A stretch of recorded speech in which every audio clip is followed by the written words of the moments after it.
You know how it goes. Before console H, chop wood and carry water. After console H, chop wood and carry water. Here is another live stream, which I'm starting out as I have been this whole entire time by warming my place up and getting the wood stove going properly. Let's see how that will go.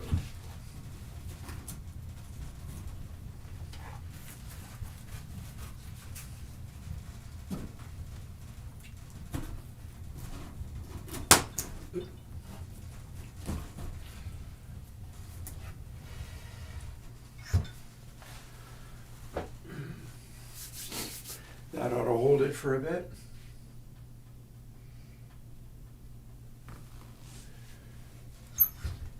In fact, maybe I can even engage the damper and ignore it for a little while.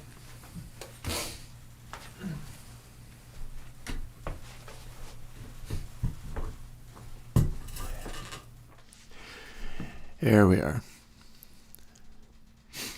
I was fooling around with the microphone a little bit. The things I've done with it are I took the two windings of the microphone cable through a choke, a inductor, and turned it to one, which should make this slightly brighter. And I also fooled with the, here, I'll show you. It'll make a loud noise. I fooled with the windscreen, a foam windscreen, so that there's a bit on the front that will block plosives, probably a little bit,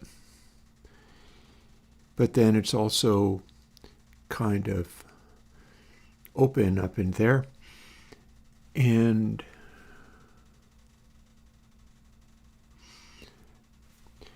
exposes it a little bit more to, put this back on.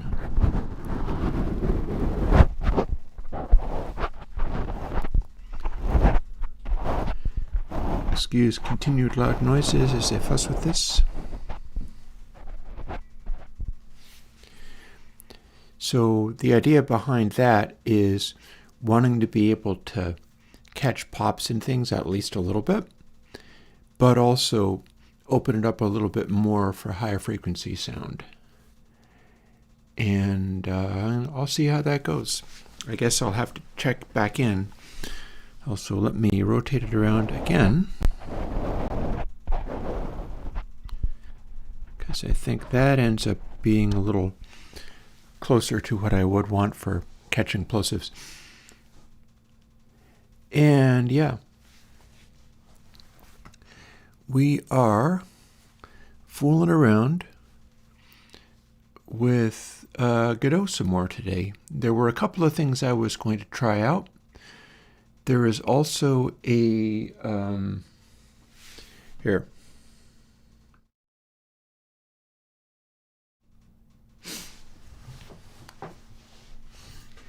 I've been fooling with this a little bit. So as you can see, here's my control surface for doing stuff. And before streaming, I moved the controls around a little so that my low pass and high pass here, they are color coded. I've got low pass colored purple and high pass colored yellow. And then discontinuity, discontapity, colored orange, and my pan pod is still black indicator on a large white colored pan pot. And this is because I'm working on console X2 already, seeing as I was all caught up with console H and everything. And I'm going to try to, oh, and also I assigned colors to all of my little compressor controls, like the compressor threshold, speed, release, and the gate. Gate is in SSL consoles color-coded yellow, green. So I do have that color-coded green, but I just went red, orange, yellow, green down the compressor just to color code them and make them look prettier. That's pretty much it about that. And I'm looking to put together my console stuff with Console X on this so that I can start doing music in the upcoming year. And that's going to be interesting. And that's not what I'm doing like literally today. Although I could fool with my framing of this camera a little bit maybe.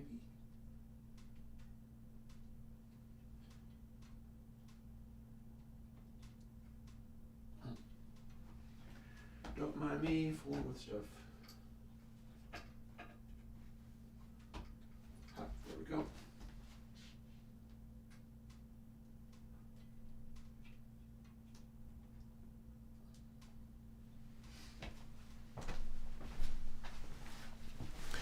There we go.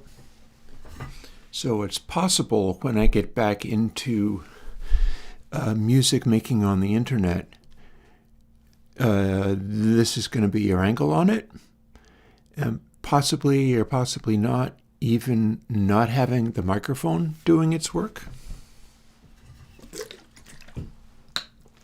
And you can hang out with me in the studio while I do stuff like turning up the red channel guitar thingies or all of that kind of stuff. This has all been getting together for the purposes of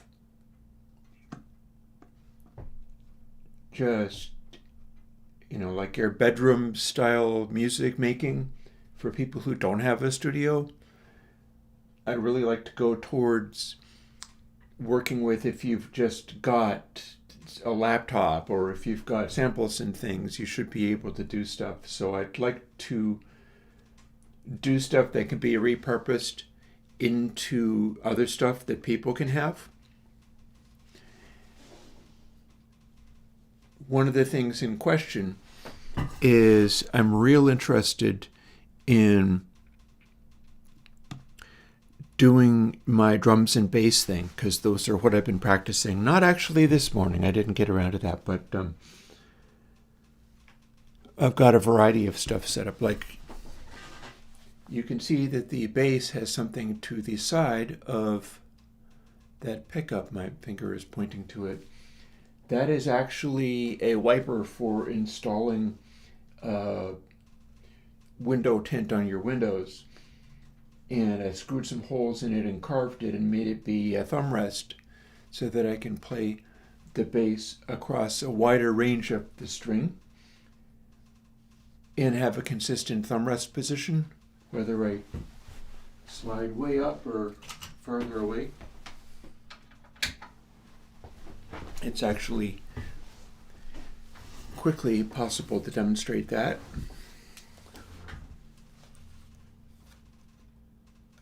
See, my thumb can move along this.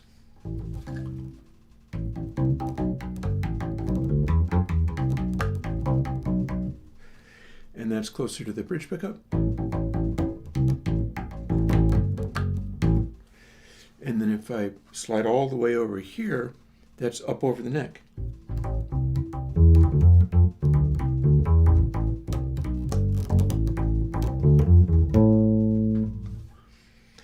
And in between, you have other settings.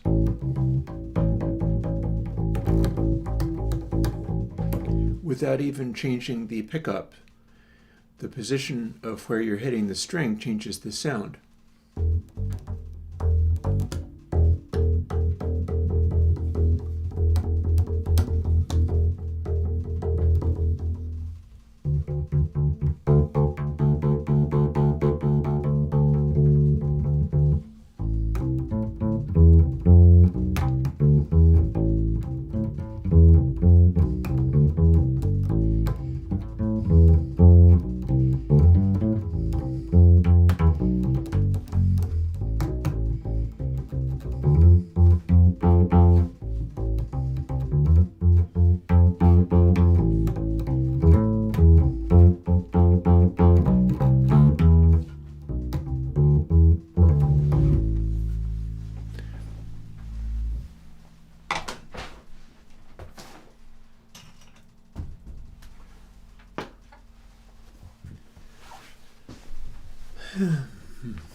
Yeah. The hope with all of that stuff is to be able to move towards making music with the tools that I make to make music a little more or a lot more.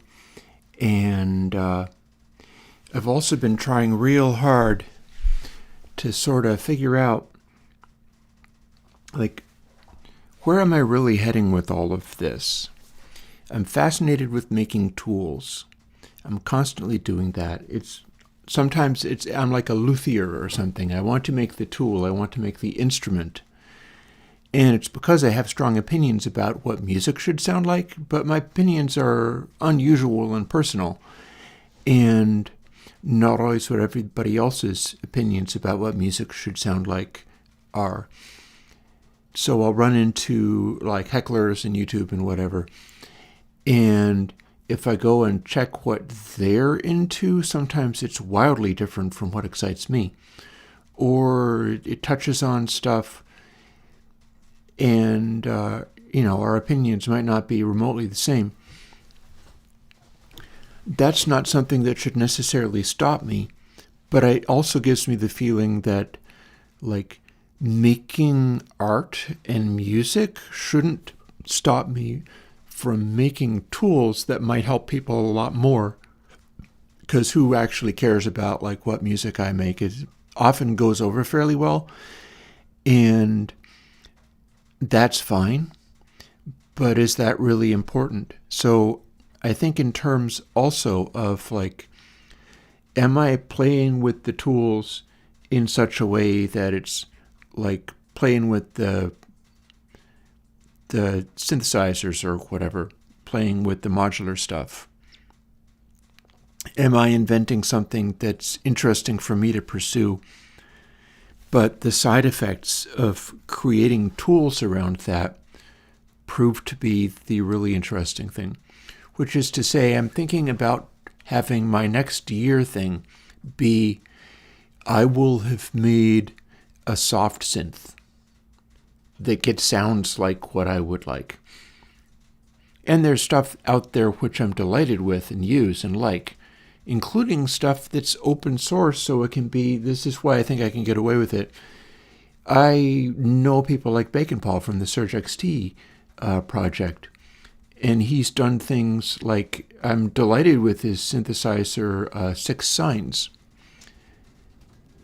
That is a very exciting synth. And yet what I'd like is to do my stuff with like double precision buses, which is something Full Bucket Synth does.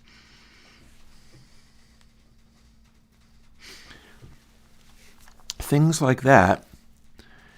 And coming up with, like, for instance, what if I was to do angle filter but do it at like a 300 kilohertz internal sampling rate?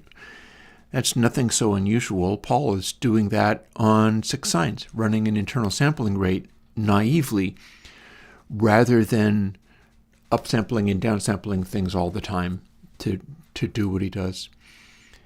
And it would be real interesting to combine all of that stuff together into something that leans more towards like when bebop was coming around and people were leaning into the improvisational side of things. You could have a human event rather than having everything be about, let me make the optimal artifact. We'll smooth off all the edges and perfect everything. And I need to make the pop song that is perfect and without error. It's like, I'm not really excited by that. I feel like my time, such as I have more time, I probably have more time, is best spent doing stuff that can relate to what people would like to do. But I also, being Chris from Airwindows, I'm thinking in terms of what's going to matter. Like, what's going to matter? There's no chance that I'm going to be working on, like, let's make the best polished post-2010s pop templates for mix templates so that you can do well on Spotify. It's like, all of that is so completely doomed anyway that it's like, no, people can, anything you do along those lines, people can make an AI spit out more cheaply and quicker. And that will be flooding all of the everything. And there's no way around it. The only way around it is to find some kind of human thing that you can do yourself, whether or not anybody is noticing. I'm not sure if I should be grabbing attention from other music makers whose thing is the music, rather than I am a tool maker. I make all of these tools and instruments and things. So that's kind of what excites me, is coming up with ways to further on make more tools and more things. And stay interested enough by having the artistic side of that, the creative side of that, be enough to keep me in the game, as it were, but without particularly caring about that. Like, nothing I do is going to perform well on Spotify, because it's never going to find there. I'm not on there, and there's no benefit whatsoever to trying to get there at this stage. Nobody knew it was going to be, if Venus Theory has done recent videos where he put together a fake act with random, largely loop-created music on a completely separate Spotify account, and then shoved them onto his own channel against his will. I mean, granted, this is a project, he was doing that on purpose to demonstrate that it could be done, and he did it, and you can. So if you have a successful channel on Spotify, it's probably going to have AI slop shoveled onto it by other people claiming that you were a collaborator, or wrote the thing that they did, or wrote the AI thing that they generated. And they will find ways of shoving that onto your artist account on Spotify, or various other things like that. I don't think there's convenient ways for people to shove other videos onto my Airwindows YouTube channel at this time. But, one of the reasons for that is there's not that much going on. People don't really know what I'm doing. And that's a blessing and a curse. Because if all of my stuff, up to and including the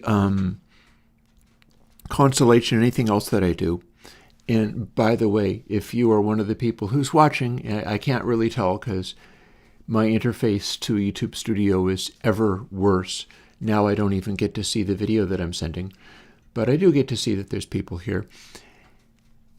If you're interested in the progression to and beyond Console H, I will tell you in the middle of the stream, without making too big of a fuss about it, that if you want to go and get an early preview of Console X2, yeah, I've got it live up on my GitHub.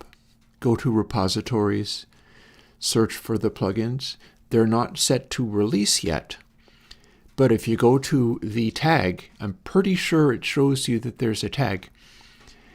And yeah, the most recent builds that I did were completely successful. Just this morning, I did this thing. See how I color-coded? So probably not because it's too far away, but I've got my low pass and high pass and discontinuity, discontapity, and I changed the color of the knob. Well, I did that because I was changing the color of the knobs on the actual plugin. So low pass is now color-coded with its little thumb as purple, and the high pass is color-coded with its little thumb as yellow, and the discontapity or more knob is color-coded with its little thumb as orange, which goes along with the brown, blue, green, red color coding for the 4 bands. And yeah, if you would like to, an Antrave, I'm going to continue to not make a UI, including for, well, actually, no, I'm not sure of that. If I'm doing stuff based on like open source projects like Six Science, which is probably, Paul invented that as a fairly simple project where he was just trying to do a template to test things out for the new version of Surge for this coming year, is I believe what they plan. I don't think that's either Pample Juice. It certainly isn't generic. I don't actually have any examples of a generic plugin that's a synthesizer that could run as my generic standalone ones, much less simultaneously as a audio unit and a VST2. So maybe the synth thing will be more Pample Juice stuff. Excuse me. That could very well be. So in that case, I won't necessarily have a approachable, no GUI version of it. But it does mean that leaning in, like I'm enjoying this stuff with Pample Juice up to and including. Oh, what am I doing? That's the wrong program to run. I'm going to run this one instead. And then we're going to do the Godot thing that I promised. I was told that people, or at least one person, completely hated that jam. So rather than continuing to reuse it, I'm really going to need to just go and make another. But you see, I updated some of the stuff. So now many things have colored knobs. Like this is... Ooh, and I should reset that to factory default because that was not factory default at all. And I don't know why it was giving me a bunch of zeros. I'll probably want to check that. Let's see what happens if we add another one. BSC3 X2 channel. And then... No, that seems normal enough.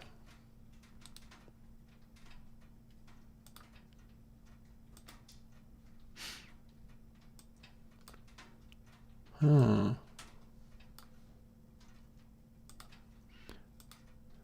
Let's check and see if everything is working properly.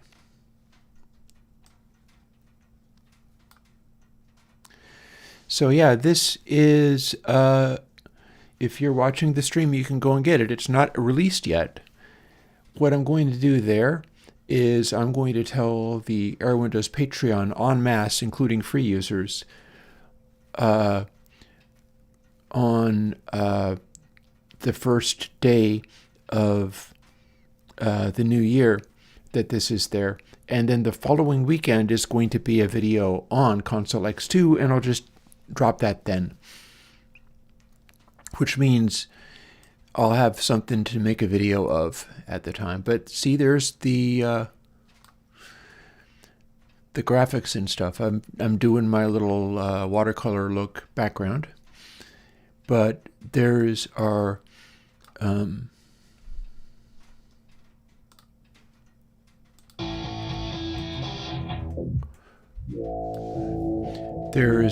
amp cabinet style low pass and high pass.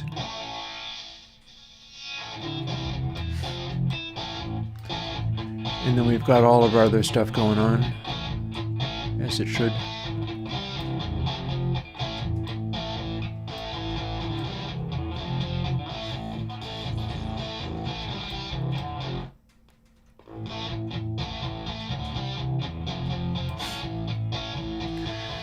What we're seeing there is the various kinds of compression. This is also the case for Console H. So you get to modify these things. The lights are doing their thing in a state where it's very subtle.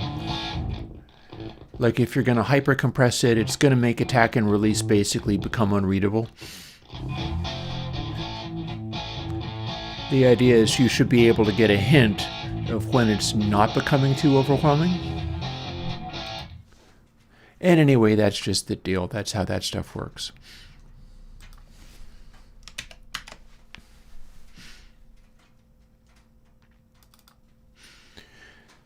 While we're at it, we might as well jump into this stuff a little bit.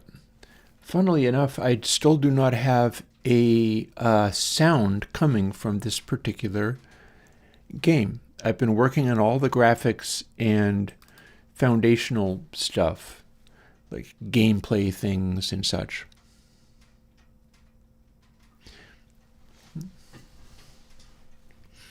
Yeah, I do appreciate the open source side of it, especially the more I see people doing cool things and popping up.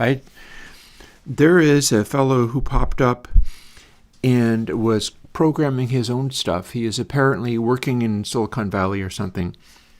And he spent about 6 months and he did a Mesa Boogie amp sim by modeling all of the individual capacitors and components and things. He's probably running a beastly machine to be able to do that. And I bet it's not terribly efficient. Like, by contrast, something like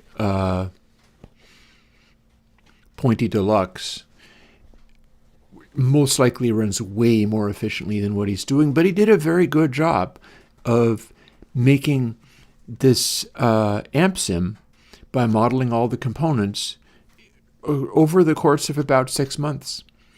And he did a preview where it was very boastful sounding what he was claiming. And also not true, because other people have done this way before him. But then he followed up with more demonstrations of it and dialing the arrogance back slightly. And he's probably going to do just fine. And, my plugin programmer friends noticed him doing this and were like, oh my God, what does this mean? And that's a fair question. What does this mean? I don't know if he is out, Chad. I don't know if he's out. Tell you what, let me go and have a look. Seeing as we're doing a stream and all.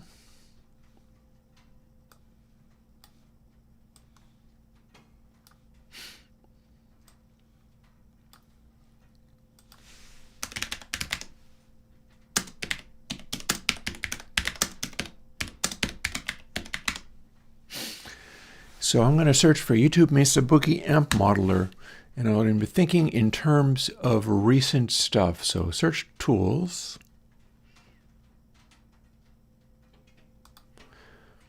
Past month.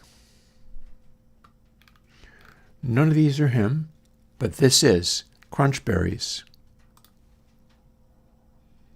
All right. Hello, everybody. So I'm going to find this fella. But I don't think his thing is out. He's just done a 22-minute video. Honestly, I could put this video on and go and make myself a cup of coffee, and that'd probably be fine for everybody, right? In which he is demonstrating his new thing.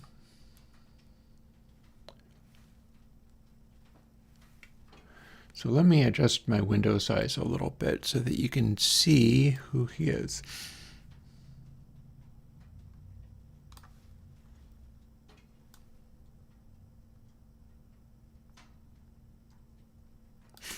There we are. And I'm also going to... Streaming is extremely funny. Like I still have my little Minecraft game sitting around, but the last time I tried to launch it on stream, it would not capture the mouse pointer. And so you couldn't actually play the game because it was interacting with OBS in some kind of funny way. I do not know what's happening there. But let me roll this and go and make myself another cup of coffee before doing my coding in Godot. And this is JSD 1982. He's doing a amp sim called Crunchberries. I was also saying to some of my program friends that, yeah, my graphics are arguably a tiny little bit better than his, and that is daunting because it's like, yeah, I need some help with that. I'm sure he's going to get better at the graphics. The graphics are very programmer art. Like, even my graphics are a little more slick than that. But, let's see. I wanted to run Audio Hijack. Maybe I'll let it update its crap. Maybe it's not going to ask this time. And then I'm going to set it to the output of the stream. And let's see what we got. I've got a project here I've been really excited to tell you about. That did not go to SWB.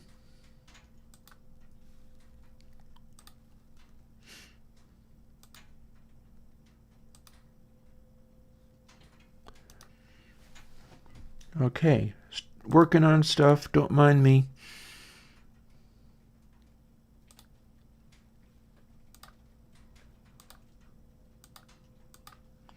Reselect SWB audio capture. Now, do we have that working?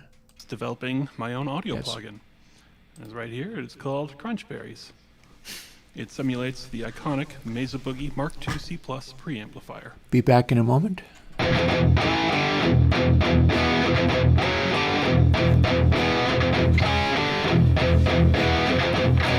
See, it's fire. So why would I make this plugin when the modeling market is so heavily saturated right now? What's Yeah, it so is. different about this plugin compared to all those other modeling plugins out there to make this 5-month time investment worthwhile? Well, if the screen hasn't given it away yet, you could kind of tell that this plugin simulates the preamp by directly simulating the circuit itself. Now, I don't mean that's some sort of like approximation modeling or trickery like wave shaping, and I definitely don't mean there's any sort of neural network engine or AI in here of any sort. I mean it literally simulates the circuit itself. That includes every resistor, every capacitor, inductor, potentiometer, and of course, the 12AX7 tube stages.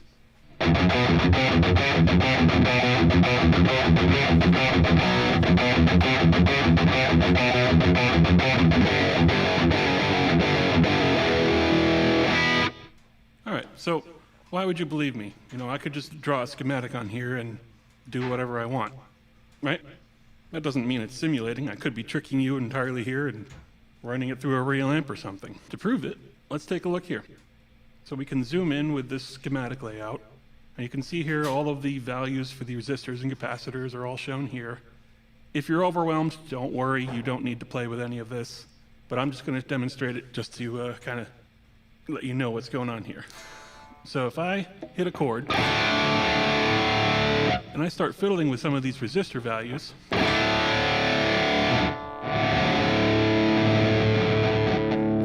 can't fake that. Right? Regardless, we can kind of tweak some more significant things.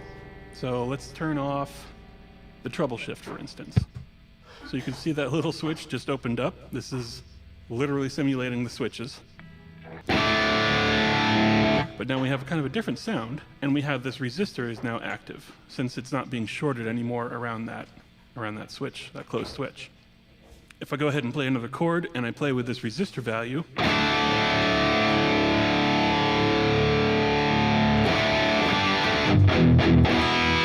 perhaps this will be clearer if I turn the lead channel off.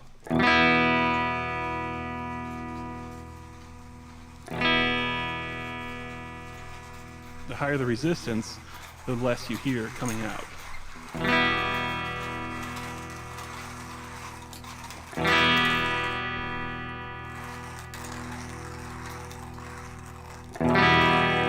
It's getting louder. But let's just double click and return it to its original value. Or we can just bypass it entirely with the treble switch. We could also engage the bright channel, or the bright mode rather.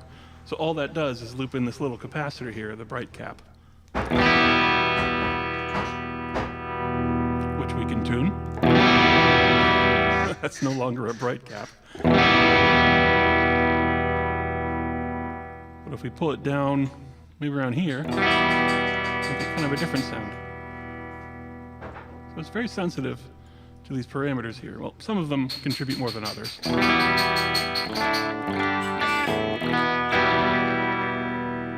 I like to turn that off because it kind of removes a little bit of the low end.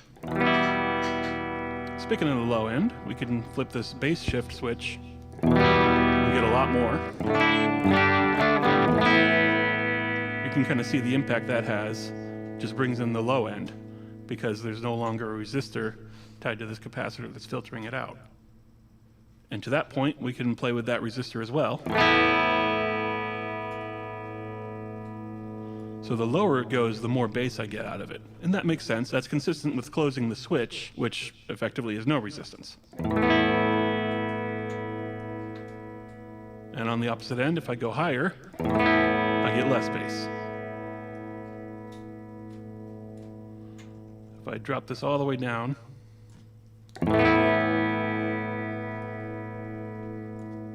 like 1 ohm, the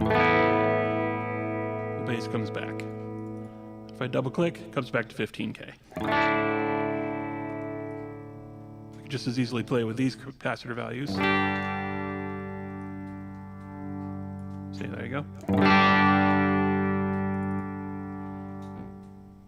If I boost this one up, I get no signal. You can hardly even hear it.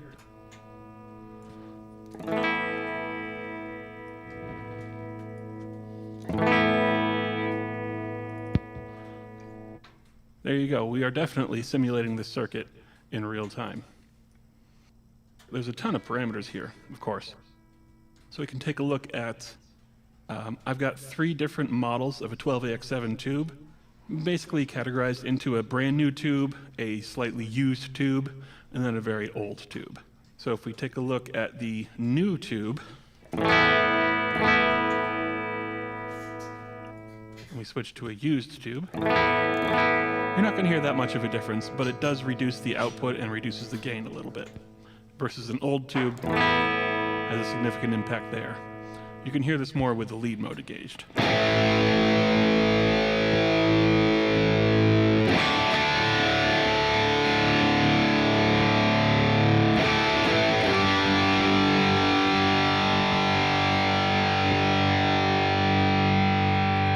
And especially obvious if we switch to the output stage. This is over here in the end.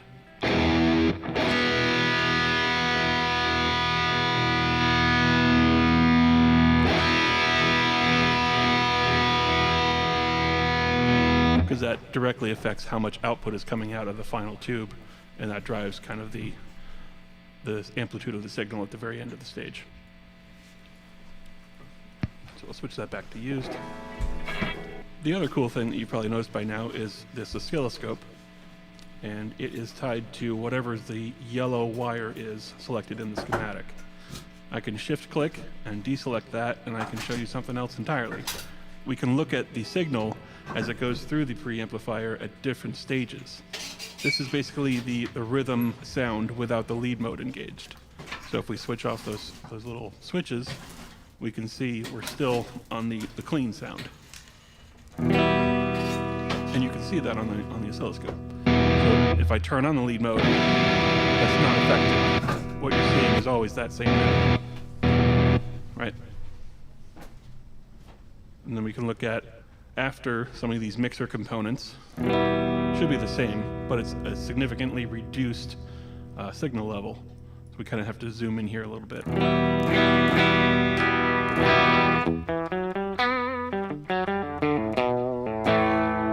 Right. The 2C Plus is famous for doing this additive gain stage. So the lead mode, all the overdrive, is right here in these 2 tube stages and these supporting components. So this massively amplifies the signal to the point of clipping, obviously beyond clipping, in these 2 triode stages. So if we enable the lead mode, you'll see most of the distortion coming from this section. And yeah, there you go. It's a big square wave. Let me zoom out a little bit. You can see the bottom.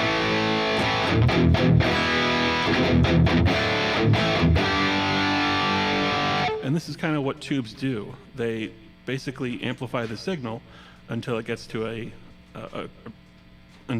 clipping point, and they sort of asymmetrically clip. Like you could tell on the top of the waveform is very square, and on the bottom it's more rounded. So this produces more odd harmonics than even harmonics.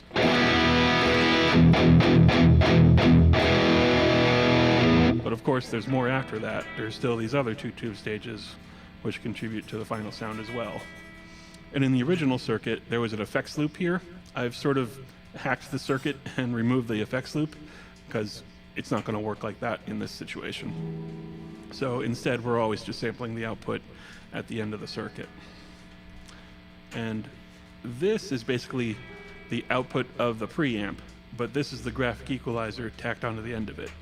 So if we look at the signal before versus after, we can tell kind of what the EQ is doing. But if we look at the very final output, turn the EQ off, you can see what the EQ is doing to the signal.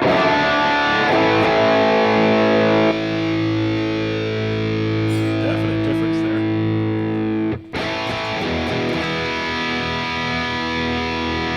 You can see all those peaks are coming out of the EQ rather than the preamp. The preamp is basically turning this thing into almost a square wave. I'm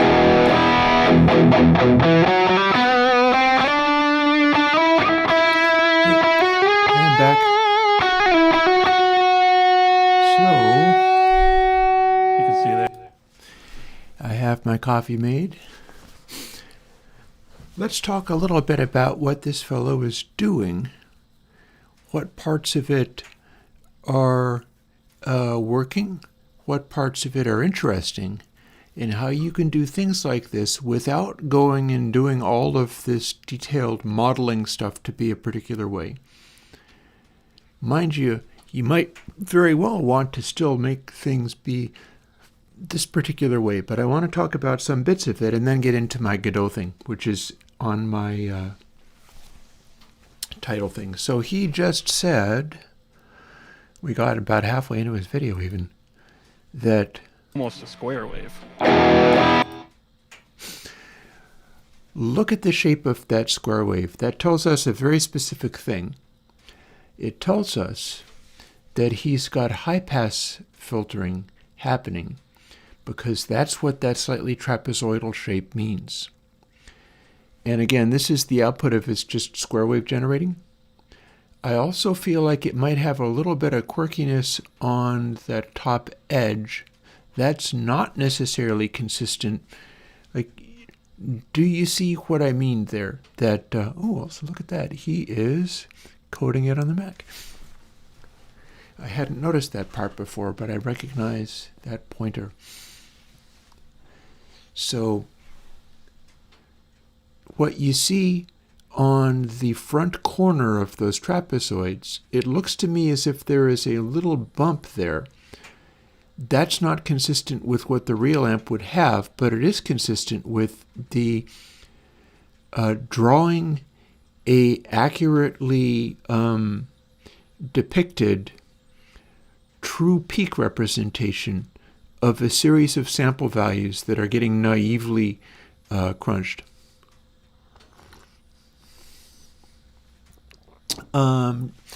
Chad, that is putting things strongly. Have you ever heard of Cytomic? Andy from Cytomic has been doing this for a decade or something. The interesting things about this are, A, how well it works. Sorry, I just distorted a little bit there. But how well it works. But then also the choices he's making around it and how well that's coming out. And there are some things to be observed here. For instance, I bet you didn't know I have his graphic EQ output stage in several of my guitars because that is topologically identical to a Gibson Veritone circuit, but 5 times over. I didn't know that was what they were doing. I'm willing to believe that is an accurate circuit diagram, and it speaks volumes as to what you can make happen and also why it sounds good. Firstly,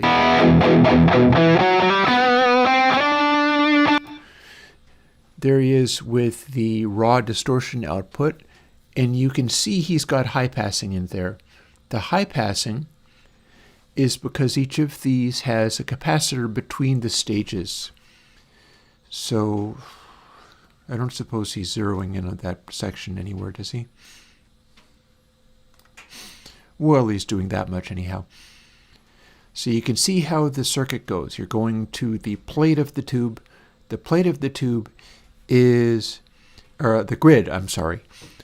It's going to the grid of the tube. The grid of the tube is a little electrostatic device that alters how energy pours from the cathode to the plate.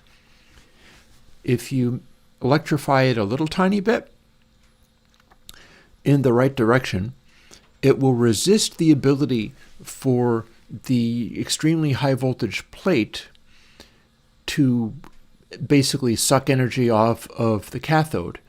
This capacitor also alters how it sucks energy off of the cathode. If you have a resistor in here, and then this is just straight to ground, it'll be able to pull energy through the capacitor until the capacitor runs out of steam, at which point it stops. And we've got a variety of little things like, see the base shift there? That's a smaller and then a larger capacitor.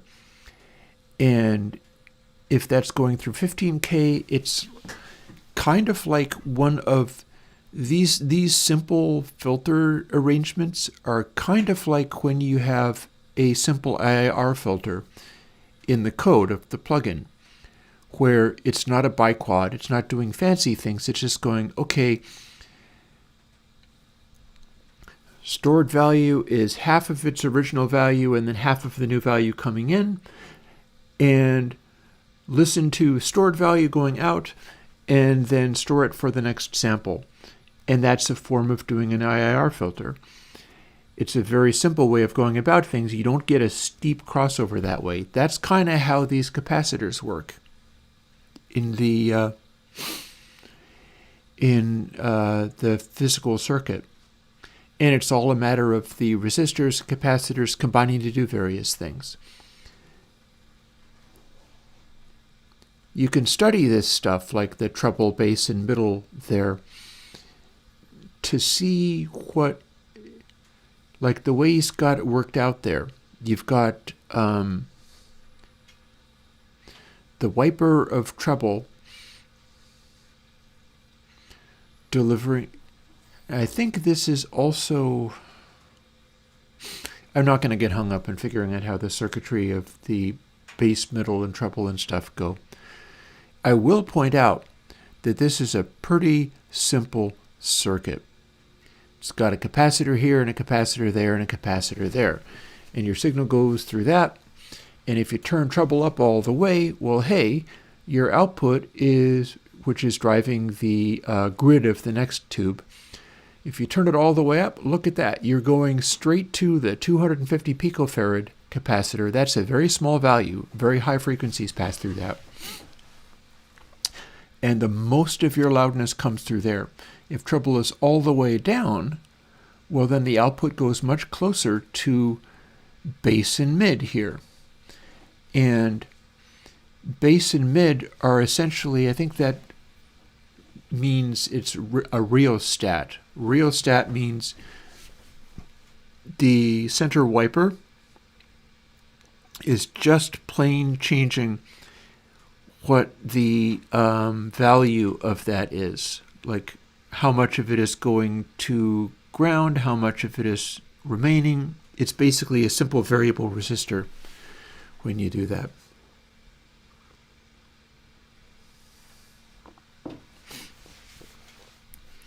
And then you've got a capacitor that's a little larger, and then a capacitor that is, these two will operate slightly differently based on how they balance, but it's all just bringing in different capacitors at different frequencies, and the whole of the audio is going through all of these sort of at once. This 10K is just dropping the loudness that's going through these while allowing this to remain full blast. If this is turned all the way up, they sort of balance out, otherwise the mid and the low would be louder. And it's letting, like there's 100 nanofarads and then 47 nanofarads. That's an interesting combination. But this is apparently what a 2C preamp is. And what strikes me about this is how in the actual circuit, we've basically remember how I said a simple capacitor is going to be a little bit more like a simple IIR filter? I've got those in channel, for instance. That's the high pass in channel does this, where you're not going to get a steep cutoff out of this. And then when you have multiple capacitors and they're sort of in parallel, you see them in there in parallel, and there's just a bunch of resistors between them. But the sound's coming from here and going to there. You've got a shortcut from the volume, Rhythm Bright. That's 180 picofarads. That's even smaller. He's got his stuff lighting up in blue when the circuit is actually connected and leaving the stuff out when the circuit is not connected. And then there you go. The tone stack is this stack of capacitors with a little extra resistor in there. And it's going straight from there through all of these at the same time. They're all in parallel. And you can do that by just programming it. You don't have to emulate all of the individual circuit parts. One thing he might be doing is emulating the circuit parts in some special way. Like both me and Andy from Cytomic have been studying some of the weird behaviors of components like capacitors and transistors. Andy, I was looking into the behavior of some ceramic capacitors from Murata, and that got me the most recent versions of the capacitor plugin. And it got me the slightly dirtier sounding parametric EQs off of Console X, the one that sounds a little more like a SSL desk. And it's not because I went and emulated all of the little circuit details on the SSL desk. It's because the biquad filters I'm using for those parametrics, I put some funny nonlinearities in there that did a thing kind of like, and this fellow might not even be doing that. He might, I don't know. It is possible. But he might not. It might be just a capacitor being emulated through essentially the same thing that you'd have in like KSpice. What I'm noticing here is how the actual tone stack, which he is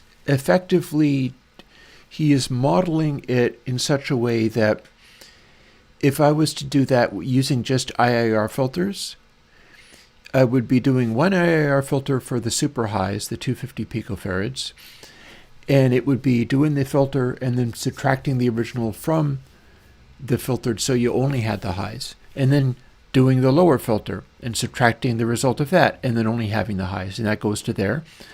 And then this medium filter, those are wired together on this end, like the two capacitors are just soldered together from here.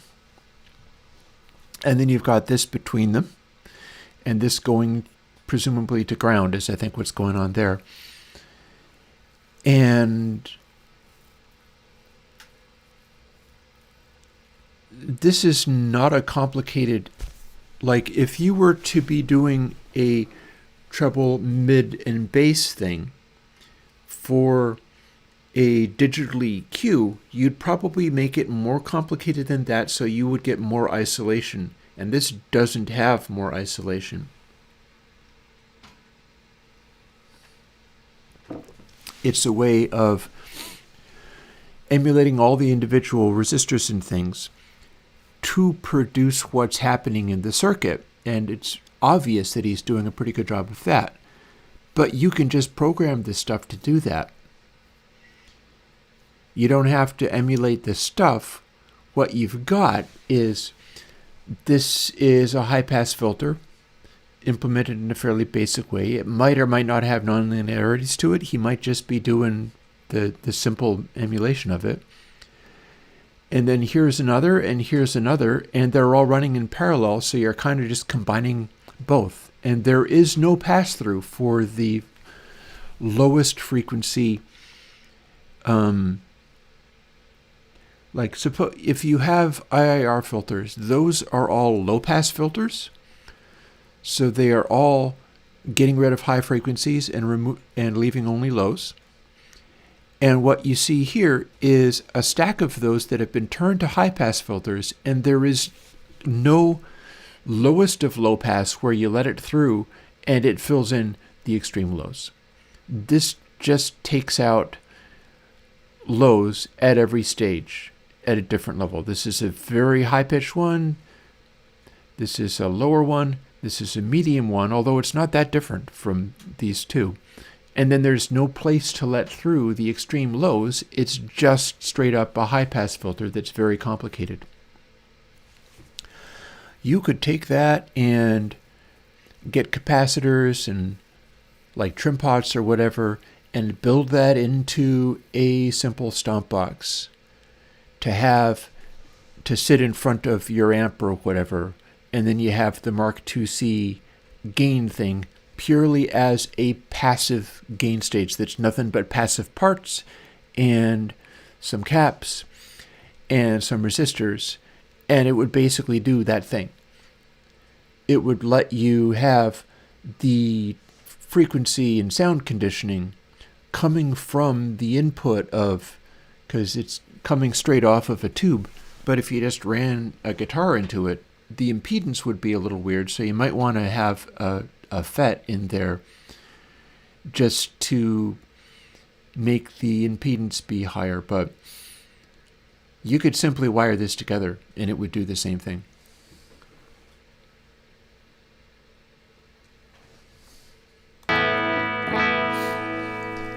And then there further on, It's tied to whatever the yellow wire is selected in the schematic. I don't know if he I can zooms in on shift- this ever. Let's find out. He does. Original 2C Plus had, I believe. We can. So I wanted to talk about this a little bit too. Let me scooch it around a little bit. So this is neat. The plus minus stuff there is probably balanced. I'm not exactly sure what he's looking at there. I see a plus and a minus, but that's not going to be just a big capacitor because that would short everything to ground. The arrow indicates stuff going to ground. But that's probably just send the audio to something else. There's a 100 nanofarad capacitor between those things. One thing about that is if you do stack those things up, you will get a steeper and steeper cutoff. But it's really a setting of the capacitor that's high enough that it's restricting the deepest of bass. And then you fill it in by just turning up the gain lots. But what we see here is kind of interesting because this is the same as a Gibson Veritone circuit 5 times over. Here's what we've got. He's got settings, and these are straight up just a slide pots here. These are potentiometers. I think this is a push-pull situation where plus is push, and then there's another setting that this may be going to ground. It's acting a little bit like it's going to ground, or maybe it's going to a balanced thing of some kind.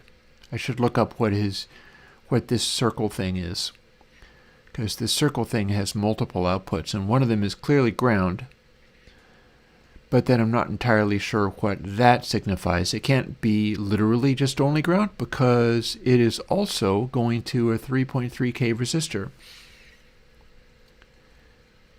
So maybe it's like a floating ground. That would give a certain amount of interactivity to things. At any rate, we see these controls here. And if the control is turned up all the way towards where it's at this ground, that means this band is louder. But then when you move it, hang on.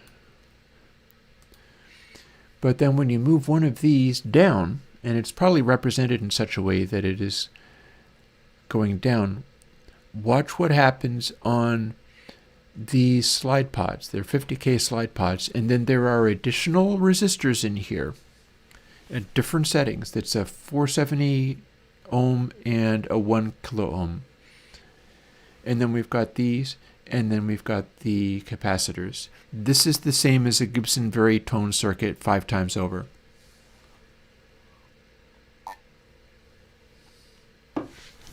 What it's doing is the same as what a goodly number of my guitars are doing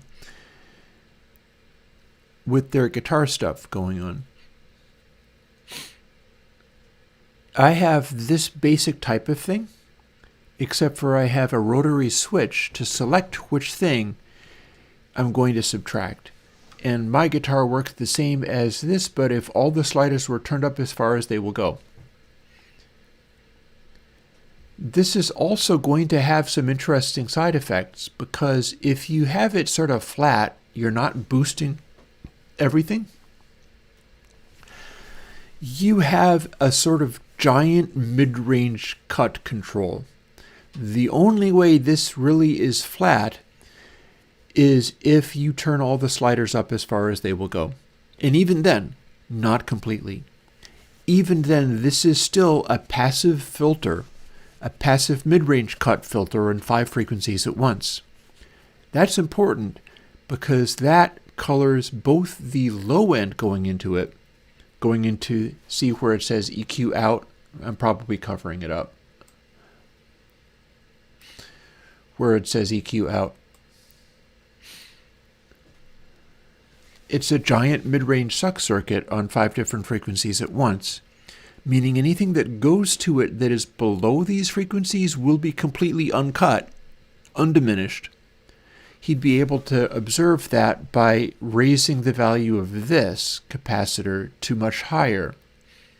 Or indeed this one. Here is a 10 microfarad capacitor. That's actually a very large value compared to 100 nanofarad, which is much smaller. And it leads to your EQ out. And the way this works is the signal conditioned by this multiple mid-range cutter goes to the power amp and potentially, Chad. I have an ex-wife and I don't have to be mean about it. Giant mid-range suck circuit is indeed what is causing this Mark IIc Plus to sound the way that it does. He's modeling it all in circuit forms. If you were to go and try to do that in a cleaner and more efficient, just code-only setup, you'd be modeling this kind of mid-range reduction. And I will also say this is not a linear phase EQ. Not even close. These are resonant capacitor inductor circuits in parallel. The capacitor is the one that's closest to ground.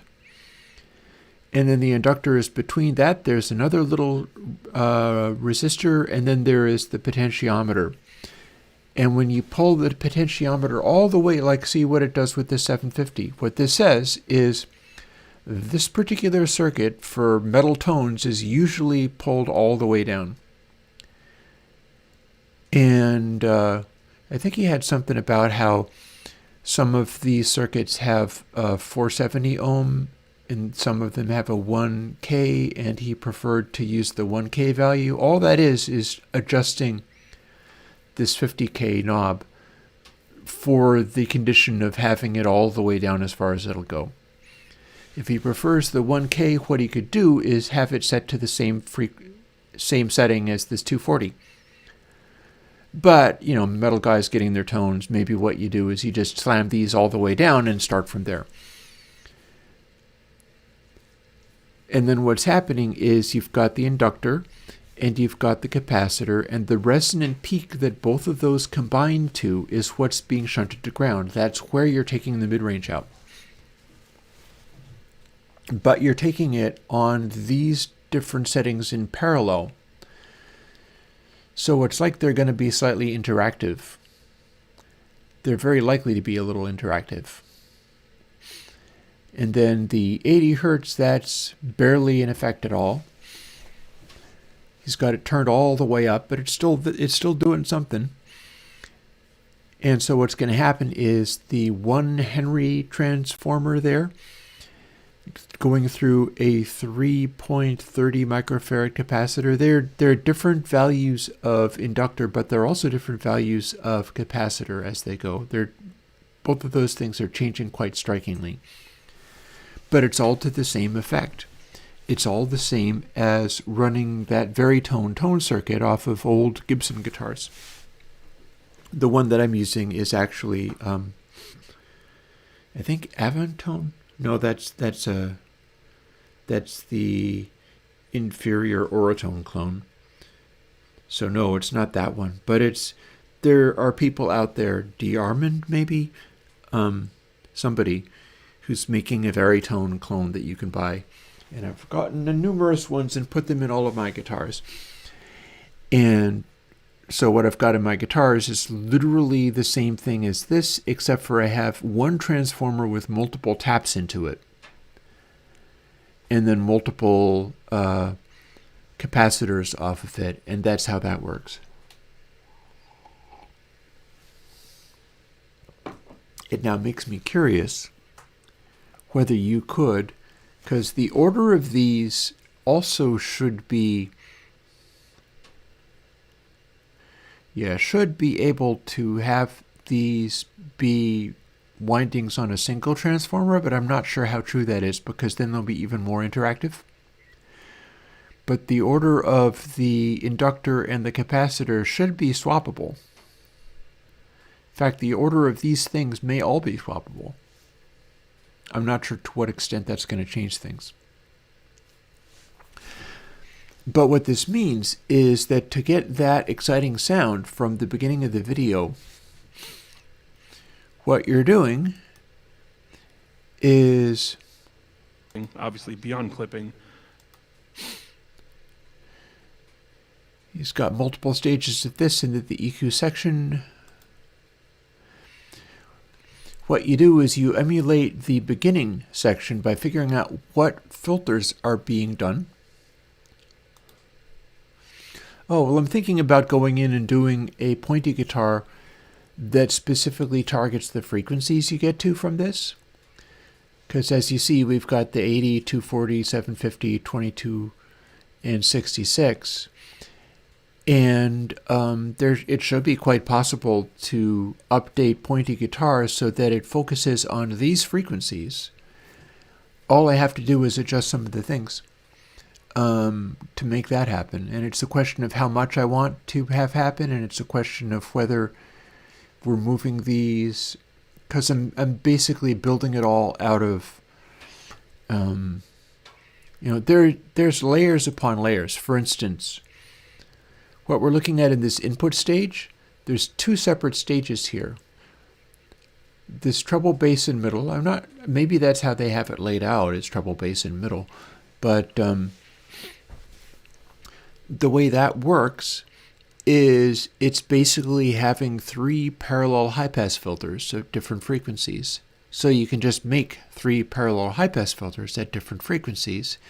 And if you make them work the same as these do, you've got it, whether you've emulated physical components or not. And by the same token, you scooch over to here.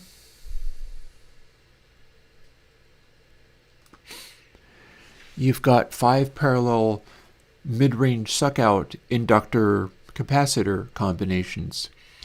And all this is doing is a very similar thing to what pointy guitar is already doing, where you get to turn down certain filter positions. It's just using a different topology, it's using different frequencies, it's doing it consistent across all the levels of saturation, whereas this is doing one very specific high-pass filter thing at a bunch of different frequencies at once for an early stage, and then there's a middle stage which isn't even doing much filtering at all, but it still has high passes in it because it still has these interstage filters.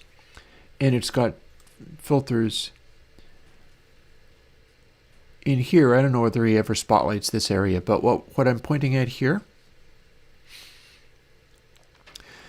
that is more in the way of multiple filters. leading from, like, here's our very first stage, which is very simple, and it's nothing but the grid. Guitar goes directly to grid with a extremely big resistor to ground to tie it down, and that drives everything else. So the output is a plate, but it's nothing but a simple gain stage. In fact, this doesn't even have a capacitor on the input.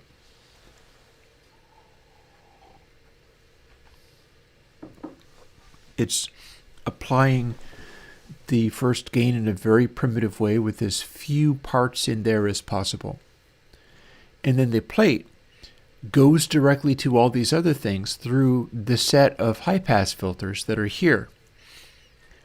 And that goes to the plate of the next one. There's a gain stage in here. There's an additional sort of high-frequency boost that bypasses this high-frequency boost bypasses the input amplifier stage, like volume 1. Rhythm Bright bypasses the input amplifier stage here, and that'll apply to any setting that you have it on.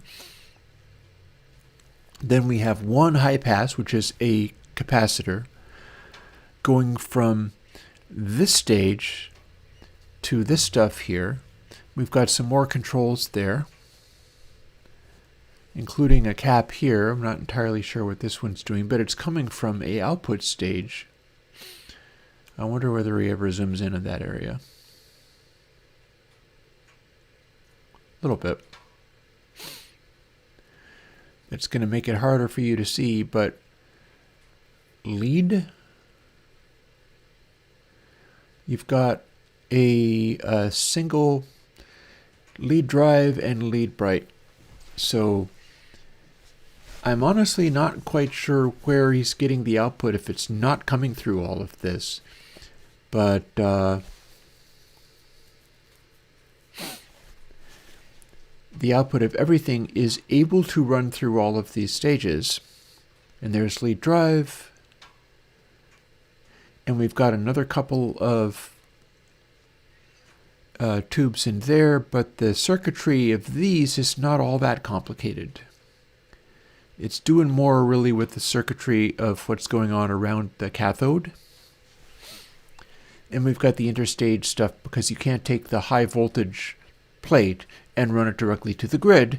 You've got to block it with the capacitor here. And likewise, for going to the output, we do have an automatic bypass of this resistor with this capacitor. What that basically means is it's just like another IIR filter, letting through the super high frequencies to the output of this. And then it's just a bunch of switches, not as much a bunch of potentiometers through here. So you get to switch in additional stages of gain, which maybe aren't all that aggressive, but they're doing some tone shaping. They are doing some additional filtering, like this is letting through more or less the full range a couple of different ways. Like from plate to grid here is going through a 20 nanofarad capacitor, but then plate to going through the output is going through a 47 nanofarad capacitor. That's like over twice as big. And then we've got the tiny 250 picofarad capacitor bypassing this output resistor. That's going to make the output of this even more bright going through. If you didn't have this picofarad capacitor here, that's going to make the output grit chug a little darker. And then this is a tie point, so the output of this actually goes through a 3 megohm resistor to where it's going right to the beginning again. Wild that this is all wired together in this way. But then you've got another lead switch. You've got apparently multiple lead switches. This might actually be a way of bypassing everything.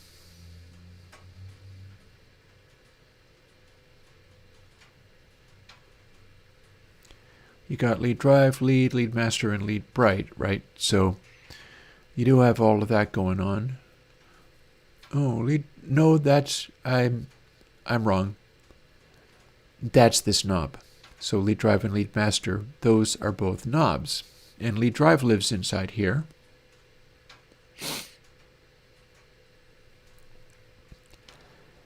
And lead might be a double pull, double throw, in which case both of these get switched in or out together.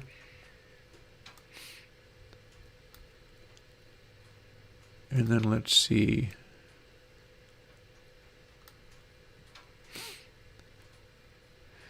Lead master is a rheostat.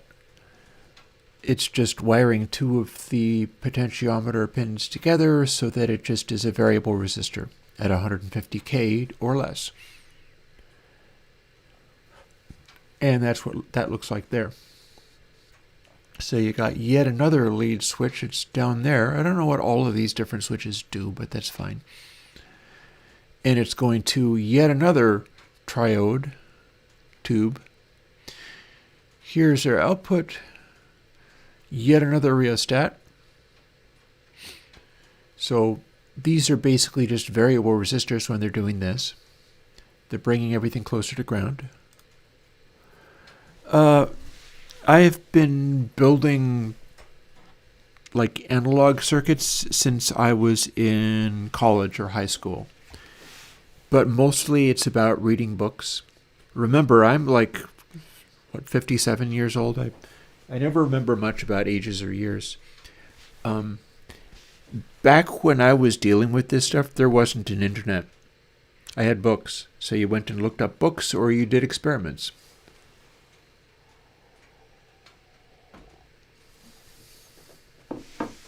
I don't know anything about the new version of Surge other than they are always working on new versions of everything. They do expect to do more in the direction of Surge XT. They do have cool ideas and things that they want to do. That doesn't necessarily mean they're going to have any different Airwindows effects. It's probably going to be just the same bank of them because that's how they roll. I have no idea what they're doing. I wouldn't expect they're going to radically change it. They're going to continue to do what Surge XT does. So, no. New GUI, no.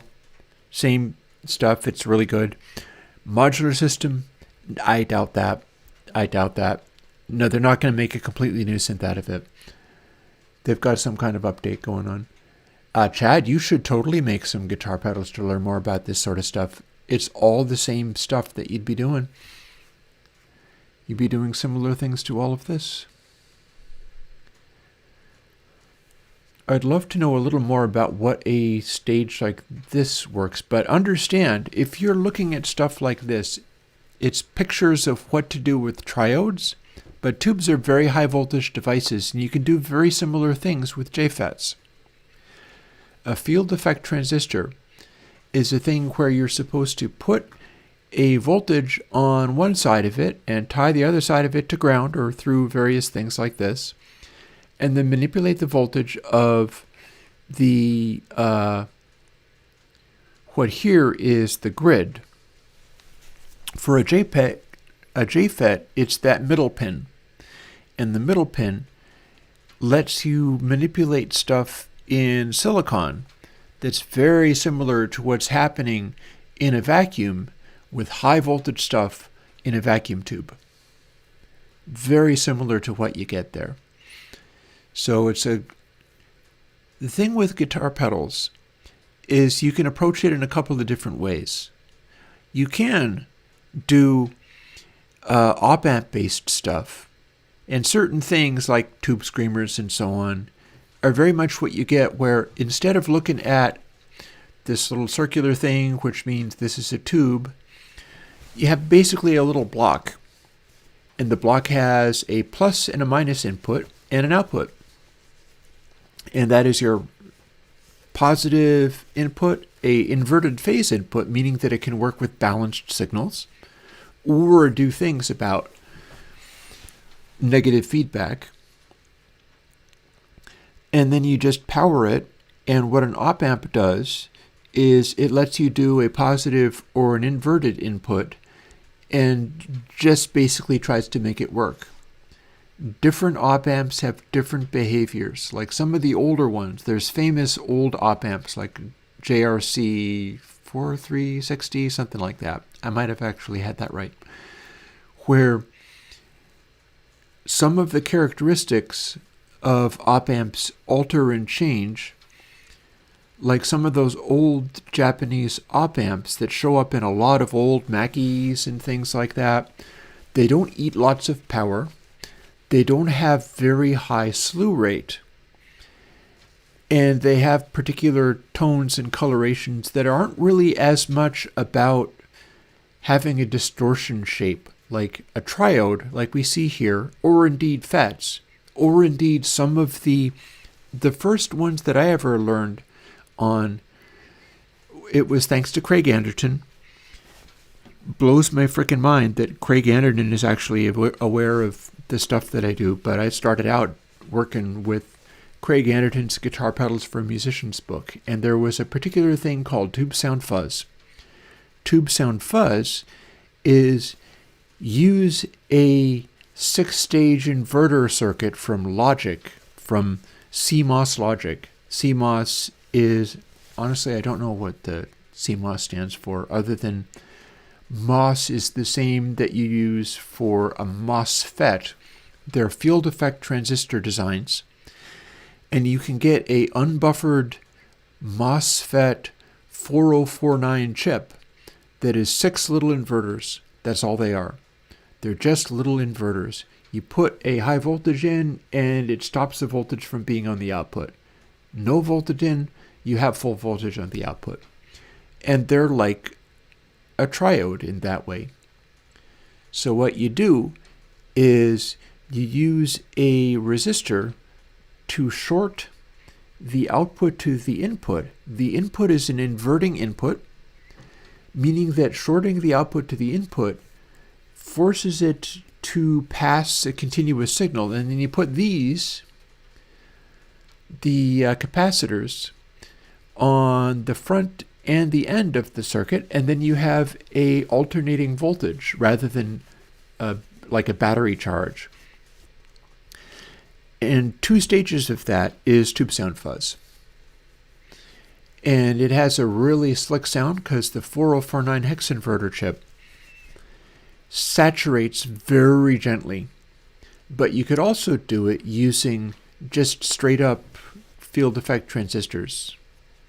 You just use individual transistors and you can do this with it. There's another transistor that is known for being what the ZVEX Fuss Factory uses. And it's a basic little FET transistor. You can buy them for like 10 for a penny kind of thing. Maybe not as much as that, but it can get really... Some of these individual parts are very, very cheap. It's how you use them. Early versions of the Fuzz Factory, I think, or certain... Oh, I know. It's not the Fuzz Factory so much as it is the Super Hard-On. Guitar pedals always use dick jokes for everything. But ZVEX Super Hard-On pedal is basically a transistor with minimal additional parts. It's like a transistor, maybe a capacitor, some resistors, and that's about it. Or a remember how I said, let me see if I can find a real live tube version of this being done.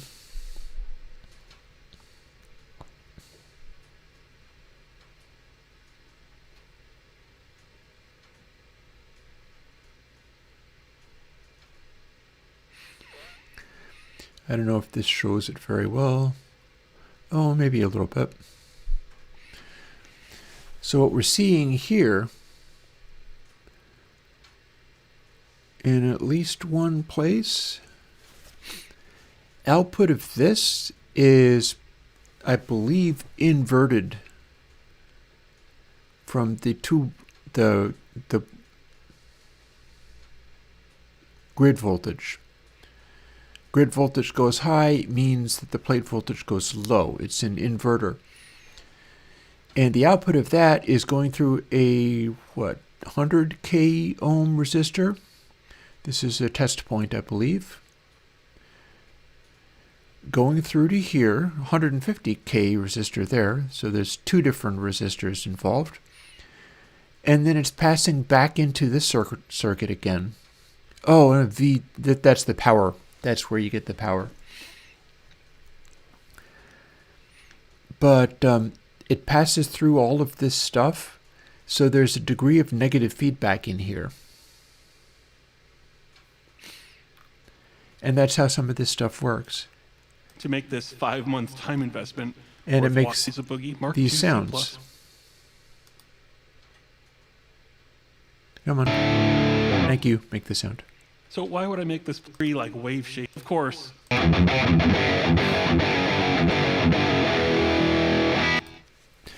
That's basically just some distortion circuits and a bunch of filtering. Again, input stage, it's a set of high-pass filters running in parallel. All of these other things are either high-pass or low-pass filters. Or like something, this area in here, there's a resistor and then there is a capacitor bypassing it. That is a form of high-pass filter that is a very subtle high-frequency lift. And you can implement that in programming without necessarily modeling all of the parts. You just do the thing that does this thing. You can do it more simply than that. This bit is a capacitor that's parallel to a this is going to be a very small capacitor, but this is taking high frequencies and turning them to ground, where there's a resistor which stops other things from going to ground as much. And then there's the input, and then this output is everything that's leading to the power stage, which also distorts, by the way, and it's just a bunch of mid-range cuts at various frequencies. They're just a bunch of resonator filters going to ground. If you inverted these, they would be extremely bad quality wah filters. But instead, they are resonating filters that all are going to ground. So the combination of all of these together, if you turned all of them down, yeah, I agree, it's a complete derailment of the original stream. I will take another little break, log on the fire, and return to the Godot stuff. This ended up being a derailment because I decided to show people this because somebody was excited about getting a new amp simulator. I felt it behooved me to show you what JST 1982, I wonder if that's his birth year, was doing with this stuff.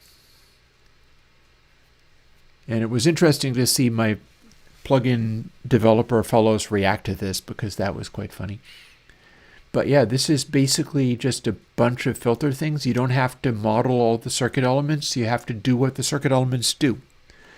And that's why stuff like this is important, because rather than being a, like this is this band, this is that band, this is that band. No. Those are 5 different resonances that are all being sent to ground. And not only that, they are not anything like time linear. So you can't simply go, oh, let's model between these two cutoff points and that must be what that one does. No. If you turned all of these down all the way, you would have just an enormous quantity of mid-range frequencies sent to ground, and you'd probably get a little bit of super lows and a little bit of super highs leaking through because they are just inductor capacitor pairs that don't cover the full range. Oh, you were the one that was excited? Well, it's all good. Let's close that now. And I'm going to take a little bit of a breather and be right. Well, firstly, let me stop that. Maybe put it out of the way.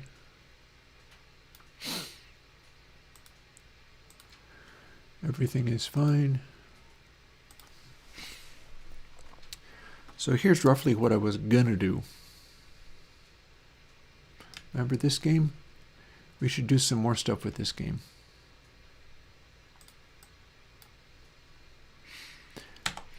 That stuff basically works. And then if I bump it up to like level 800, it'll stall for a bit, but then it'll show me something a little bit more decorative that I can put on. And I can throw another log on the fire. I'm sure it's going to be ready to go any moment.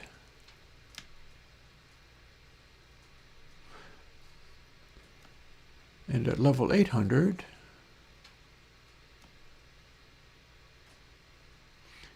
things get very complicated, and it's also chugging a little bit. But this is essentially the game I've been gradually putting together. And I will switch over to Firecam.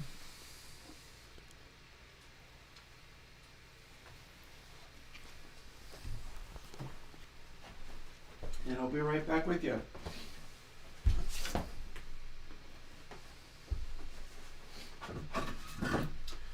Do need to switch over to Firecam because we do need another log on here.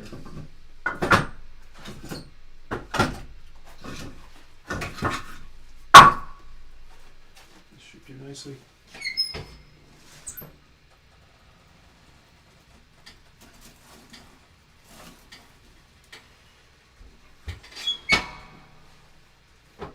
Be right back.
Alrighty.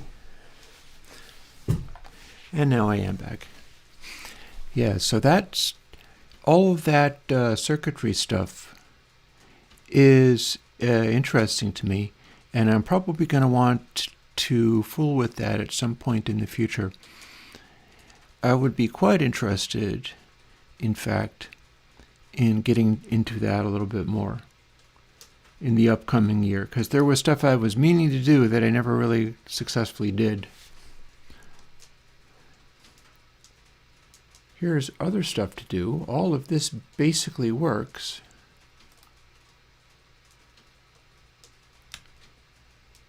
In fact, I've got bits of this literally working correctly.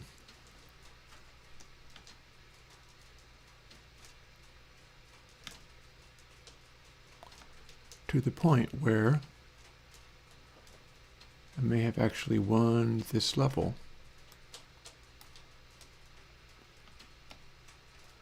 At least if I can interact with this, boom. So I just successfully won level 800 because lots of the parts of this game have been put together to work. Of course, now I'm in a big trouble because all of these bots are now swarming up to me to be my friend. But there's 800 of them, so it's kind of like the other game where it just gets real messy.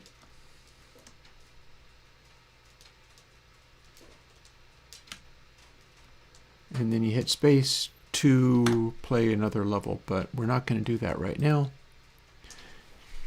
Instead, I'm going to fool with this a little bit. Oh, it lost a couple of its things. 5 resources still in use at exit.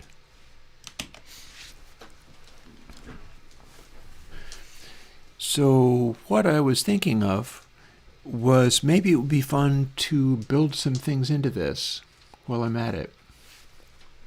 I can probably put some of this stuff away. I'm not as worried today about producing a really intensely interesting stream and all, because it's like, well, nah. It's almost the new year. Everybody is telling me to chill out and relax, so I'm going to chill out and relax by just hanging with you without being especially entertaining.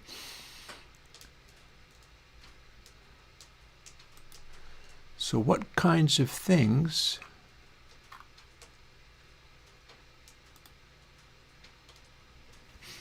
have we got? Well,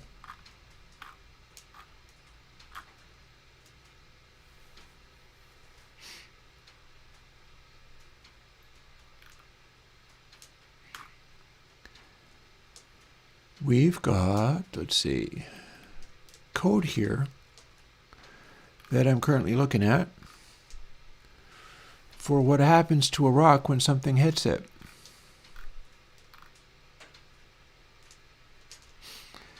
Currently, if a zap hits a rock, rather than bouncing off of it, the zap goes away. We can also make the rock go away. I'm going to copy all of this code.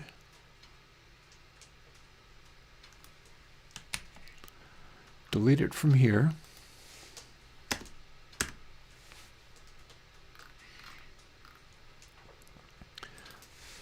And paste it in here.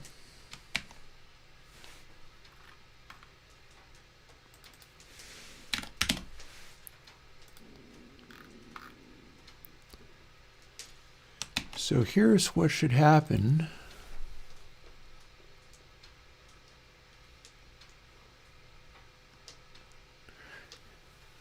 Because you see, we can run this, right? Things are not moving all that much, but we do still have this black hole guy, which I haven't done anything with yet. But now if I shoot,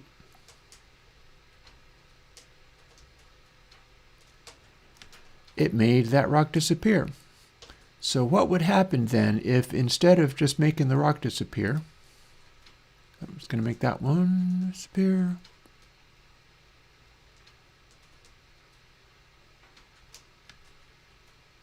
Presumably, unless we're not actually seeing that guy. Yeah, see, we're too close to the edge of the universe, and so that is not hitting a real rock. Instead, it is hitting a phantom rock because its physical presence is not actually there. There's a rock on the other side of the universe, and this is just its physical representation. If we can bump into one, that's not one we can bump into. If we can bounce off of one, we can make it go away.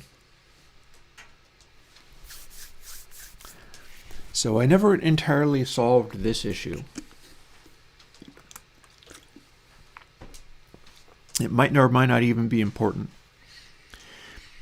But I never really solved this, that our colliders are not neatly arranged. See, we can bounce off of it, we can delete it.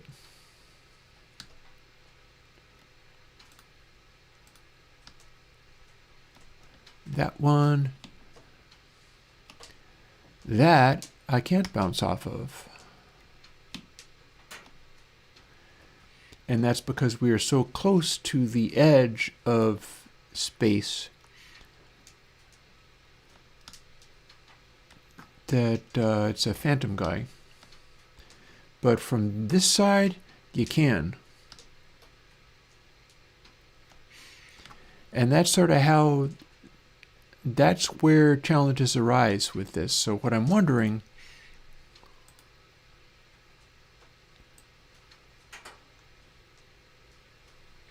first of all, let's clear space up a little bit, shall we?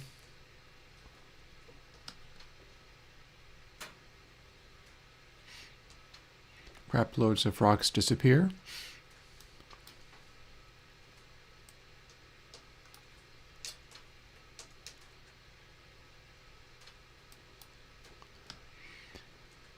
And then what we're going to see here is either it disappears or the collider doesn't work. Because, again, this is the phantom image of a rock from the other side of the universe, and we're looking at its visual representation, but we're not touching it because it doesn't have a collider. Instead, it's actually like one world size away in the other direction, and so we can't interact with it, and I'd like to change that. So I'm wondering whether maybe I can simplify things and start doing stuff with the physics server.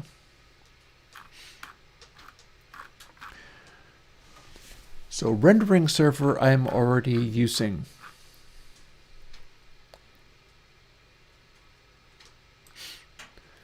But what I'm going to want to do is also do the collider and send physics server a copy of the collider.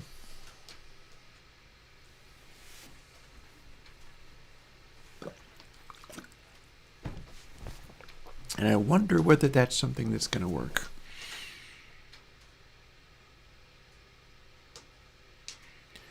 The one thing I do know is that I'm going to not make all of the instances be a physics object. Instead, we're going to do something else.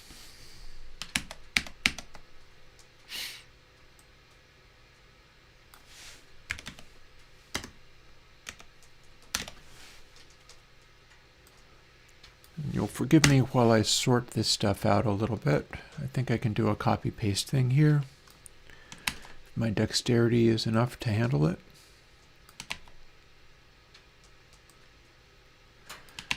What these represent is that we're doing a visual instance at beyond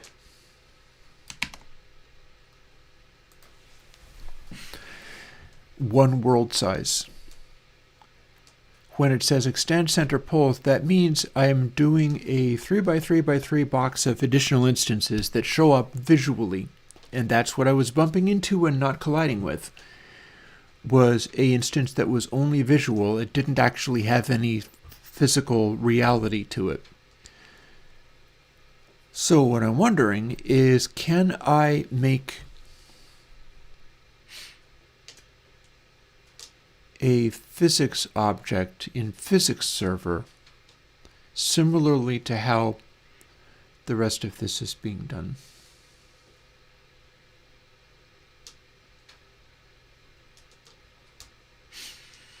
Let's see what happens if I simply duplicate some of this stuff but talk about physics server rather than rendering server. I'm going to be basically experimenting through this. I don't know whether it's going to work. We'll find out together. And I am following a guy on YouTube who's working with some of this stuff currently. Let's see, have I... Okay, yes, I did engage the damper. Checking the wood stove, as always.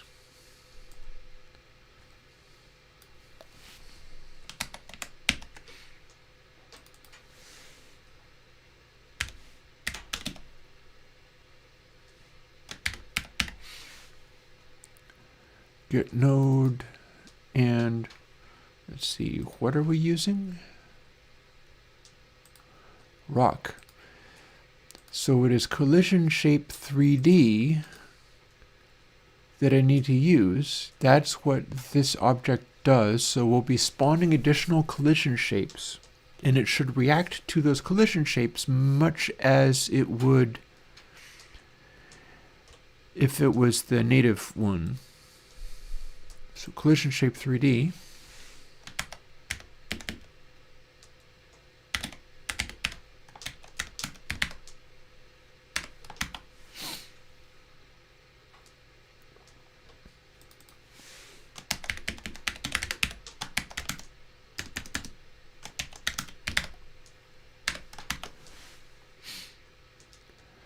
And get active material is not going to be a thing. So we're going to do something else. It's not actually the material I'm going to want. Is there anything from collision shape that I am going to want? Shape 3D perhaps?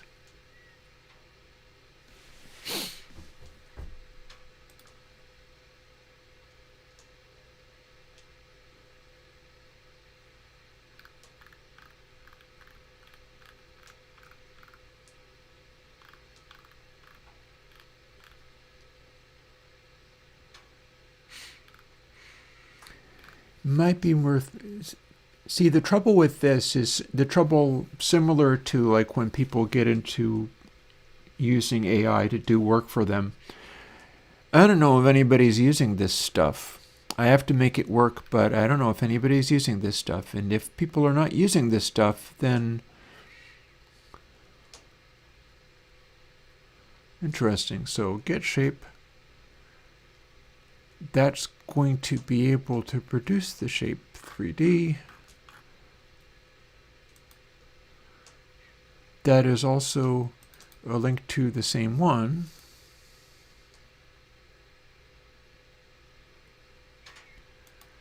So verifiz object.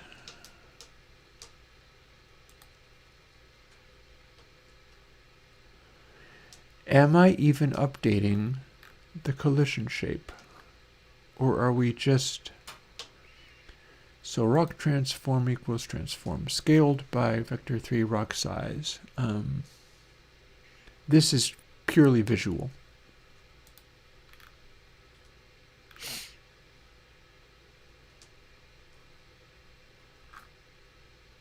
I'm calling it phys EE, and I'm calling the shape physics object.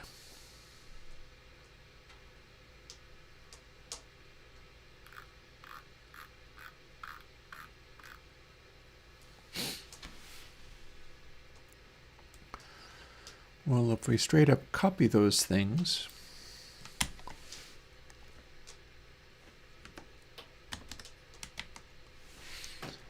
that's not correct, but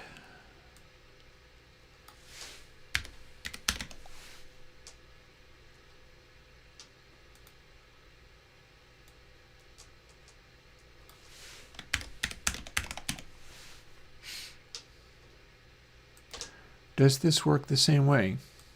Let's actually get rid of the rest of this stuff. We're starting from scratch.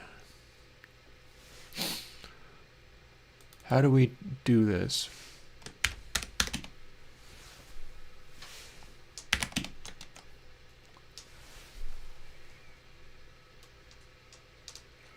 Oh, is that an indirection? Is that an indirection of some kind?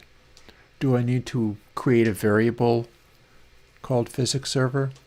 Let's go find out.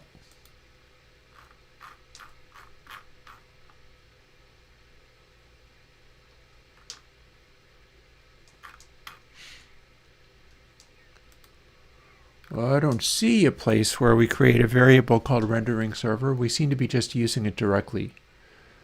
That suggests that physics server gets used in a similar way, but I'm not entirely sure how that goes about it. So time to start looking.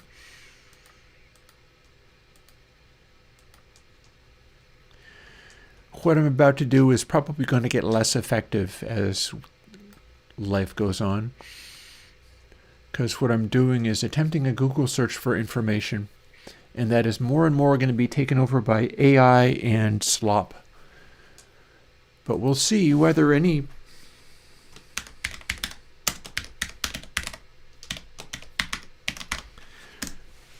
Eventually it's going to become very much a matter of knowing people who know how to do the thing.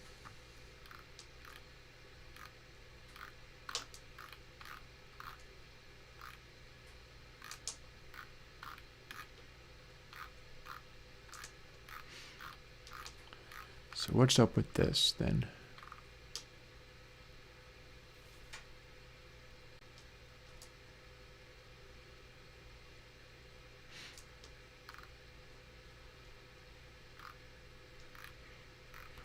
I'm not sure that is similar to how rendering server works.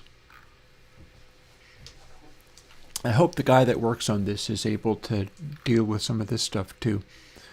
Because, man, this is not going to get me anywhere. I may as well just work on other stuff and ignore the problem I'm currently having with the phantom things. I don't like it, but I don't think there's anything I can do about it.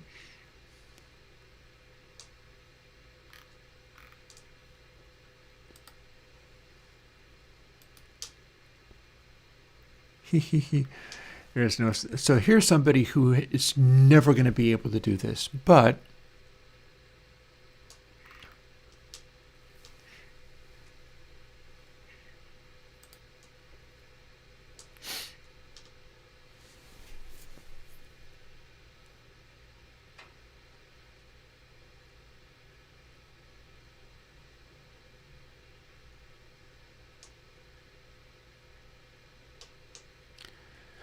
so technically, I could just add more colliders to the rock object. The reason I don't want to do that is because it's a very simple object without many nodes, and much of what I'm trying to do is cutting down on the number of nodes that are in here. Yeah, see, this is what I was looking at before.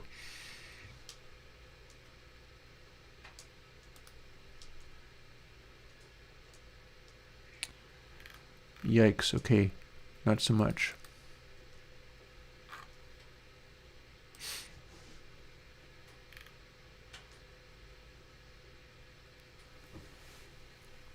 There's somebody's physics server tutorial.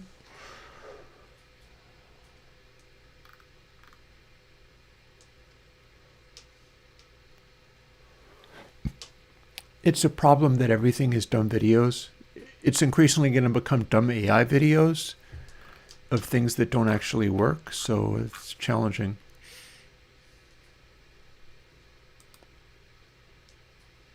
See, there's another person with their video. That said, this person looks like they are in fact using the thing. So yeah, there aren't many tutorials. Sure aren't. Because most don't really use it. Sure don't. Unless it's for special cases. That's pretty much what I'm doing. I'm already doing rendering server. And you would indeed combine it with the rendering server for visuals. Let's live dangerously and go and look at this person's YouTube video. Hello guys, Sugarfire here. I'll show you. He can't talk. That's a shame. Oh well. If he can code, that doesn't matter that he can't talk. But yeah, that was immediately not very... 4.27k subscribers and 4.7k views, so a little more than everybody who's subscribed to him. So here I have a bunch of cubes. I don't think this demo stuff is going to be any use to me, so let's skip ahead. My challenge here is that NC can't spell in the tail transform. Set, it's scenario. See, the AIs are being fed by all of this. So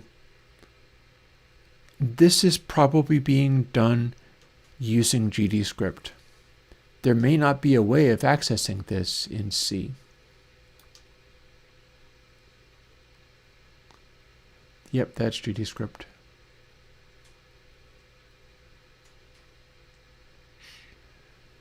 So we slowly type in all of this stuff out to get to this point.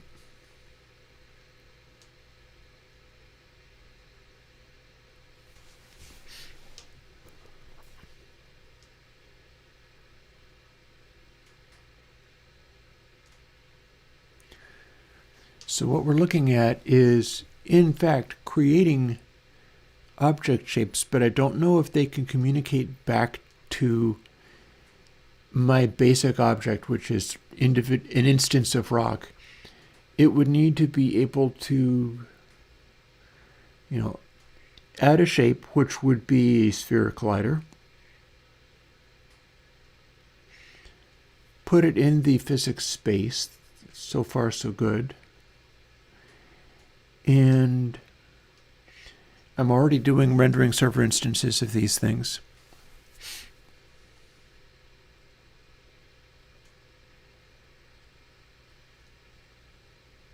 So that's my concern, is I believe this could make a batch of boxes falling onto whatever, but I don't see where you can do extended instances of the shape that's part of this. I don't see how I do what I'm doing with rendering server in the physics engine using this. Might be a little tricky going about it.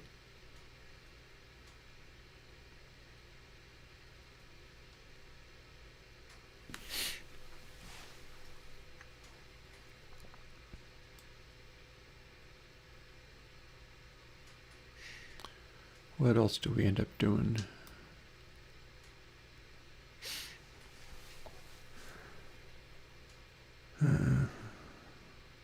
So I'm using a mesh to create a new object. Pick 2, mesh 2. Now I could run it. There you go. And that should be it for this tutorial.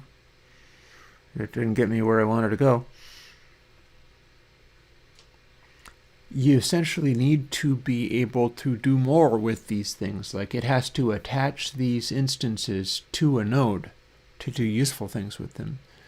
Let's bail out of there then.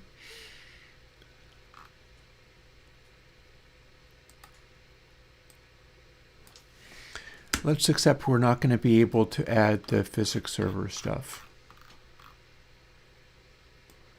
Doesn't even work that way that I drew.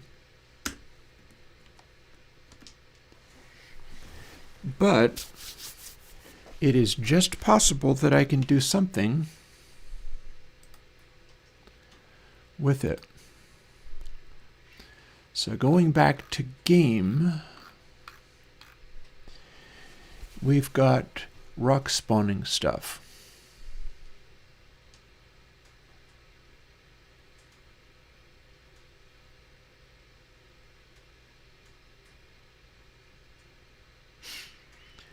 So something I can do here, see whether it works, is I've got a routine in here that's just for spawning a bot. If I move everything from this instantiating section down to its own little routine,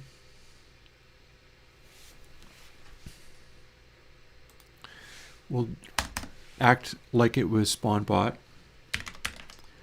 Actually, can this even be private? I'm not sure it can, because you know what? I'm going to have to call it from rock instances.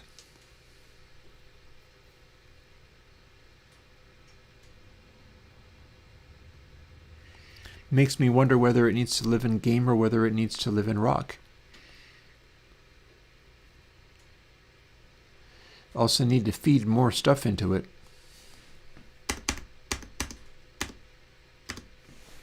So when I say needs to live in rock, what I mean is I might need to put in something. Well, does that even work though? Because if I put in a class inside rock, well, when the node enters the scene tree for the first time, it calls ready.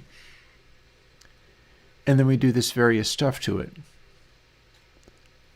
And I can get rid of phys object while I'm at it, because this doesn't make any sense or do anything. But if there's a class in here,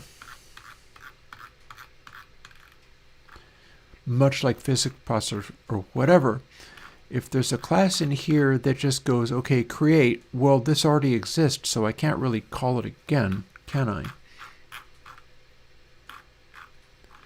I think that needs to live somewhere else. But if it lives here, unless it's public, rock can't call it. And I'm going to show you why I'd want to.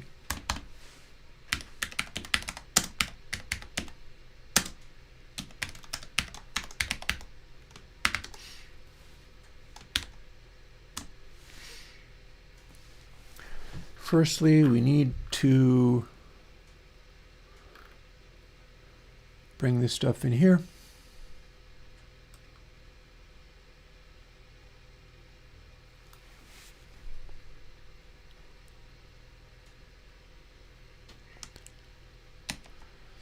We'll start just by doing that. It doesn't know what rock size is, so that needs to be passed in.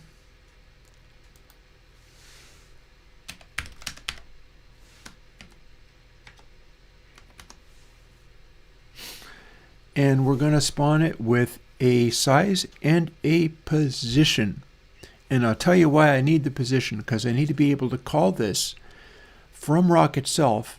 If we've shot it with a zap and removed it, it needs to spawn multiple smaller rocks in the same position. And then I'm going to see whether the physics engine makes them go flying off in different directions or just sitting very close to each other. The sizes are going to become interesting as well. We'll see. But and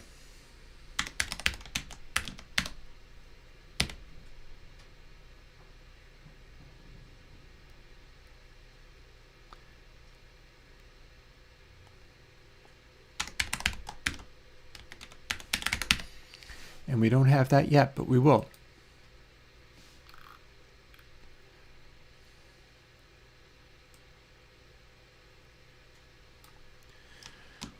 So if I cut that out of there, and then make this have callable parameters,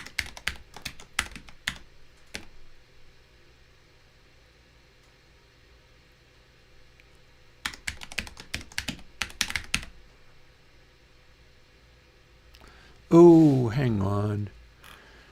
So when you're doing these things, it needs to declare the variables you're using. So I can't just type that in. I have to add a little bit more. Rock size is an int.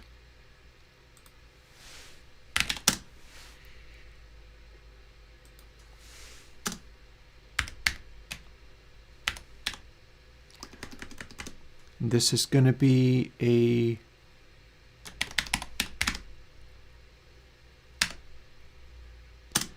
vector 3.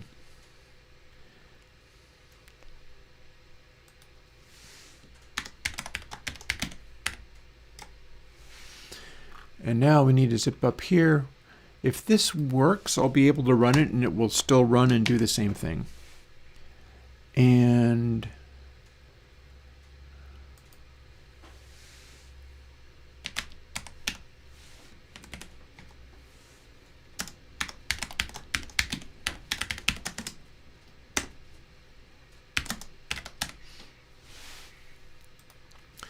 there we are.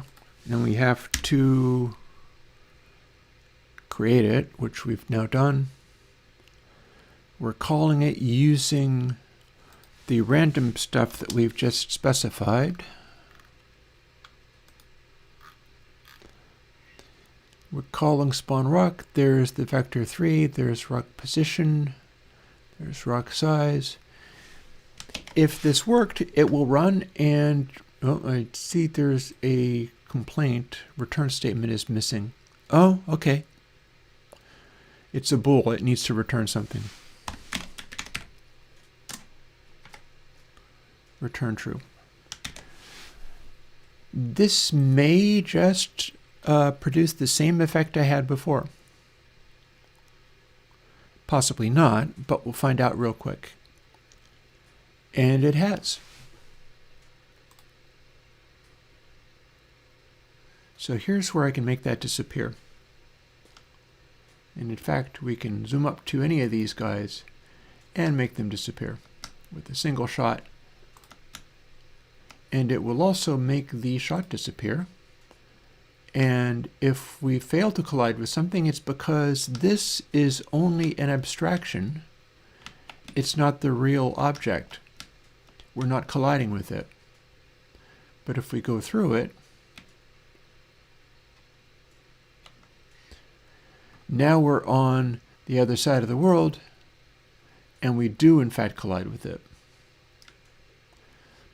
So that's weird and tiresome, but I don't have a way of fixing it just yet. But now I hear you ask, why'd you bother with that? Because I can call spawn rock from somewhere else, such as here. So supposing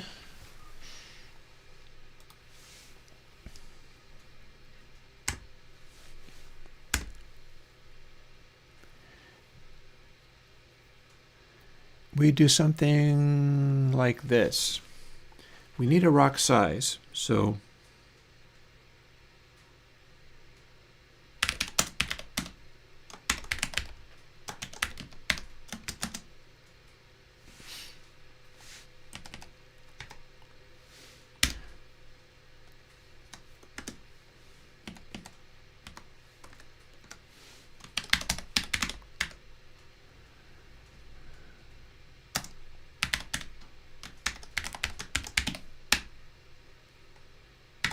that's not at all correct, but it's fine. It tried.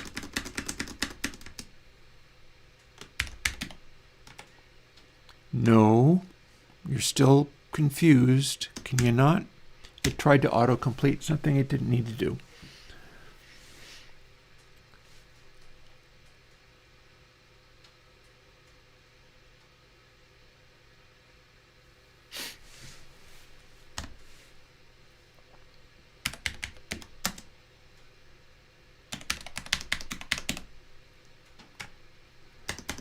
Equals. So the thing we're calling is in fact a bool. So we have to get access to game CS and call this routine from inside it using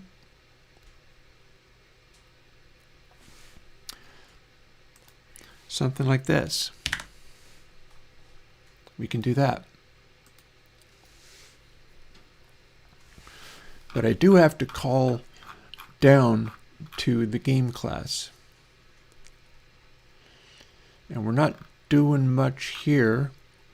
There's not much here to refer to the game class. But player refers to the game class, I think. Well, it refers to Zap anywho.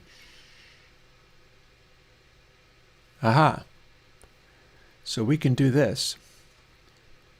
Is this? It is. Private game equals game. Cool. That works. We'll use that.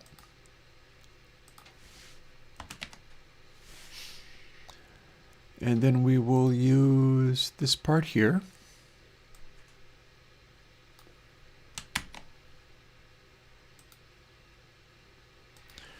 Ready? Please refer yourself to root game. Then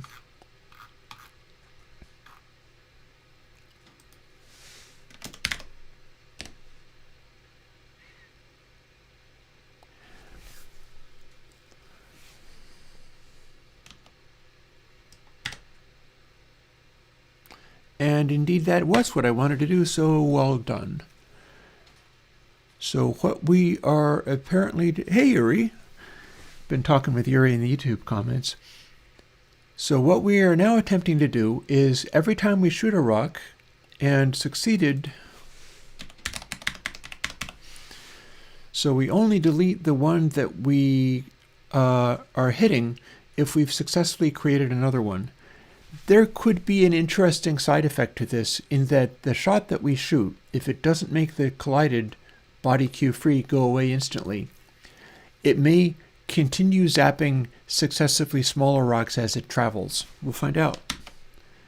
But here's what we're gonna do. Are we in fact making the rock be replaced by a smaller rock upon being zapped? One way to find out. Boop. It did continue to hit smaller and smaller ones as it went. that is because, and see, it went down to nothing. That is because the shot that I shot didn't instantly vanish.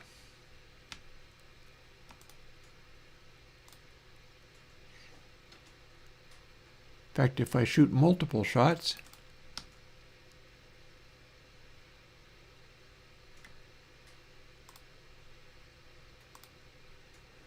they can get smaller and smaller as they go. So that is something of a concern, because, see, you kind of want the zap to, well, hang on though. Wait a bit. I think there might be something I can do that will stop that happening. If collided is not equal to null, here's the zap. It goes away, but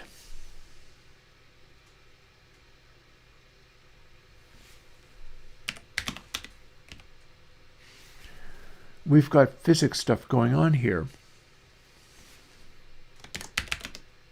Oh, no, I do have to refer to its rigid body. And that's going to involve me calling into it. Let's look at either bot or zap or something. We're calling a zap, so let's go and look at that. Zap is a rigid body 3D. So I should be able to refer to linear velocity and in fact stop it in its tracks. Then the zap will still disappear, but it'll be frozen until it disappears and it will no longer be... Oh, interesting. Okay, we have warnings going on there.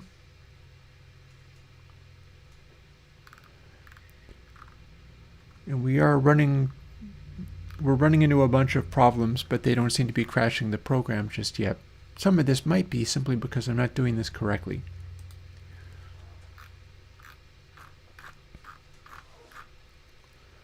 Let's see, we have that. I need to scroll downwards until I find the part where it wasn't working.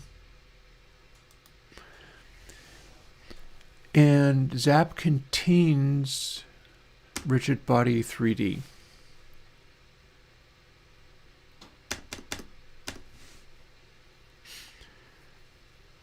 Can I make a variable and change it and have it be altering the underlying thing?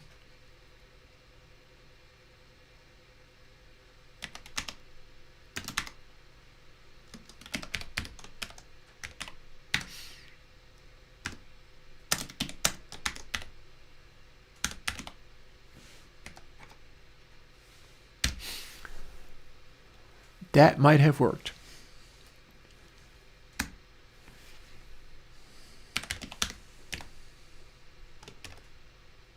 Nope. Nope, nope, nope, nope, nope.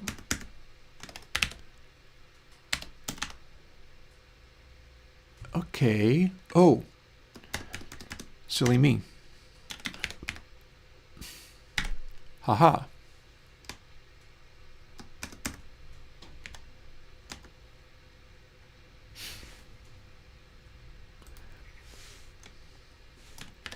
I think I can do a times equals.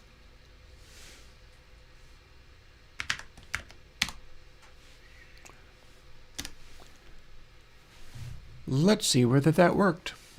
So what I'm trying to do here is we've got zap. Zap does get given Q free when it strikes something, but what's happening is it is continuing to hit smaller and smaller rocks as it travels because it doesn't instantly vanish. But if I also tell it to be negative linear velocity, or in theory I could tell it to be linear velocity 0, then it won't be moving in the same direction anymore. And if I can set linear velocity to negative, which is what that should do if it worked, then it will bounce but also disappear as soon as it can, because we're telling it body Q free. That did not work.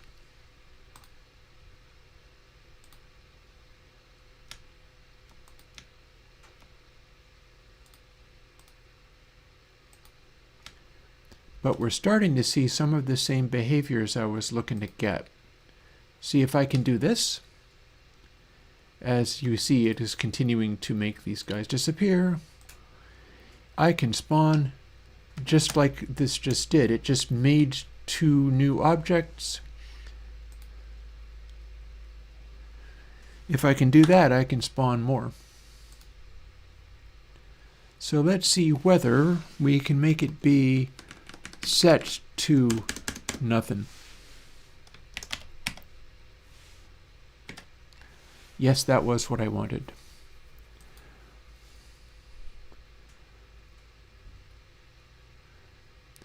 What I think is happening is I'm just creating a temporary variable.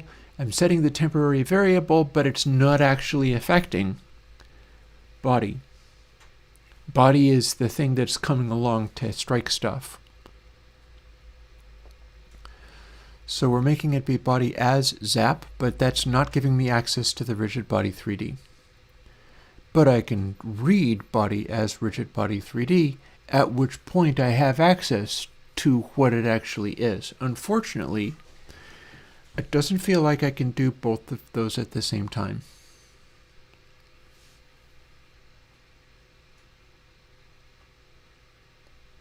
However, maybe I don't... Does Zap have code that I'm calling?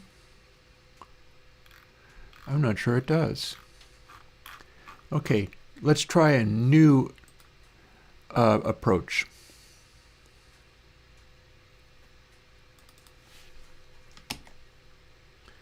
Because we're doing this based on body happening, but then none of the rest of this stuff requires that body be interpreted as Zap, which is a class with its own code and stuff in there. If the body scene file path contains Z, we could read it as Zap, but we could also read it as rigid body 3D directly. However,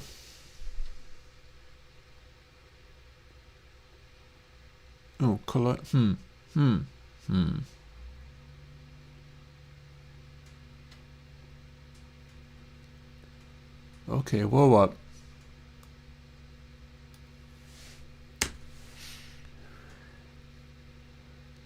If collided,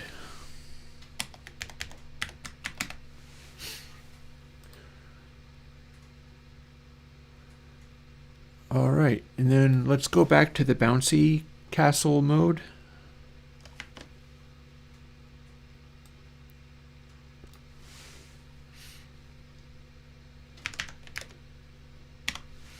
If you multiply the velocity by -1, it should bounce. And then we're calling body Q free, so that should still be fine.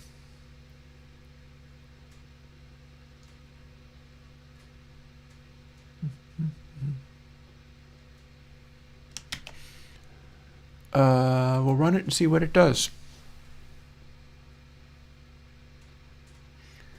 I'm hoping that now I am interpreting. It did not work. It did not work. See?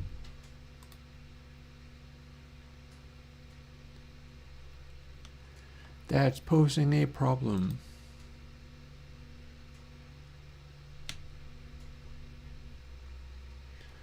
The zap continues on its path, meaning that everything is getting... See, it's hitting these multiple levels of it, but it simply doesn't go away quickly enough. And once you get small enough,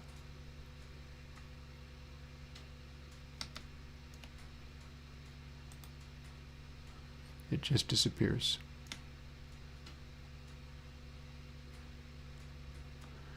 Also, I am not at all sure that you can strike a glancing blow at these guys and get away with it. Like, supposing I hit this one like this.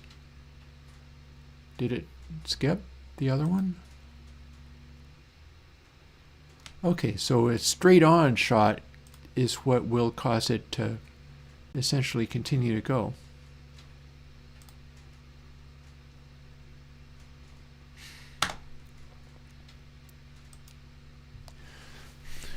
So the whole problem I'm having with this is that we're not able to make the initial zap that I'm firing change or reverse. See, collided body as rigid body 3D. That should be giving me access to the object that is impacting the rug, which is a zap. I can interpret it as a zap. I can also interpret it as a rigid body 3D. That is what I'm doing currently.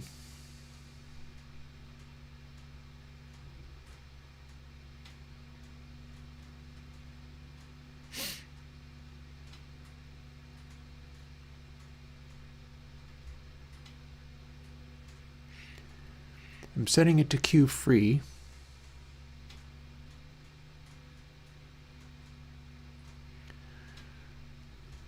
So is there anything crazy that I can do with this that'll get the result that I want?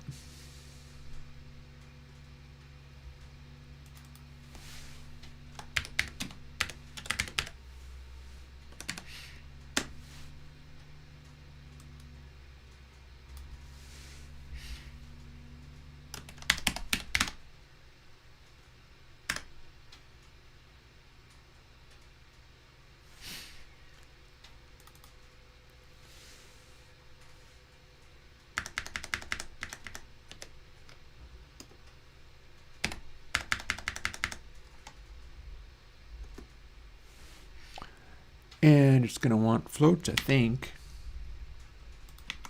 Yeah, signs point to it. Alrighty.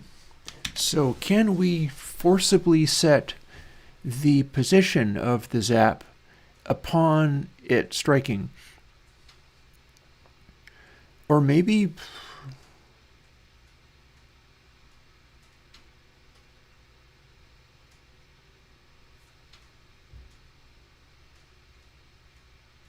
The reason I stopped talking is because I'm going, wait a minute, maybe I'm never running into these at all.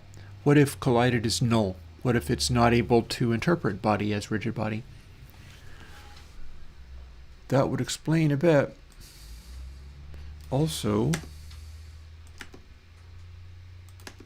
that might make this able to actually run.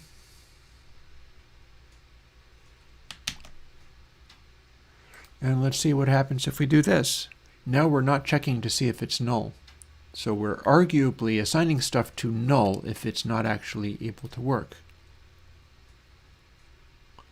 And that did not do a damn thing. It continues to keep flying down to the smallest area where we create two individual asteroids.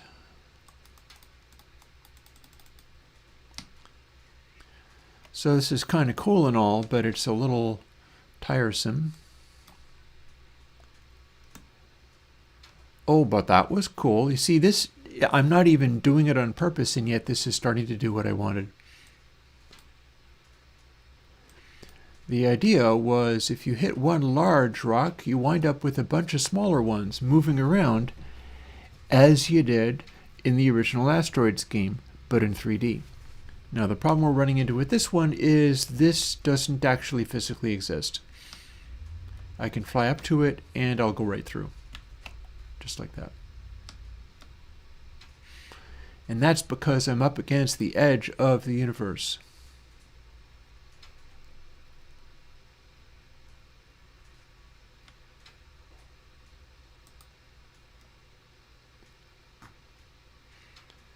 However, I'm seeing some of what I would like to see here. And then I'm failing to see some of what I would not like to see.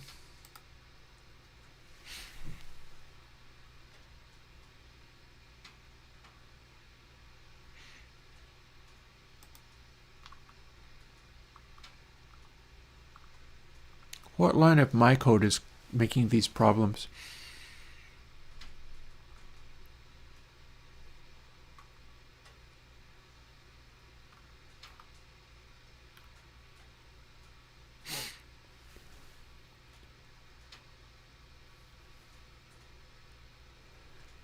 And what's making the mass be less than 0?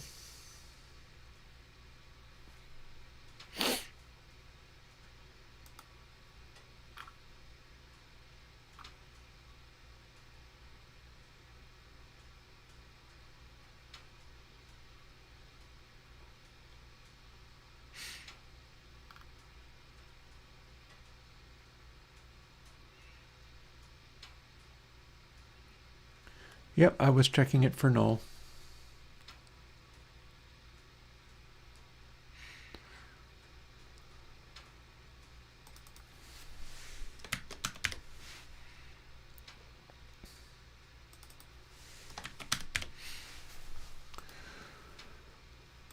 So if we do that,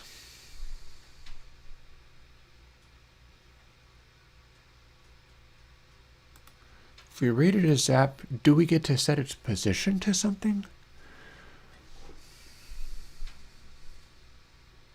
And then free it? So I feel like that's... Oh, since we're loading it as zap, we could give it its own routine just to make it be elsewhere. That should respond faster than the physics engine. So we're doing physics process here.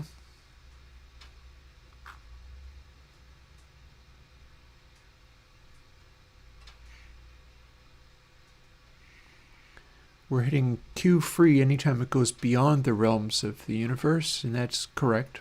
Also harmless.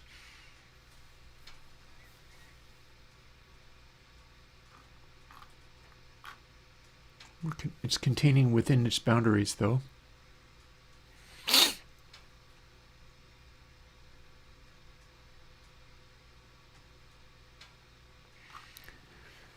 I can build a count into this.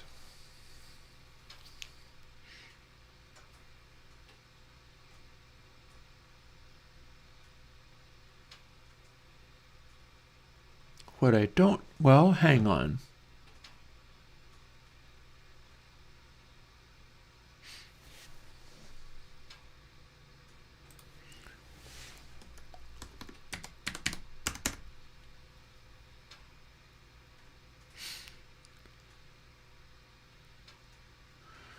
If I do this, then they loop.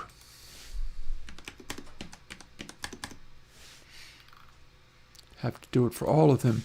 And the reference to Mesh Instance 3D underneath this is part of my attempts to make it only look as if it was porting to new locations, but we're not doing that. Instead, these are now following the same rules as the bots and the player and the rocks,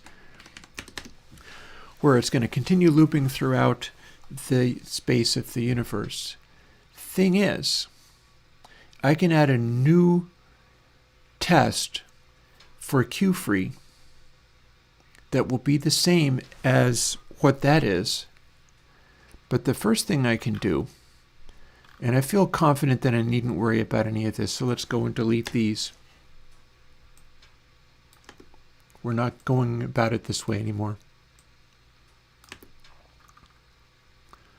We're not going to try to remove its mesh instance from itself. The mesh instance gets to stay where it is, but we're going to keep account of how many times it has either gone through a boundary and teleported to the next boundary, or whether it struck something. A little bit of save.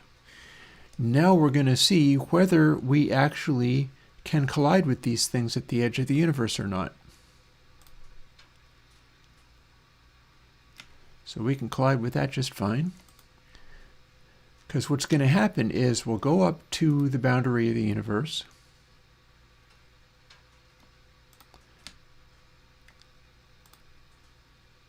And I'll tell you how that's going to work.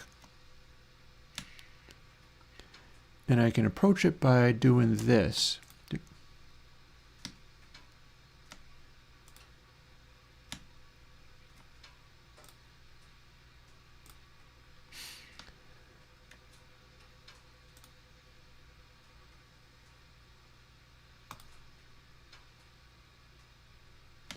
If I do this correctly,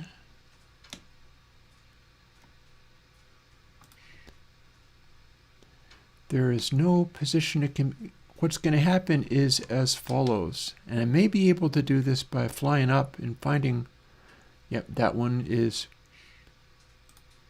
within the current size of the universe. We're creating a lot of multiplicity there, but that's probably cool. let's find one where I can fly through its surface. Not that.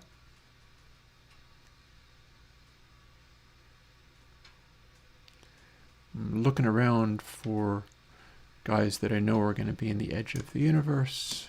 Here's a likely area. Yeah, so I may be able to fly through the surface of this.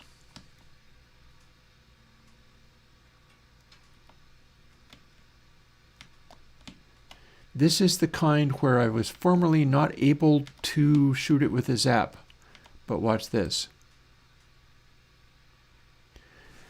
What has just happened is I fired through the surface of the appearance of the rock. I think it literally straight up disappeared at that point, and I'll tell you why.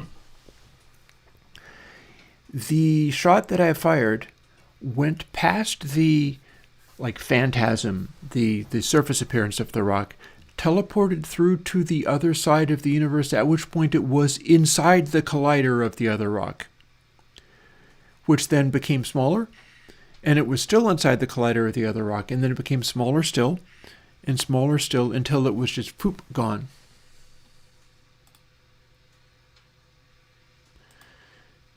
I'm still having no success at being able to shoot a shot and make it only remove one size. It continually keeps on going.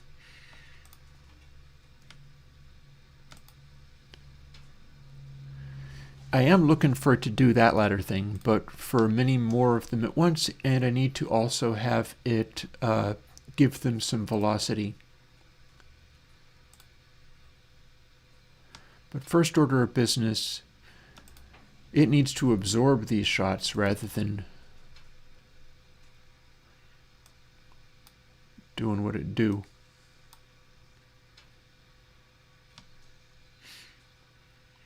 But the end result is what I'm going to accidentally see through some of this.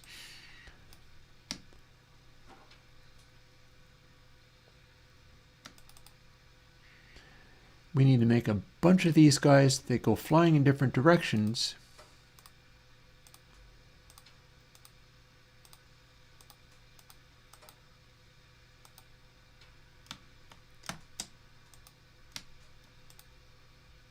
Huh. Okay, eventually I got it.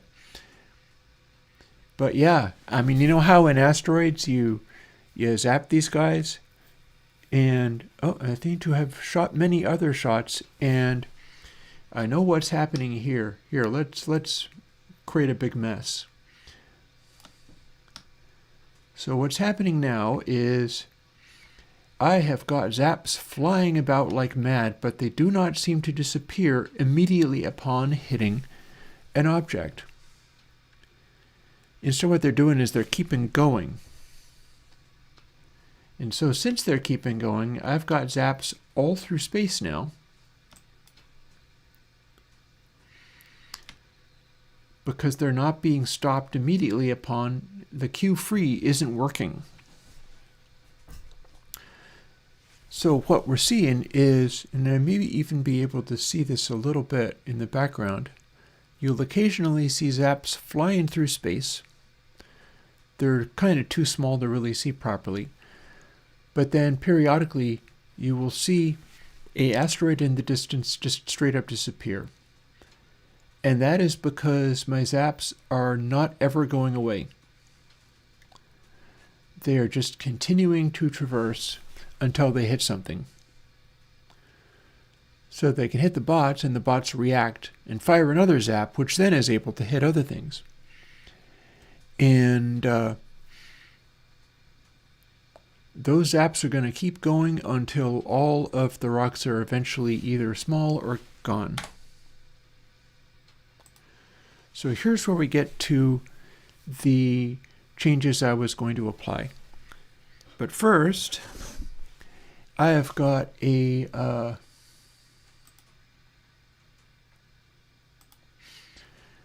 I can throw some music on.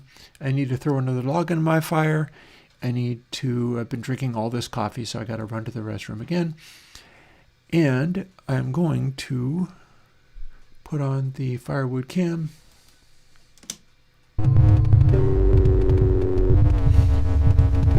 be back.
Back to this. So here is something that I think I can do.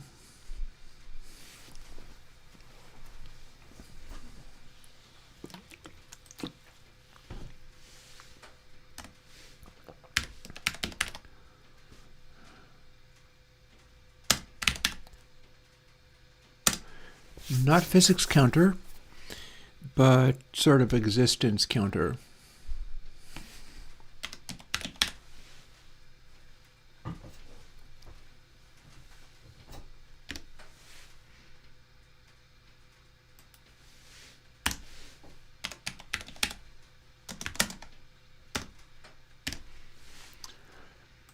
So we start with exist equals 1.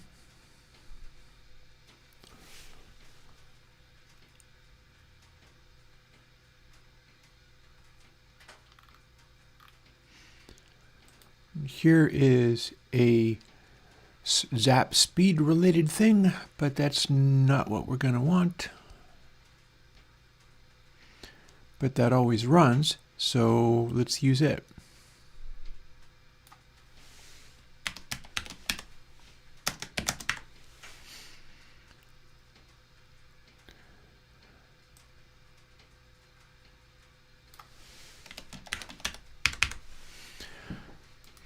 Every time we go beyond the boundaries of the world, exist minus minus.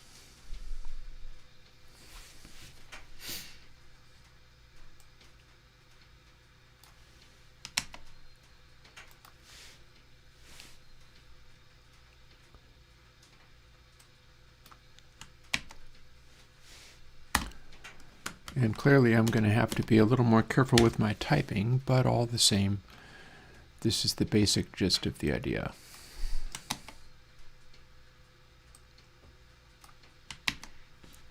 So we can do Q-free regardless. We're going to check on every physics process.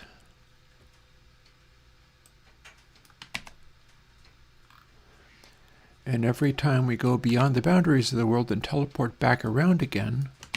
So what's going to happen there is we can warp through the outside of the world and zap objects that are only being visually represented, because it'll go through and appear on the other side, but then if it tries to do it again, it's gone.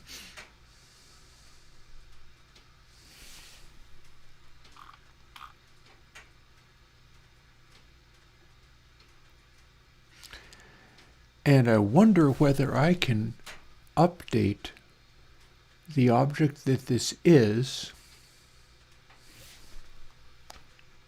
in some way. Here's the object. See, it's got a collider and it's being told not to exist. Can I make that? Oh, hi. You can tell it to be disabled. If it's disabled, it's not going to collide with things. I think maybe that's the answer. Collision shape 3D, it is not disabled. But if we look back over to here,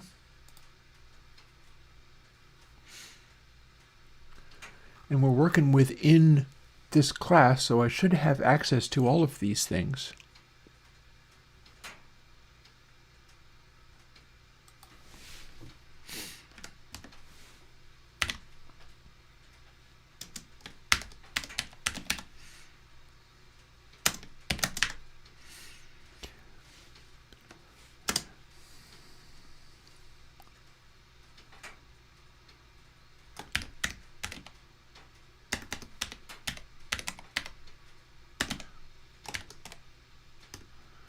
How do I refer to this part of, oh, I know, get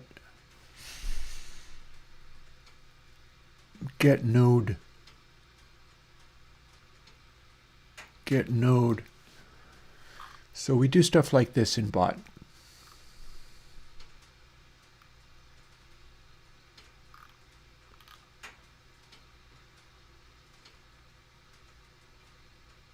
See, it goes get node, this, that, and the other thing. So it's not going to have a, well, it does have a mesh instance 3D, in fact, but I'm not going to be using that. Instead,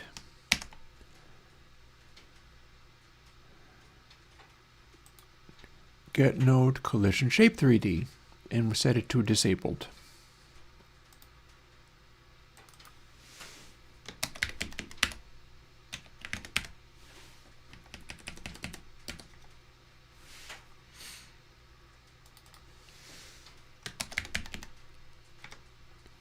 Hey, it figured out what I wanted. Maybe it's because I was looking at just that just then.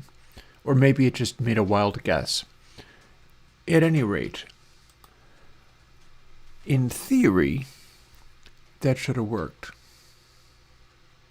What I don't know is whether I can call that from inside a collision from something else.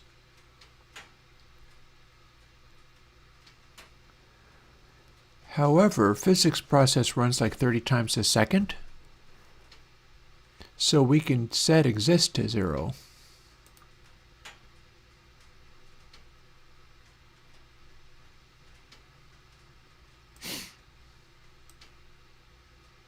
That is a public variable.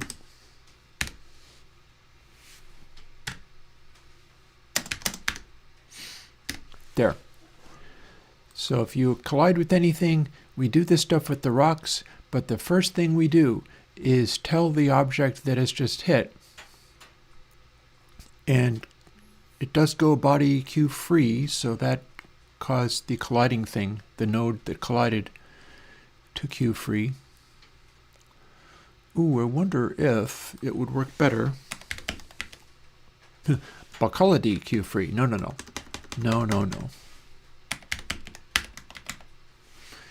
Can we do that? Looks a little bit like maybe we can. It is a little bit suspicious because it doesn't think that's always going to be what it says it is.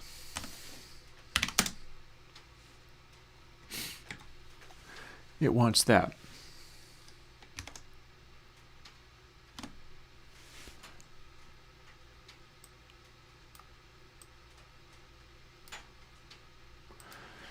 And for all its cleverness, it's very poor at figuring out some of these things. But that's fine. Whatever. We are now testing to see if it is a null. So let's see where we got. Do we have it so that we can shoot a thing and it will go down in size exactly once? No. That kept going. And going. So we're not there yet. However, certain parts of it are working.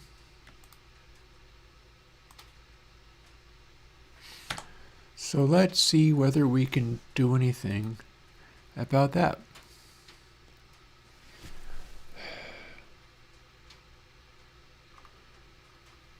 So we're doing something wrong here. I'm not sure what the issue is with that.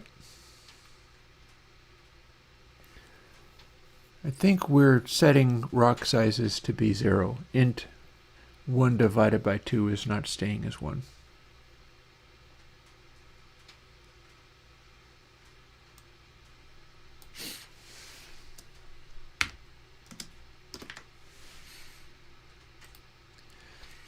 So we can do that. We can also do logic so that if the rock size is larger than 0, then we can do that.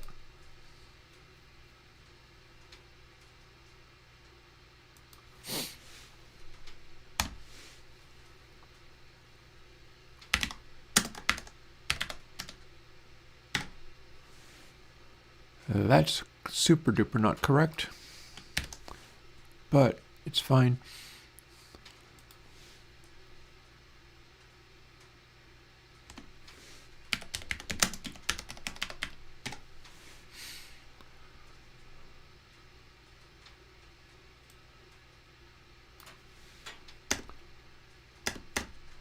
Whoa. Okay.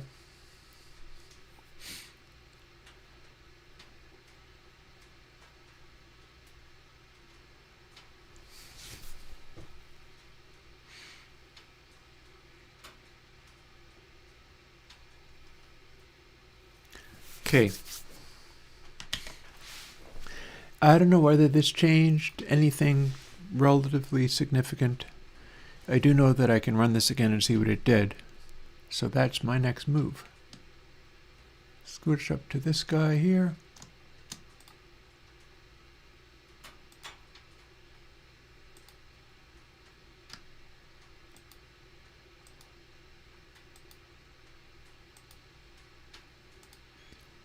We are definitely making it smaller by 1. We are also spawning a bunch of weird random extra guys. So sometimes firing the zaps doesn't actually make it smaller after all.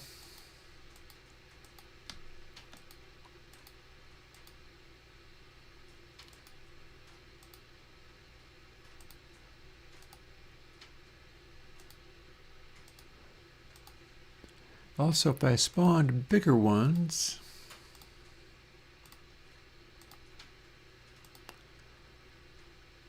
See, now that randomly made 2. I'm not really quite sure why that happened. If they started moving around faster, because they're really kind of not. They're staying in one place.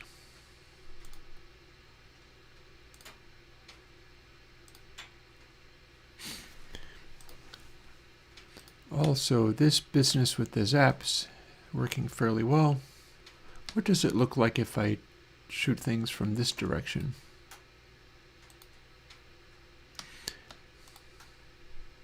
I'm trying to see from what angle. Up. From literally directly below.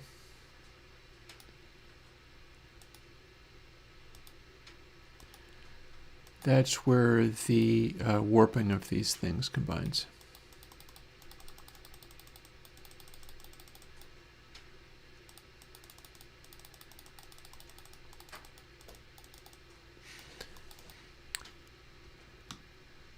Oh boy, that made a whole bunch of guys. So it's accidentally doing what I intended to have it do in the first place. Interesting.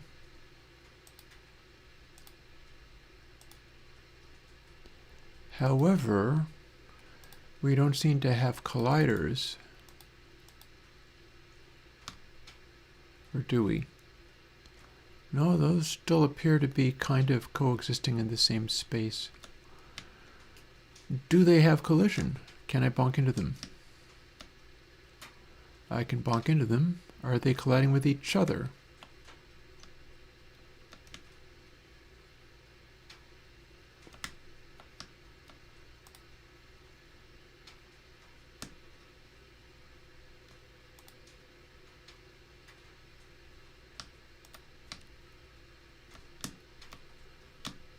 Okay, did that just make 2? Yes. I can collide with that.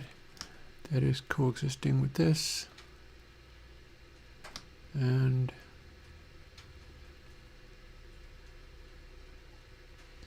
yes, I'm kind of colliding with both, but they are,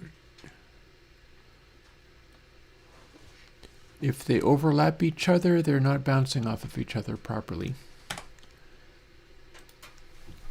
So we can apparently do this.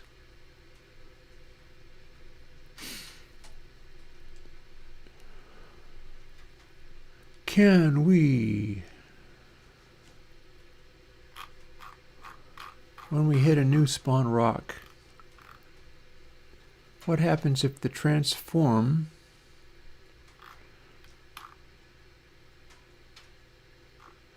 also gets a velocity?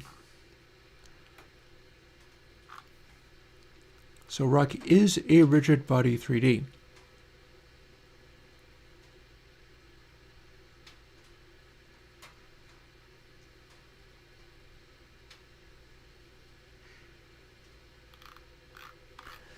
Making all these things. Do I do anything? Apparently not. Here's process, so we're updating all the transforms. Physics process is doing the same wrap thing that I'm doing with the zaps. Here is a notification for pre-delete, which is supposed to let me delete all of these extra visual instances. It clearly doesn't work because that's probably what's causing this 29,000 allocations for this.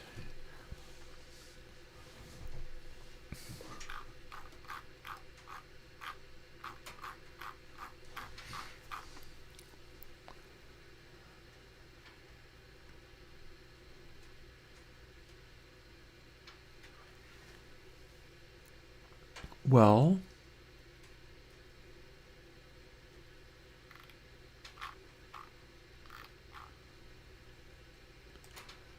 here's game, here's spawn rock.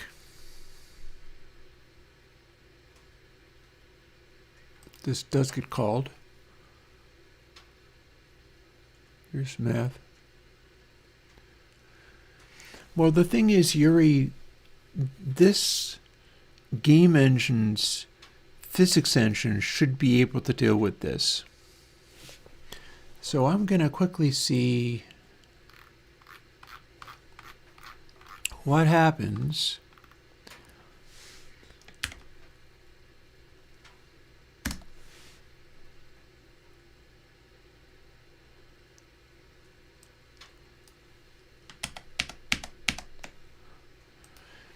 if we quickly just do this.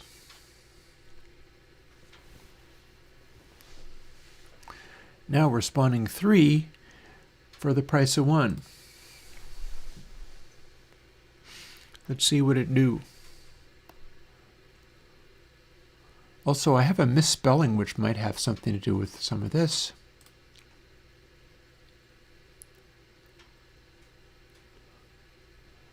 Ooh. Okay, so something happened there.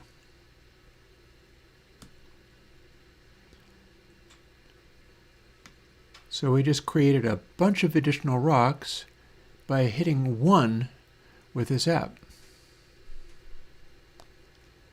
And again, so the thing here is we're creating these guys, but they are only gradually moving to be separate from each other. And I'm not really quite sure why that is. Maybe it has something to do with mass. And it can get pretty silly. This qualifies as pretty silly.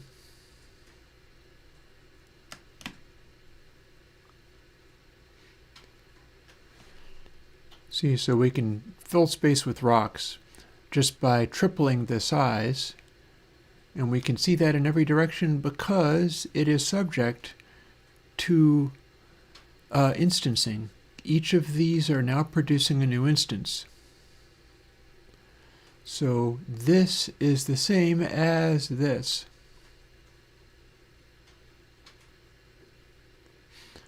And if I were to zap off that direction, I can try to have this guy direct me towards purple billows. But the challenge there is as soon as we get messy and start firing a bunch of zaps, stuff's going to get crowded.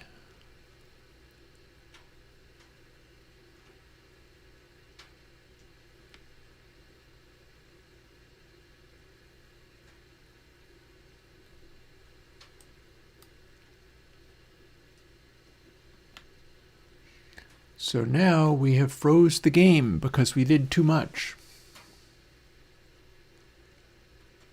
And now it is unfroze, but we have filled all space with too many of these damn rocks. So the other possibility is when you fire rocks and break rocks into other rocks, you then, and what I don't like about this is they are stationary. I am accidentally causing the physics engine to produce these dense, unnavigable clusters of rock.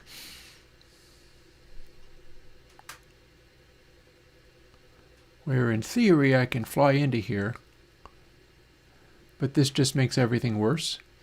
And part of that is because I only reduced the size by 1. And the other problem is they're stationary. So they're moving apart from each other just enough that they're not occupying the same space. But it becomes kind of dumb looking. And this is with firing 3 rocks for every one. So here's a smaller area. And that just bounced up, and I do not know why.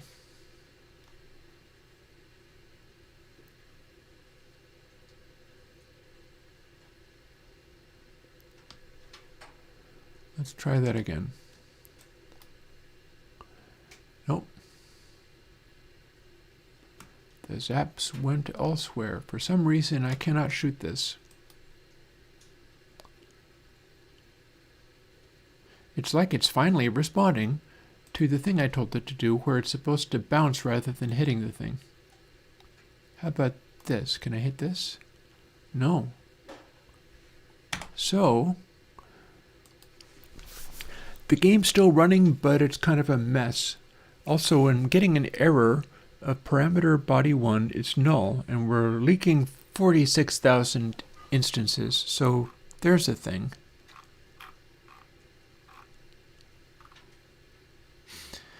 And it's Jolt Contact Listener 3D, so there's an issue that we're filling all of the error log with this null business.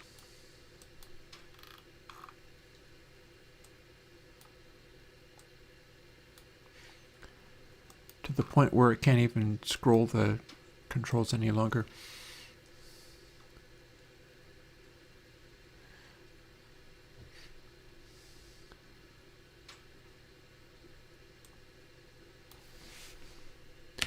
We can go back to divided by 2. That should make the new rocks smaller. Problem being, we initially spawn rocks like this, but we are not doing anything with regard to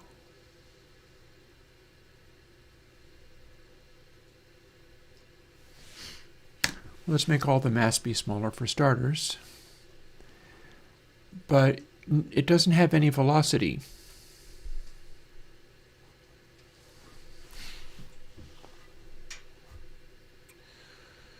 We're able to instantiate new meshes. That stuff is working fine, but we don't have velocity.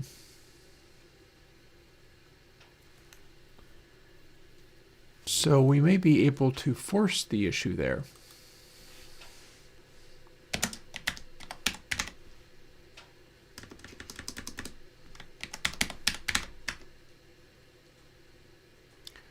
I don't have an object called rock direction. That's close to what I have in mind, but it really isn't it.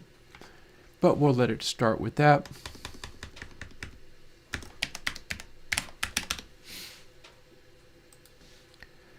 So you call this, and then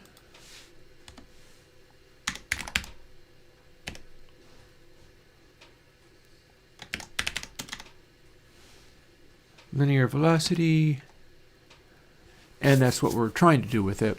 And now we have to actually assign something to that.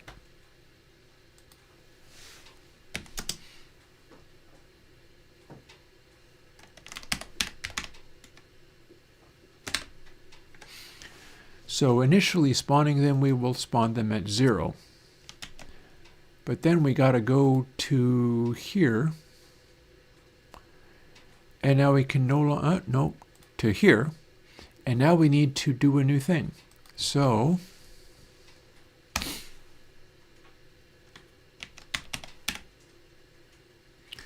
that's not what I meant.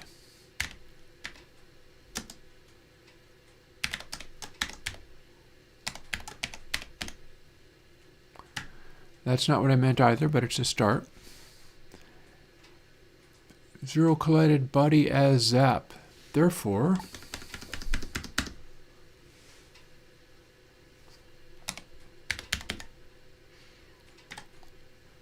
collided.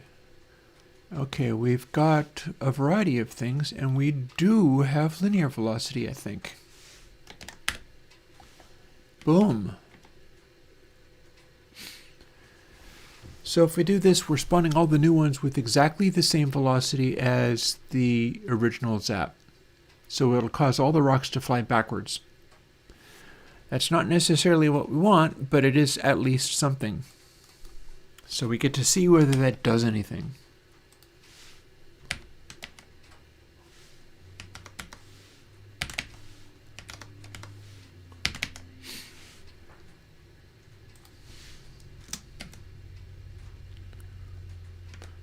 It is incessantly trying to pop up big menus to do things with.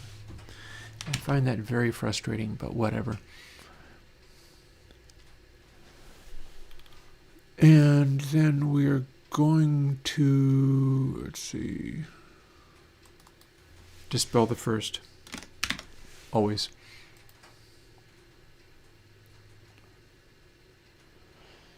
And we'll try this triplicate business, and we'll see what happens when we do this.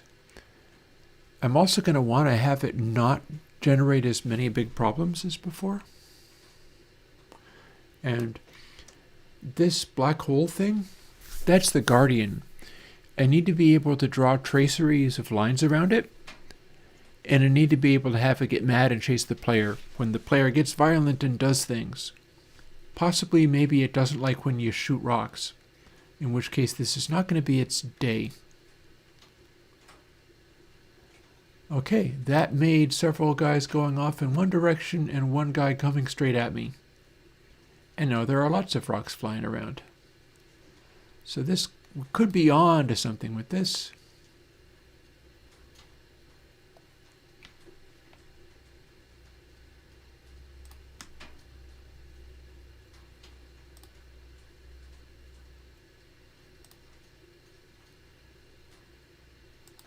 Lead it.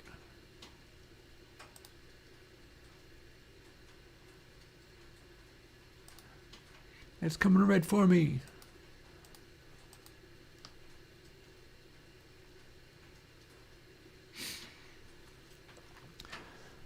So this is starting to get the kind of messy I was initially thinking of. Of course, if you hit these, it doesn't hurt you.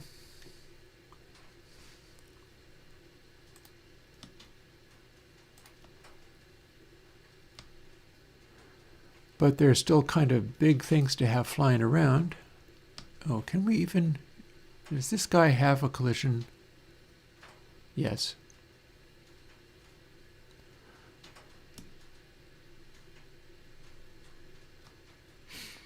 So they may all be going in one direction, but they do tend to separate, and as soon as they start hitting other stuff, things scatter. So if I build up some speed,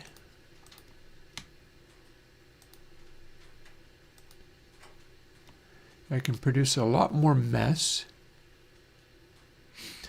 And bear in mind, all of these guys have multiple instances going way off into the distance. So what's going on is things are getting increasingly awkward. Remember, you're supposed to be finding these little bots and asking them for where you're supposed to find your little friend. And it makes it a little bit more difficult when the world is full of chaos. Like this. So the fact that they don't actually kill you is not actually super helpful under the circumstance.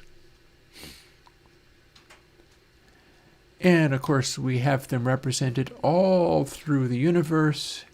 You can see them all off in the distance. Things get really, really messy really, really fast.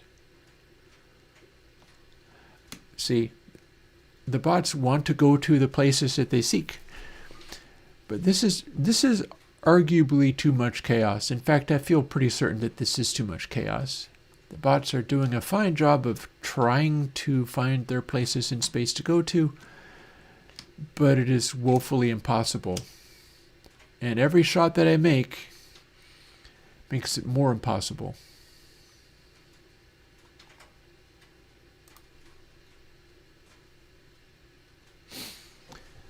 Getting hit doesn't make you squish, but it's deeply disorienting. So tell you what, let's start that over.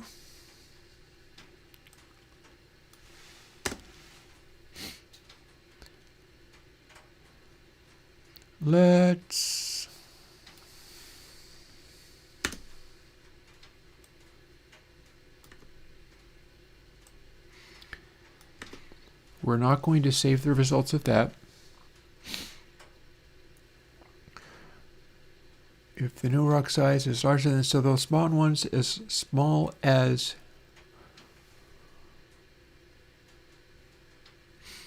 so that's minimizing things a little bit. It is not quite as exponentially ridiculous as before. The stuff does appear to be working as far as you shoot guys and then stuff gets busy. What happens when you're at level 10? Can we have this game be playable before it gets stupid? Because this is effectively the challenge. And we haven't even brought this floating black hole into play. But you are supposed to be able to question these guys.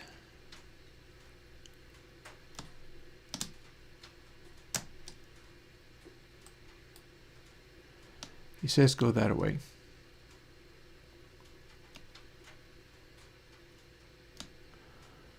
Arguably that wasn't that helpful, but I don't know. We can but try. We will search in this direction. Is this Northern Lights? I don't think so. He says that away.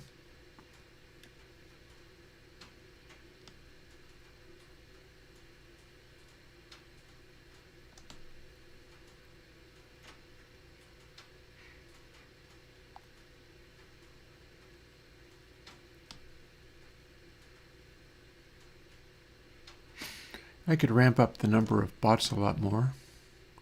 Okay, you, I already asked.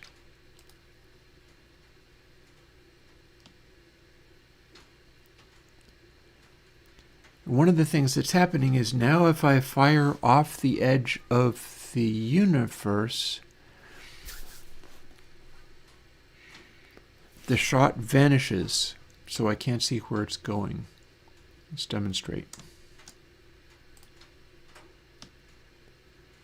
So I can go that way.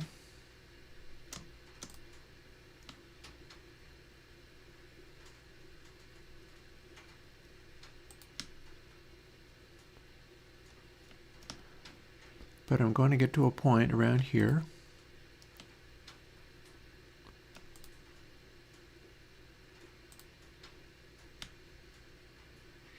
Somewhere around here, I get to a point where the shot just disappears because it wraps. And this is that point.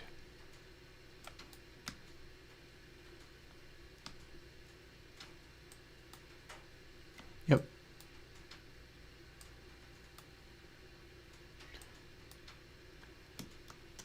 So the wall of the universe is there. So what's happening when I do this is it is firing a zap through. That zap is teleporting to the other side of the universe, at which point the internal count for exists goes down by 1. Next time it teleports through the universe, it will be told to despawn. It'll be told to queue free. And that's why all of space is not completely filled with zaps at this stage. If I do this and then go to the other side of the universe, which I probably can't get to, I'll probably see some of those zaps moving. Or perhaps not. Let's see if I can... Haha. So that thinks Northern Lights is this away. That thinks Northern Lights is that away. And the problem here is we can ask it, oh, hello. You're not so wrong. That one was Northern Lights. Yeah, so in all of that goofy zapping that I've done, I didn't hit that many of the asteroids, nor did I really see what would happen when they start flying around. I seem to have missed them all pretty thoroughly. On to the next level, at which point I will, in fact, shoot asteroids on purpose. And that made a smaller number of asteroids that are receding from me rather rapidly.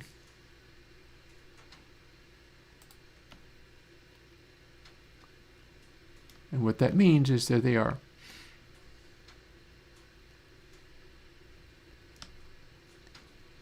So I'll tell you one thing I could do. I could multiply it by a fixed speed level, randomized.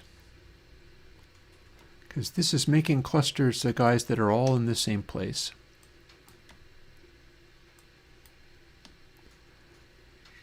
And one thing I can do, okay, so does that actually hit that guy?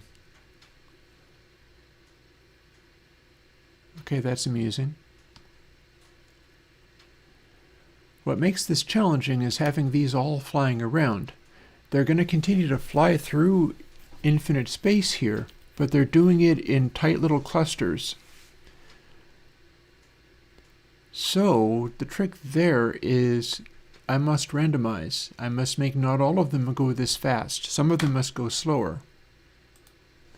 Only then will it look, oh, and we've leaked a bunch of resources in exit. That is not a large number this time, so that's cool. Oh, but that is. I am going to want to deal with that because otherwise it'll become a problem. I don't know how you deal with this. But here's how we deal with this.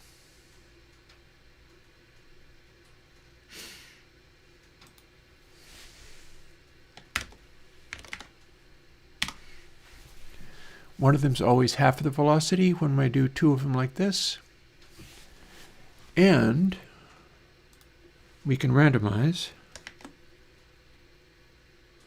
I'm not sure if I really need to put that in.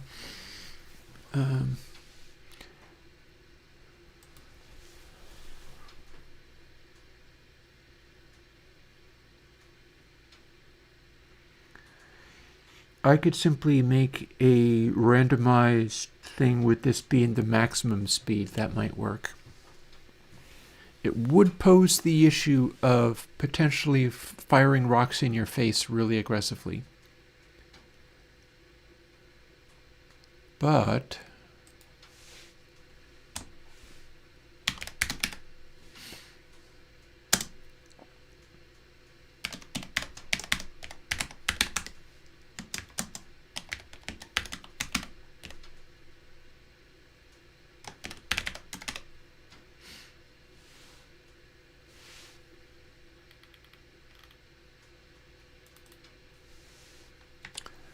and it figured out that since I want to float, it wanted to convert the vector 3 to a float. So it did that.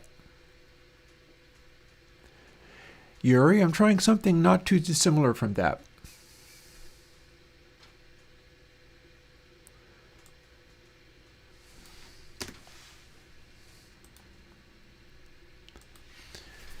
So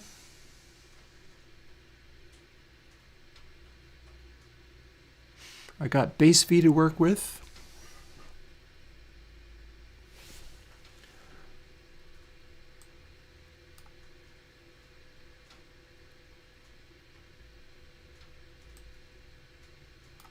But I can put it here.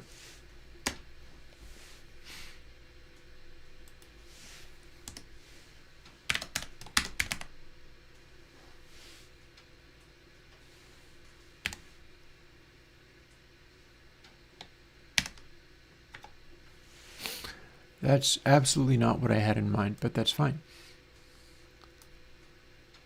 So we don't get to do this, but base V is now the speed of it. Hey, TH number, I see your messages now. You should be watching what I'm doing and experimenting on your own. I'll help you. As soon as I throw another log on the fire. Got to keep them logs on the fire. I'm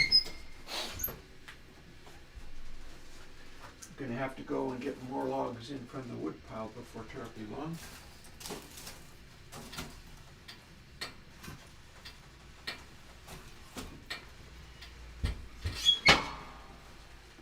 Yeah, that should be going pretty soon.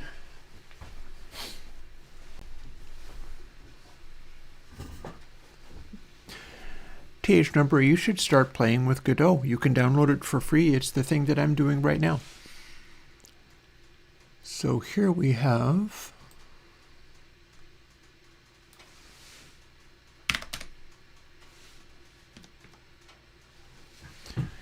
that's not what I told it to do at all. Hang on.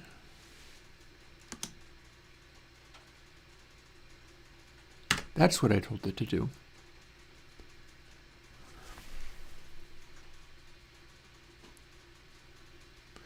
Yeah, you should continue to do that as well.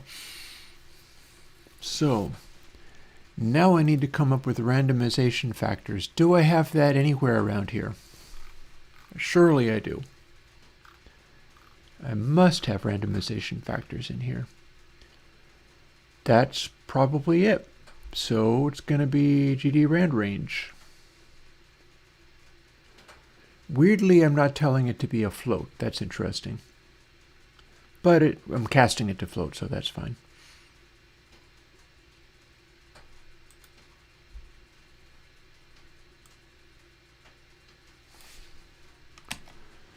So, back over to here.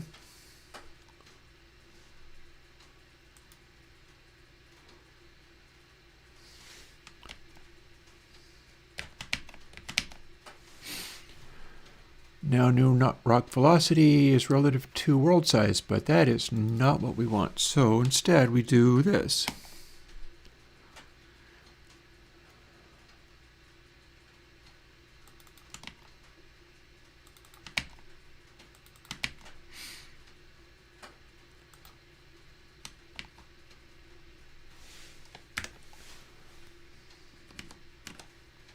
And we'll have a minimum range of 0.1.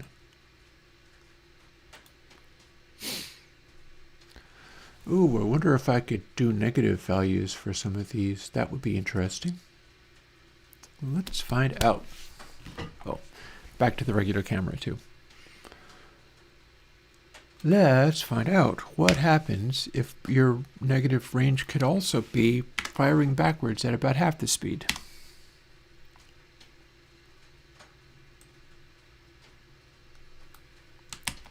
We are doing a bunch of random calls, but that's fine.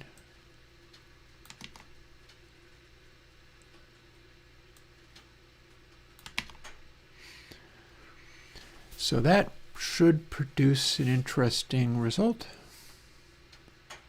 No, you should try it out.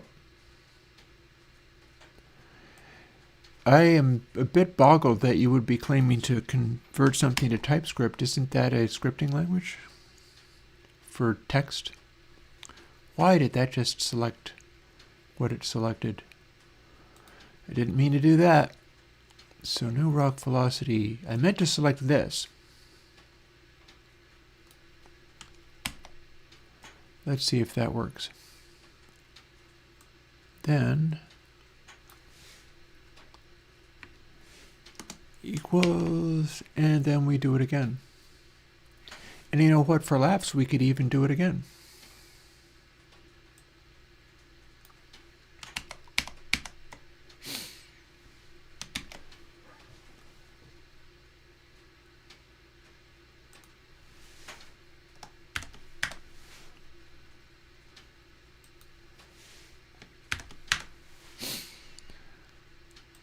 And we'll make some of the new rocks bigger. That's probably fine though. Alrighty, what do we got?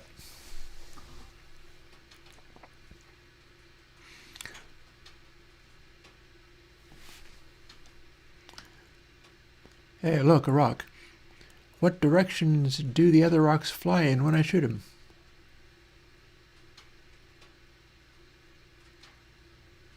Huh. Hi, are you colliding at all? What's going on?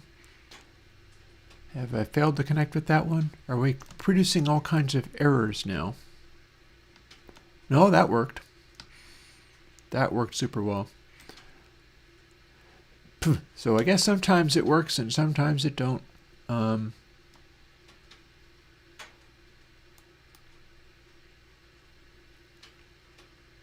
Does it work at range?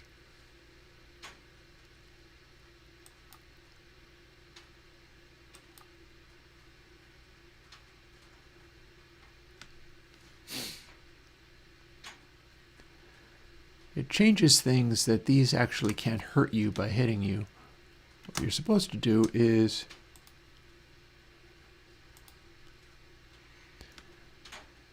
use these to direct you as to where to go. You must be Chogray. Okay, I win. Oh, wouldn't it be funny if all the rocks came towards you as well? That would be terrifying. That'd be the worst. Space for new level. And again, we got to make this guy be somewhere else. It doesn't do anything at this time, but it's supposed to be the danger, a challenge. Maybe it can be a thing which doesn't like you shooting the asteroids. So if you accidentally hit an asteroid like this, it's like, hey, leave the rocks alone. I am the rock protection police.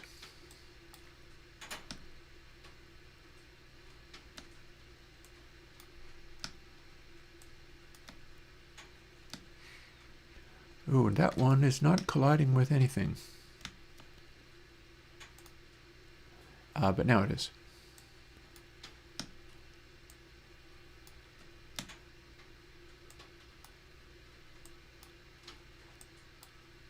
Oh, God.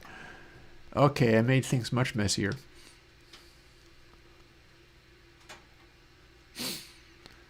So can you even usefully shoot these little tiny ones that are going so fast?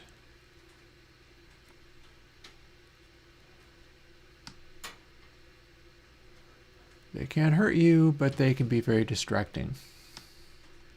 Can I chase one?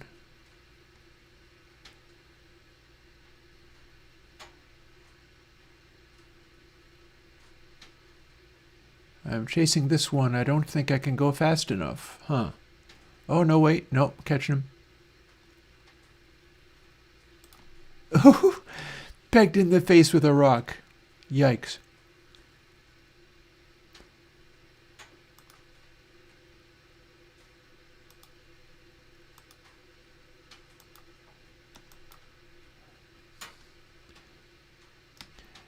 Yeah, this is producing gameplay issues. Maybe I'm just spawning too many of these.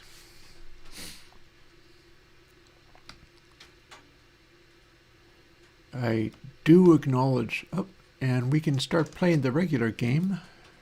Find granite. Are you granite? You're definitely not. Have you seen granite? Yes. It says that away. Yeah, good. Up, and I bet you that's granite. Yeah, that looks familiar. Oh, get space for next level, reset all of the bots.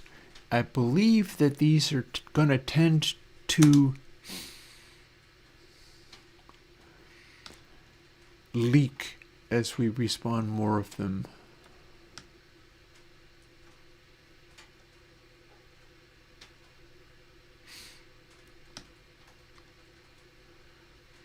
So yeah, again, you are supposed to question these guys when you find them, which I've just lost that one, I think.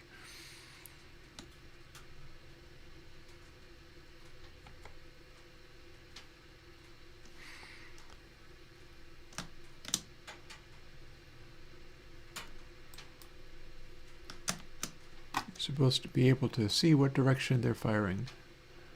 That might have been a little bit too fast for me to spot. Oh, it went that way. That means this may be gritty green.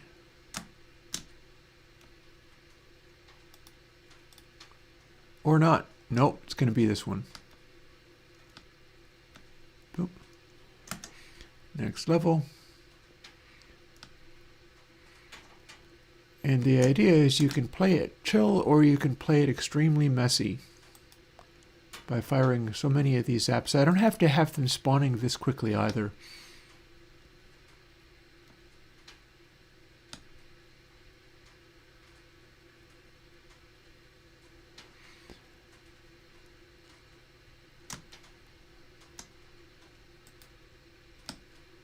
Are you Halloween? No. Have you seen Halloween? Yes. It says that way. Does that mean this is? No, I doubt it. Nope.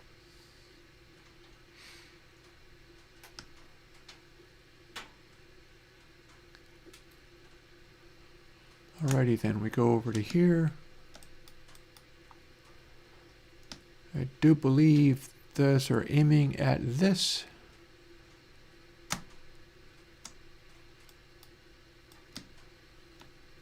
Found it. You go ahead and port to tape 8. I have never heard of anybody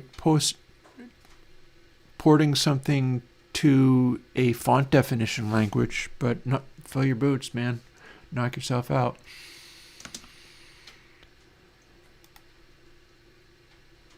And now let's get messy by forcing lots of additional rocks everywhere.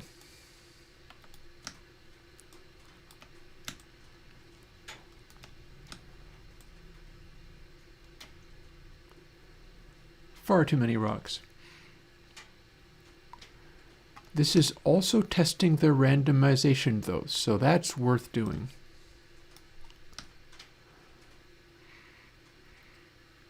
I think it does at least give the impression of you're firing a bunch of crazy zaps, and therefore the rocks are flying off in every direction. So that seems basically cool. I'm down with that. And this has no, well, yes it does have collision. Sometimes they respond, sometimes they do not.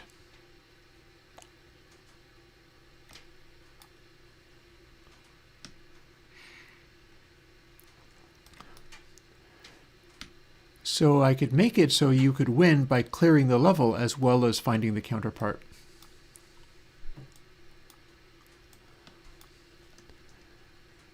That is certainly a possibility.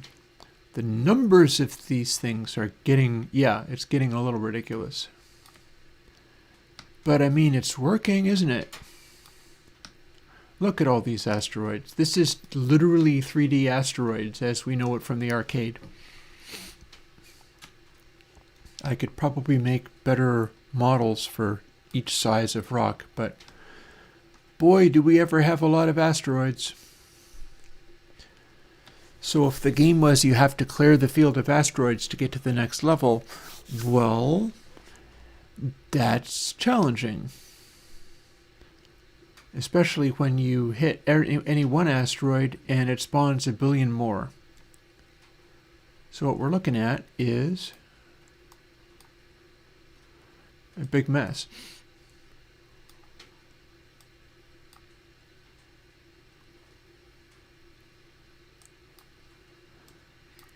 And I'm having a lot of trouble leading. I have to fly up on everything in order to be able to get it. So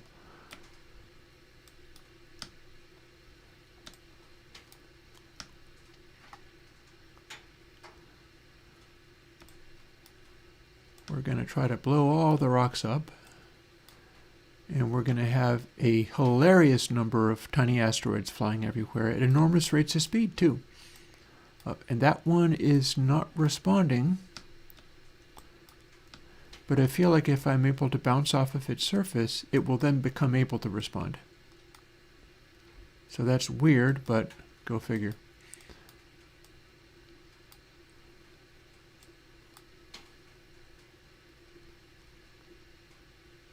Now let's see if we can watch for asteroids coming in my direction and shoot those.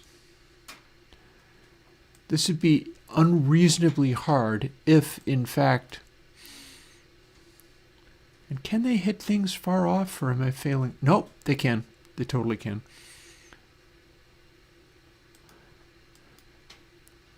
Like, if something hits you, this becomes literally impossible. Mind you, if something hits you that's flying in your face from somewhere, that's maybe less impossible. But it's going to become pretty daunting very quickly.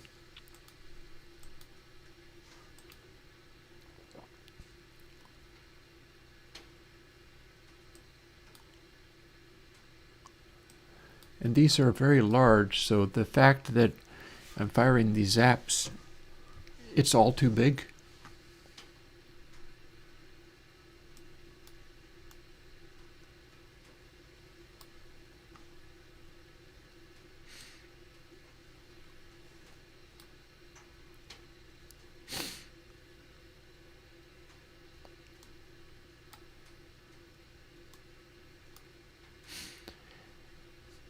Yeah, there could totally be a Game Lucy thing of one of these just hit you in the head. That one nearly did. I'll teach it a lesson if I can aim well enough to get at it. Yep, I got it. Look at that go. So this is kind of cool. Oh yeah, we're doing a lot. Whether it's useful is a whole other question, but we're doing bunches. This is only like level 100. Oh, one of them just literally hit me. I am certain that that one just nailed me.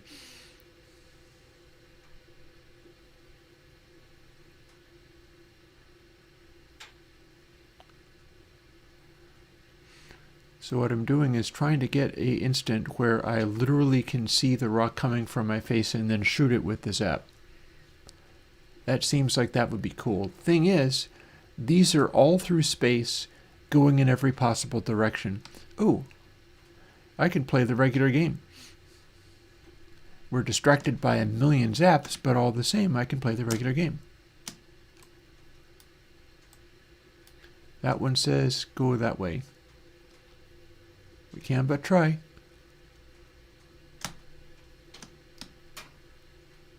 Here is... Got there. Yeah, like I said, wouldn't it be horrible if all the rocks came at you when you wanted to?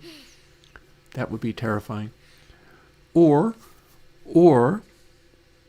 there could be a special difficulty mode where if you do get hit with the rock, then all the rocks are coming for you. And that would get messy really fast.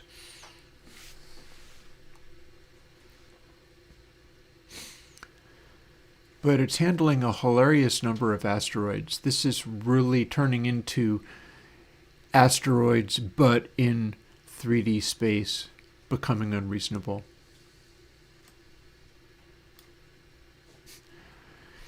I'm liking the way you get to blow them into a million smaller rocks.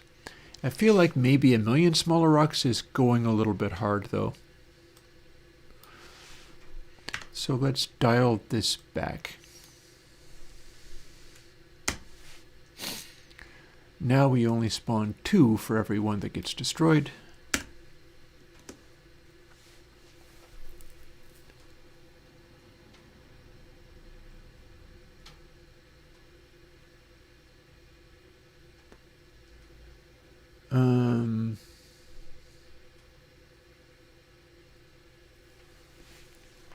And we can randomize, but also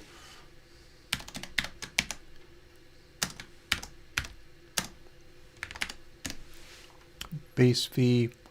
Hello. Oh, I know. It wanted to be a float. And then we're still randomizing, but we're reassigning new rock velocity, and then that can be the real speed again.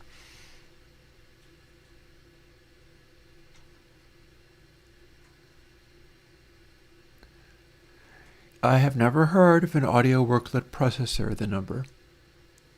So yeah, no doubt I missed that. So how many things did this... It leaked one instance? It didn't free one shader? I don't remember creating a shader though.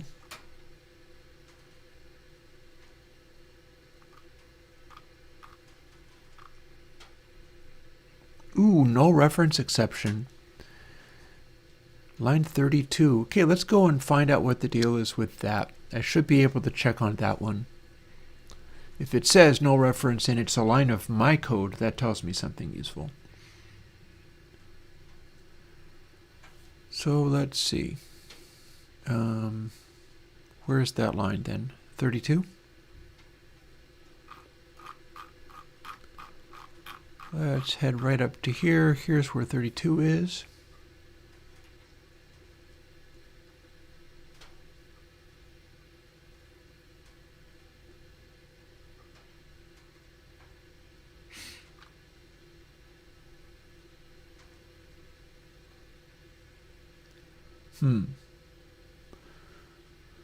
So why would you be calling that reference when there's a null check right in there?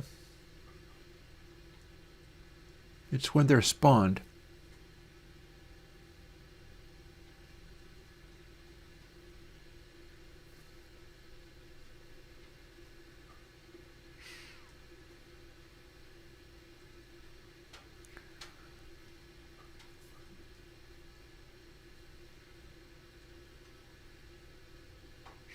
Right on. Fair enough. Go forth and do that. Absolutely. That sounds like a really fun thing to do. All of my stuff is MIT licensed. You are free to go and do stuff with it. Doing stuff with it in the browser seems like a good as thing as any. So let's see, line 32. That's definitely this. I do not know.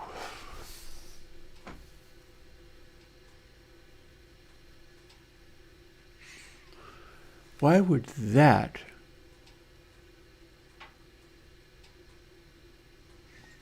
be a no?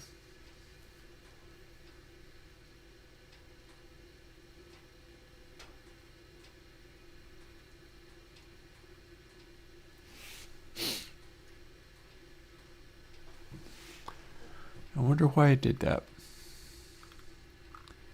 Immediately it did that, and I do not know why.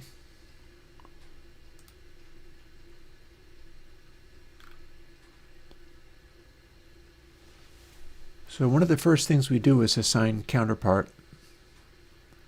That's assigned in game. That's assigned when we start up.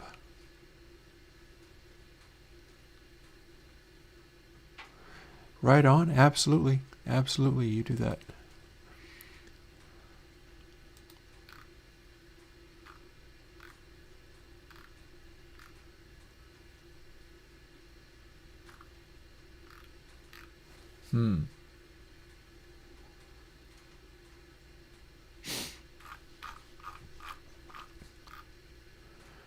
So I'm starting with just level 10. What happens if I bump it all the way up to a level 100?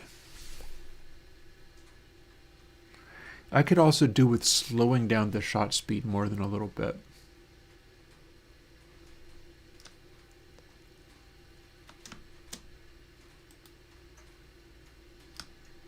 It says go that way.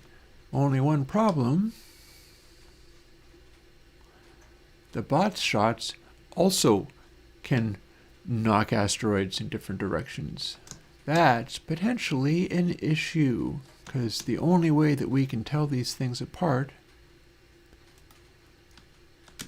Oh, are you in fact Mardi Gras? Where'd he go?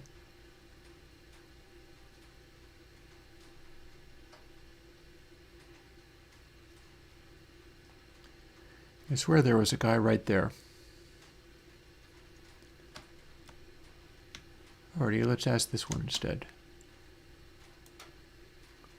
It says that away. Which way? That away.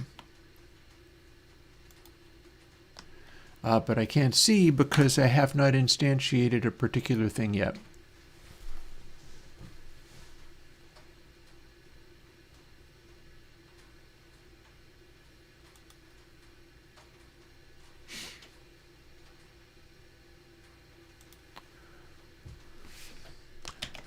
Let's hit save.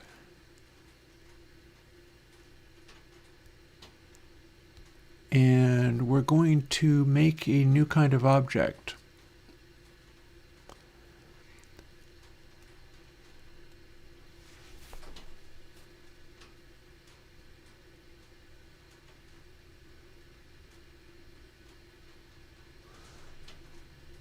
I think.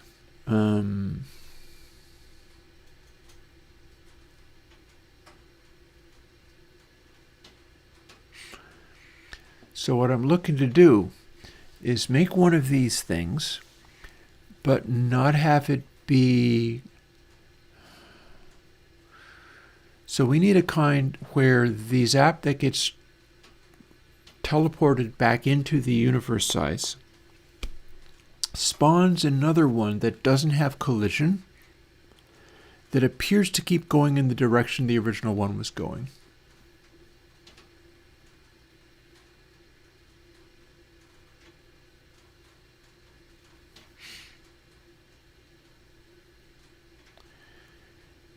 And the other class, let's see how we go about doing that. Okay, there's zaps. Let's duplicate that as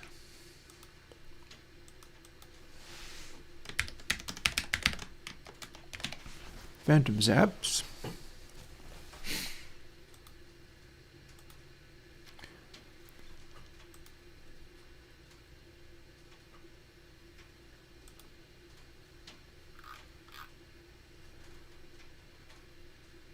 And then we need to do another scene. So let's see whether we can't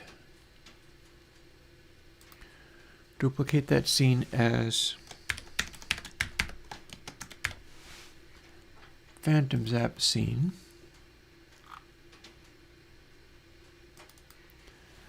We're going to do basically all the same stuff, but this one doesn't get a collision.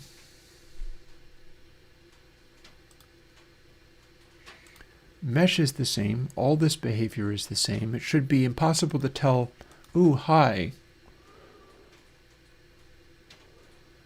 That's correct, but I wanted it that way.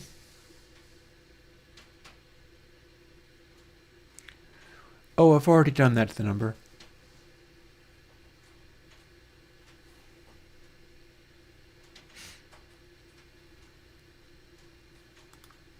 I've already done that. Have you not seen TinyVerb?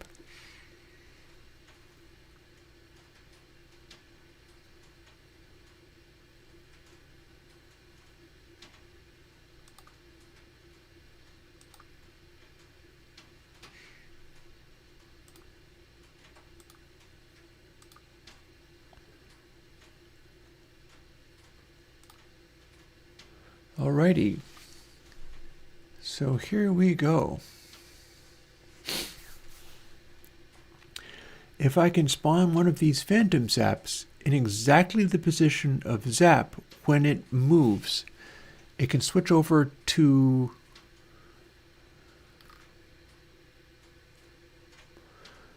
a world where it does not have this stuff in physics process. But the first thing in question... Oh, that also means I could have the phantom zaps be fired by bot.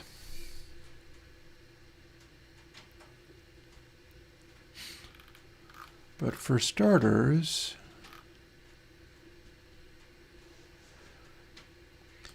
if we load this,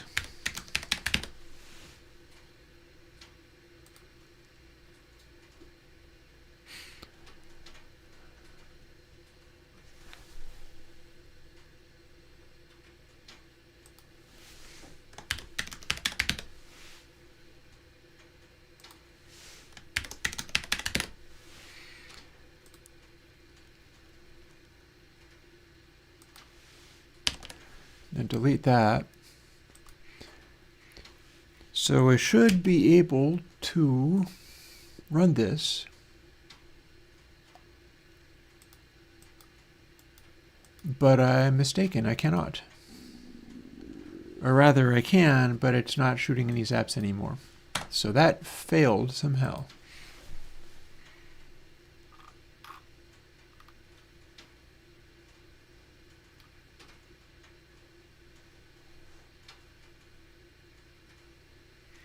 Bot CS line 32 again. Well, that's weird. What's going on there? We had that before. I don't know why it does that now. Oh, you should build a VST. Go ahead.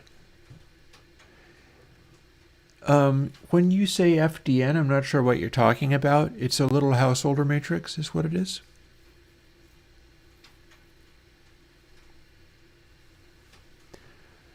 A little bitty householder matrix is about as simple as it gets. Hang on a moment, tell you what.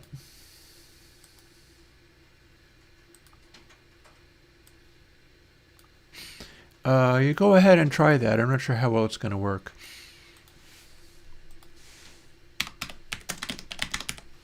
Let's find out what you meant.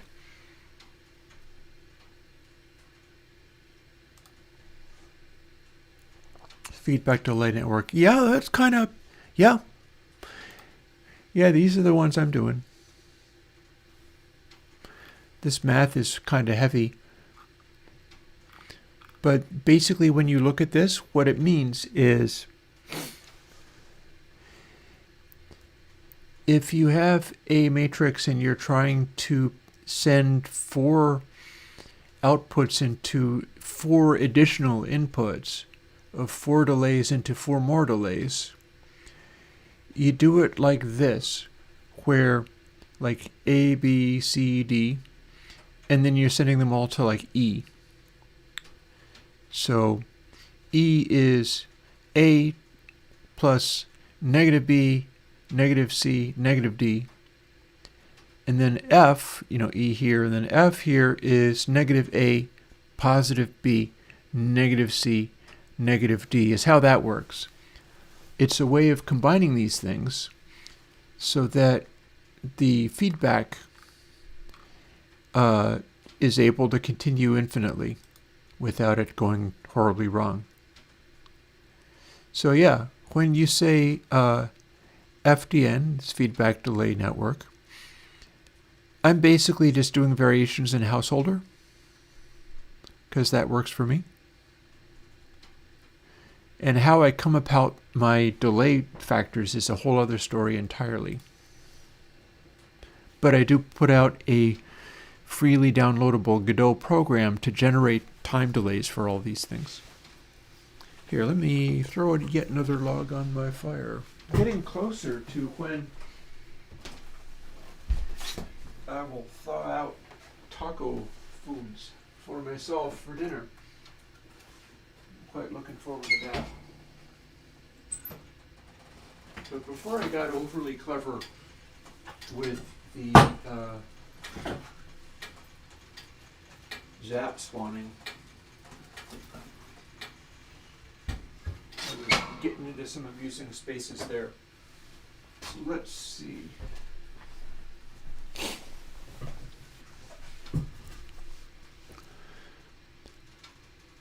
So this is producing issues.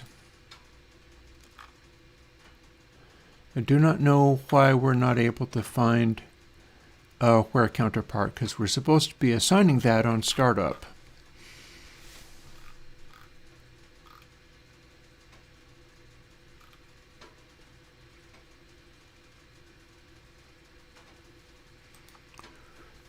So there's player.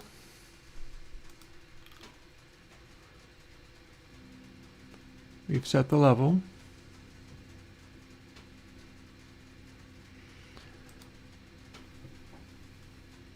There's counterpart.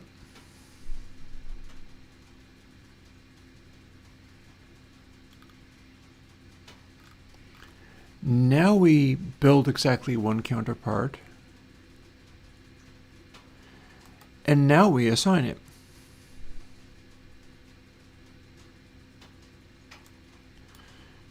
Maybe it'll be happier if I hit ready after that stuff happens. We'll find out. Also, I hear an interesting noise outside. I'm going to take a moment. I'm going to take a moment and see what that is.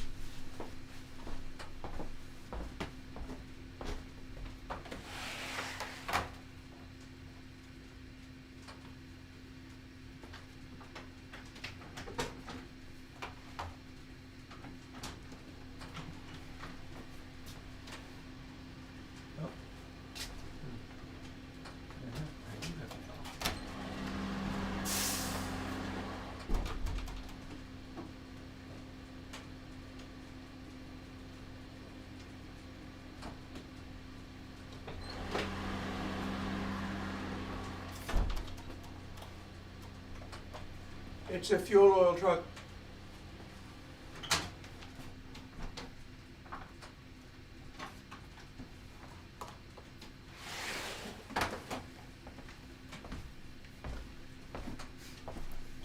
And I also had a little bit of mail, but it is junk mail. Already.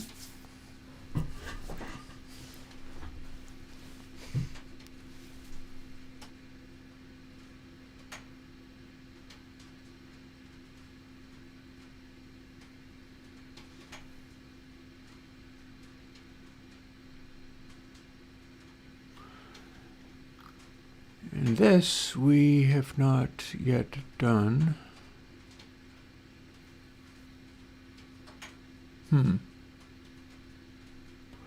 Okay, it did not follow this, is it? Oh, I see. Well, that would explain why it appeared in my face, is because I put it 1.5 away, and then it immediately teleports to 0.5, which is where you start. So let's try having it not do that.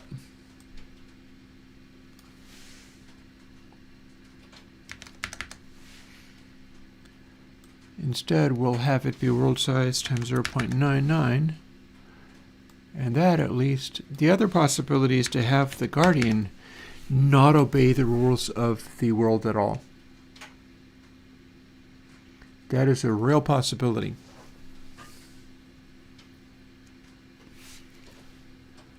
In that case, this is what would happen. Guardian would not have, it does have where player. Ooh, also we are apparently assigning position. That's not correct at all. We've assigned position again.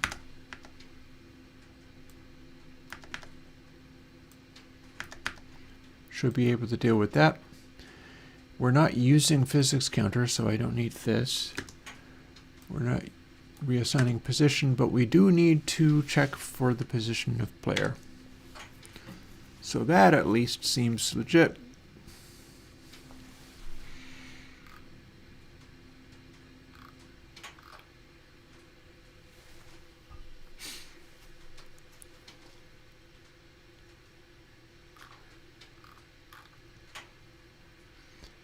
And then literally all of this is copied out of player and or bot, etc., so we don't need any of it.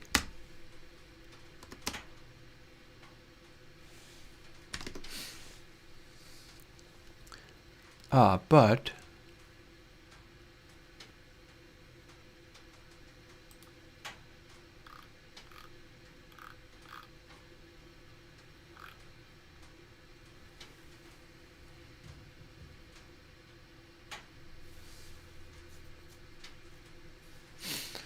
do you have a button just pressed? No.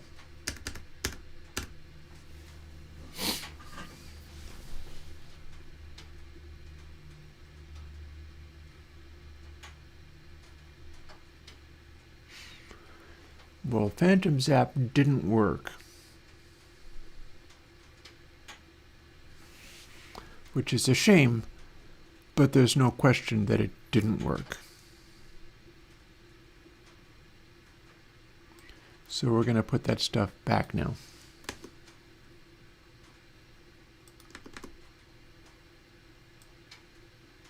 Because we were having so much fun with the ridiculousness before.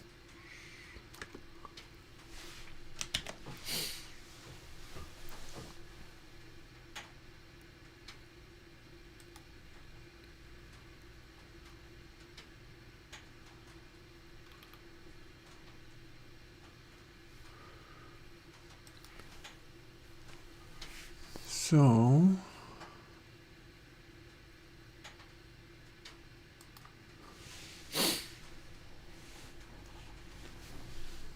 anytime one of these happens could be grounds for producing a Phantom Zap,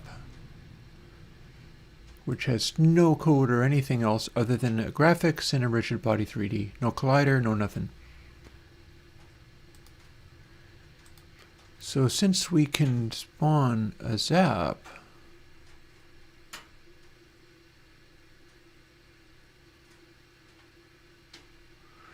oh, nobody ever said my DRES plugins simulate normal PCM.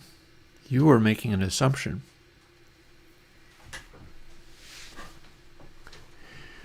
No, they do not. My DRES plugins do analog bit crushing. So no, they do not simulate normal PCM.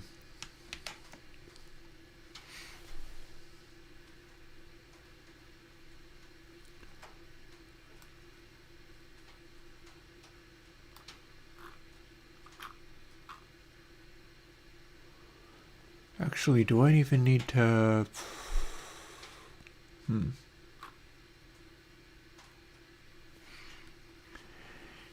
I do not like having... You know, for now, let's just run this without any of that, and I won't worry about it at the moment. I'm trying very hard to do a certain thing, but I feel like it could be a little bit more minimal than that.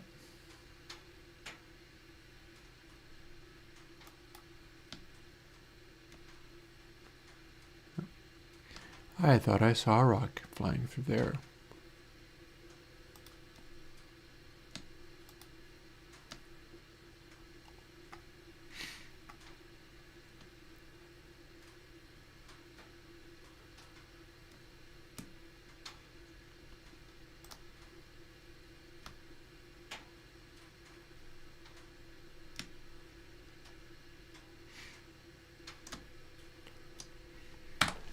Let's dial this back a bit. That's already level 100. It's kind of already scaling up to the point of being impossible, so maybe we don't have it be quite so impossible. What happens if level isn't as high as that? What happens if we're on level 1? Can I make there be a situation where I hunt down and shoot all of the rocks to get to the next level?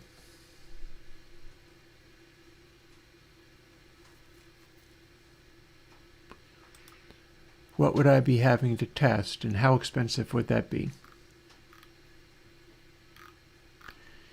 I can do that when you fire a shot, I suppose.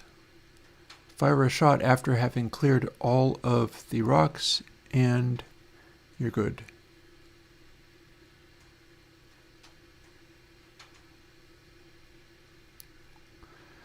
The number? Fair. Fair enough. Catch me in the new year, and we'll see whether trying that out. Essentially, what you're talking about is doing a slew quantizing. That's nothing. I've done stuff kind of like that, but not exactly like that, no. Nor am I using an adaptive quantization table.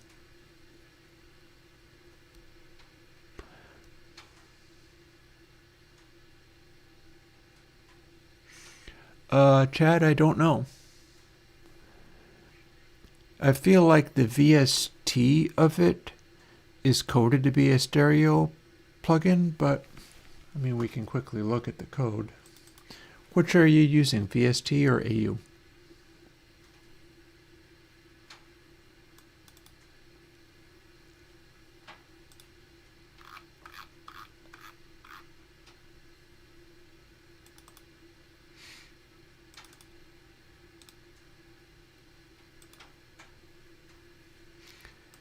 If you're using a VST, it's going to be this one.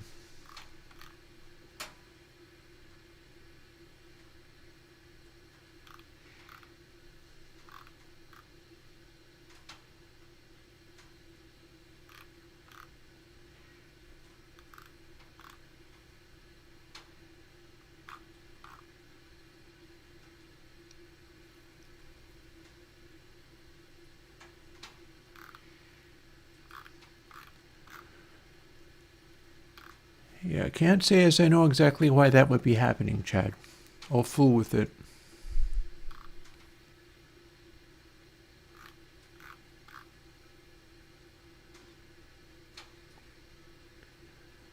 This would be basically the same code, though. I don't remember running into issues with it before.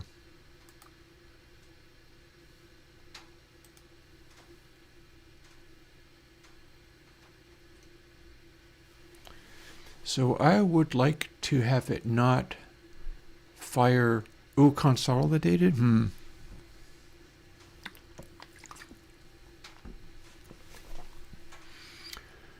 I'd like to fire one shot per click.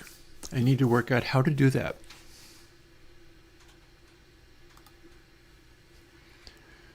So that suggests I could... and it's getting pretty close to me thawing out tacos. Well, I didn't really check properly, I'll tell you that. I had the most cursory glance because I cannot wrap my head around pointy guitar at the moment.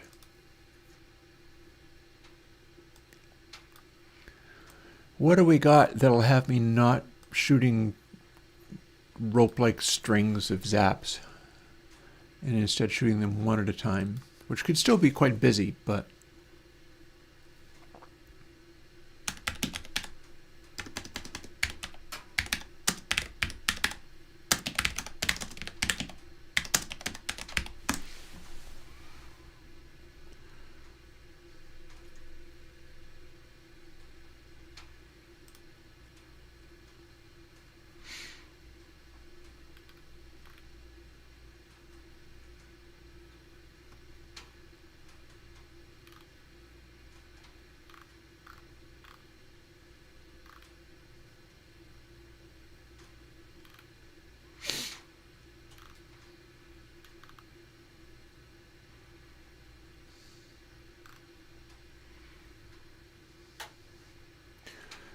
the code's out there. The code's out there. You should go and look at the code.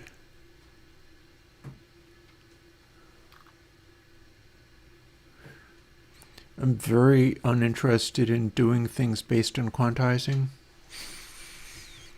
Normally, I'm going against quantizing as much as humanly possible. Like I'm dithering floating point numbers in the output of the plugin, so any form of quantizing is not my friend.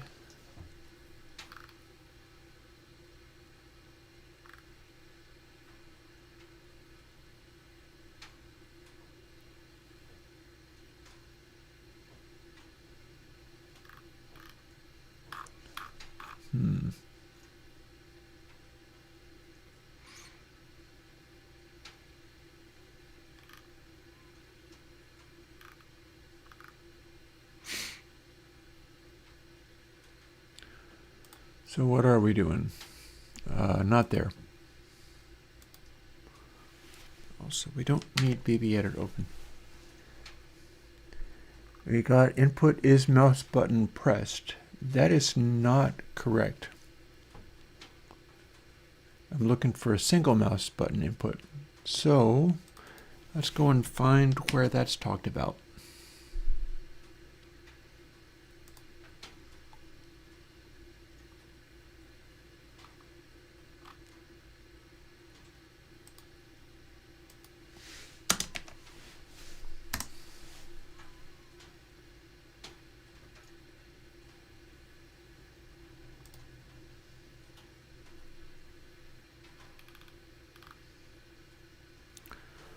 That's probably just boring nonsense.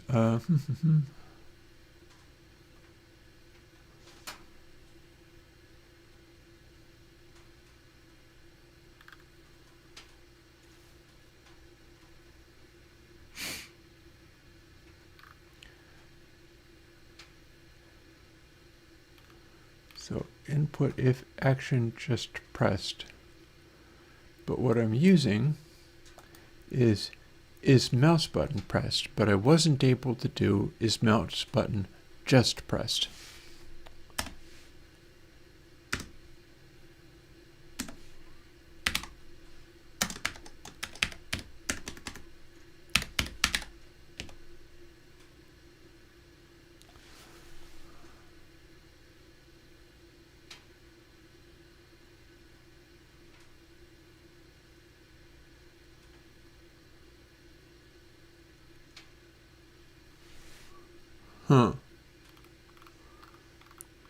So we do have that kind of working, but not really.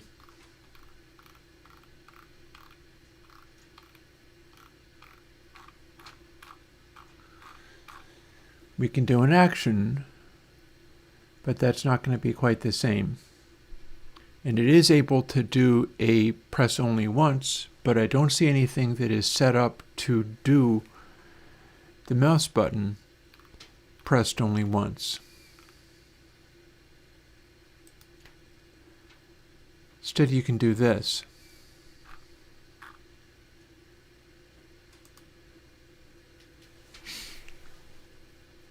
So here's an action event.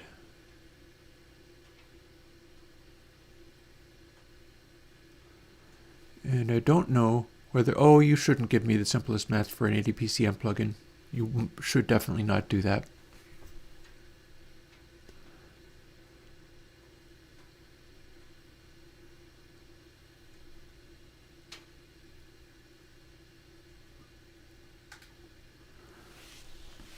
So here's a funny thought, though.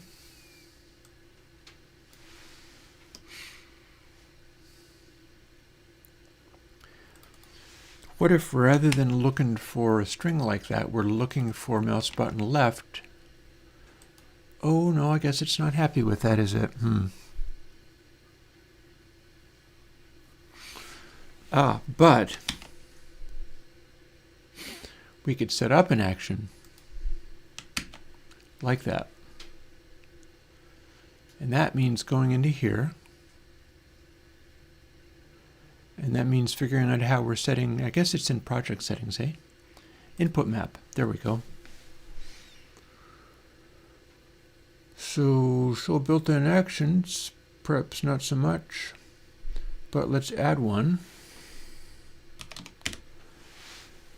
We'll call it zap.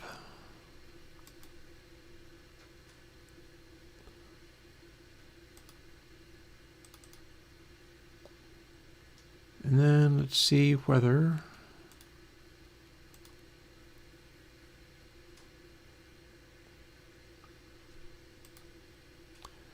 okay. Not so bad. I guess all mice do that.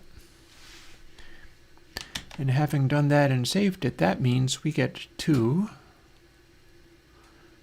close that first of all. Save it again. Oh boy, hang on. I was in the wrong place.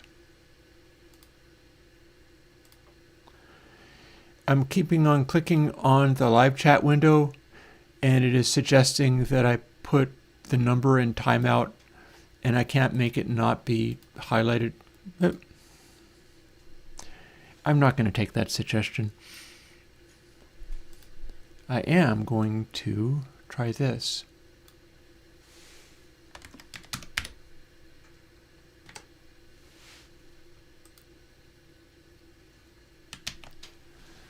Let's give that a try now.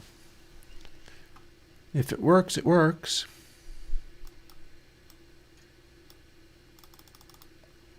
Cool. I can fire zaps, but they're not an infinite stream of zaps. Seems legit.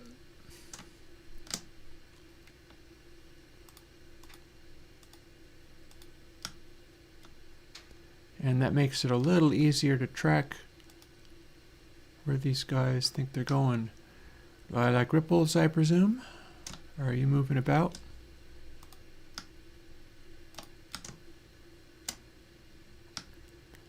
That's the one. Oh, where'd you go?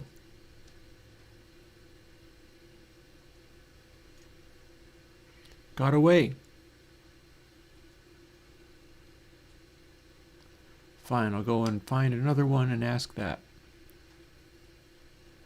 How to get so far? Oh, it didn't get so far away. I just lost track. That's all. Boom. Hit space for next level. And now we've got a few more rocks.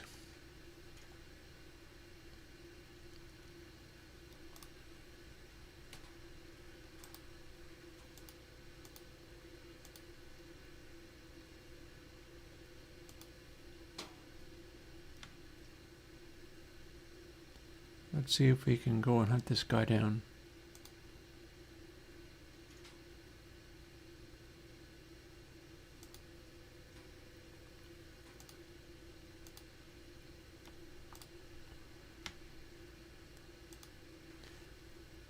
Can we, in fact, at a low level like this, zap all the rocks? Or is it overly challenging?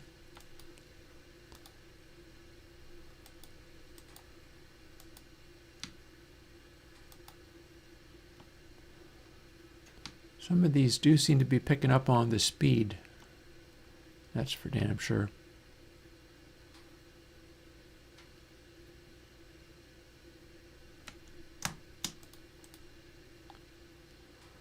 We arguably have more speed than we need.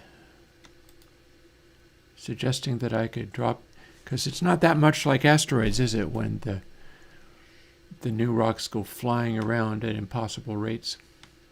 They should be moving a little more slowly than that.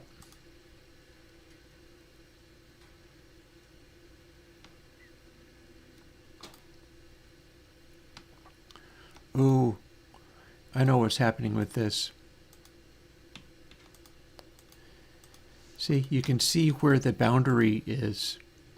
I'm looking at that, but my zap is teleporting to the other side of the universe, where I may see it coming at me. But it's not hitting this, which is pretty weird, given that it should be sending the zap to the other side of the universe, where that object actually is.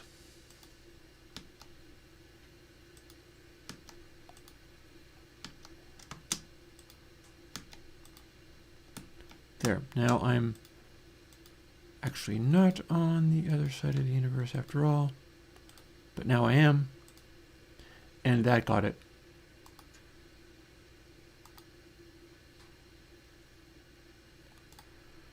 So how far off can I get these?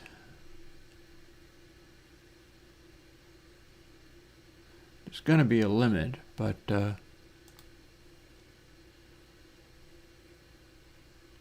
okay, that worked.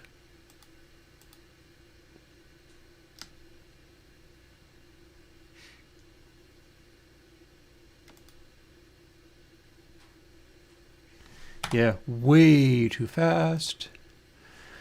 Maybe I can build difficulty level into this.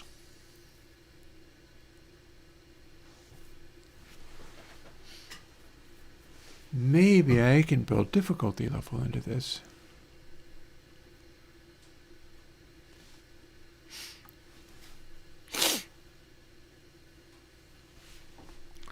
Let's find out. And we don't have anything in Phantom Zap, but the idea with that was when I fire and it disappears like that, I should be able to spawn another one that appears where the previous one was and keeps going so that it looks like it's there. Now, whether that actually works across world boundaries is a whole other question.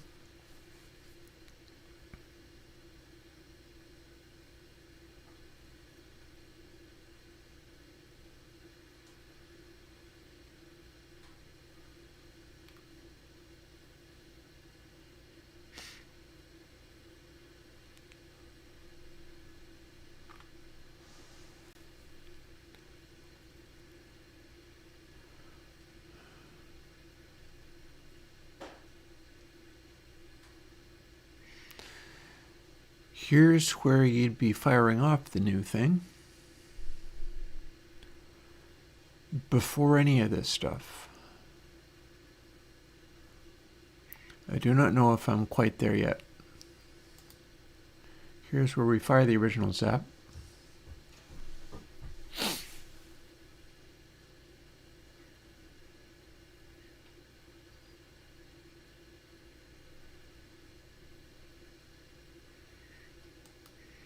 We don't actually have to have this, though.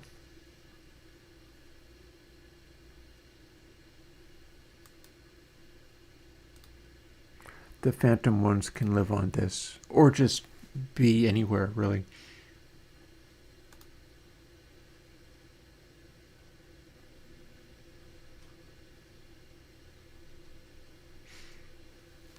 Ooh, it's 4:09. Hang on. Hang on. Bit of wood stove camp for a moment.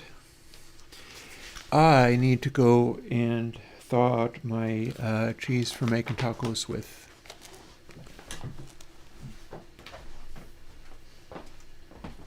I'm going to do that.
Alrighty.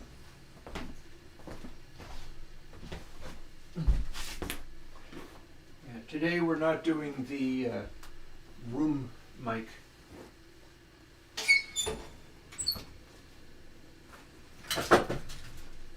Just the regular mic.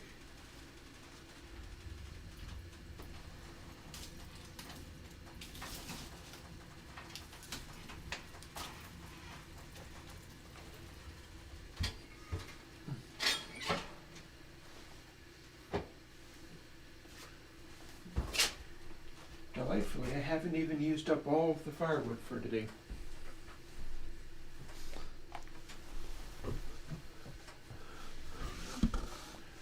Alrighty, so quick save. Back to here.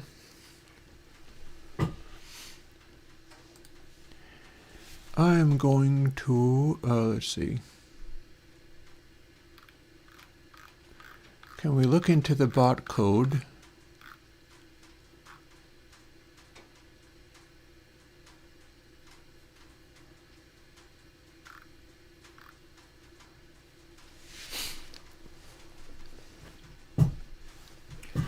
And find where they slowly start pursuing the player so I can make Guardian start pursuing the player as well.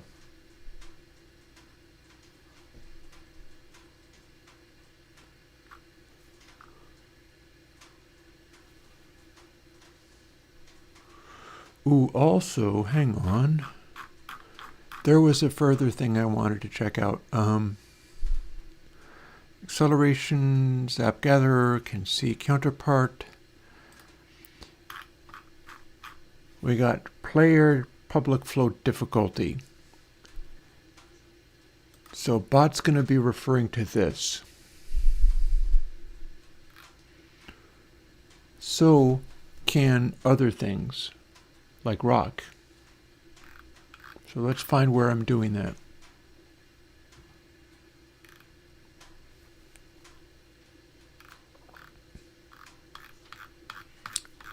And that's not part of it. But here's collision. That's all well and good.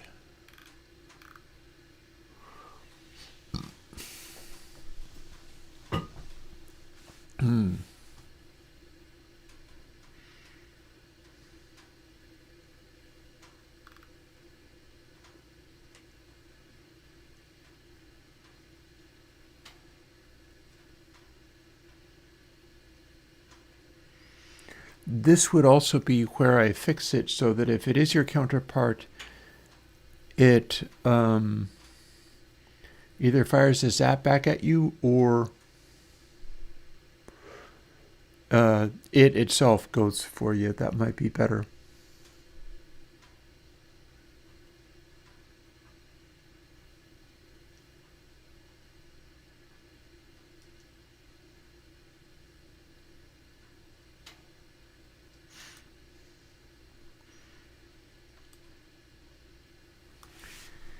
Let's do a separate one of these where it's, if this one zap instance is not equal to, well, actually, no, we don't need to do that, do we?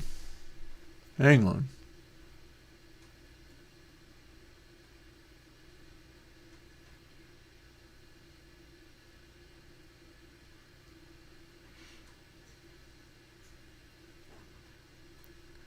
Hang on. Maybe this is where we're leaking stuff? Maybe we're generating these things and not using them?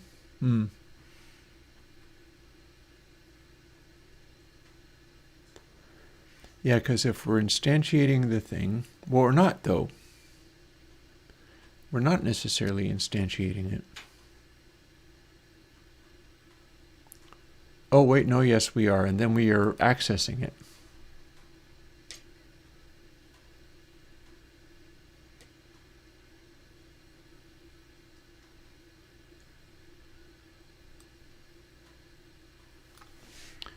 So regardless of that,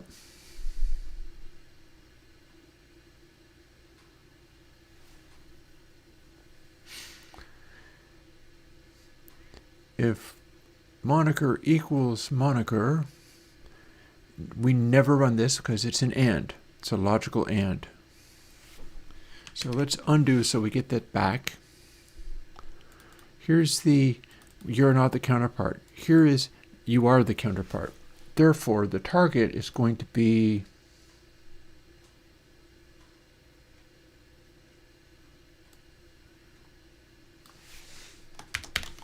where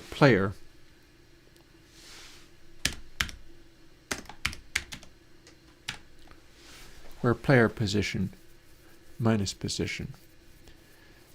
So it fires zaps back at you, but then it should also charge you.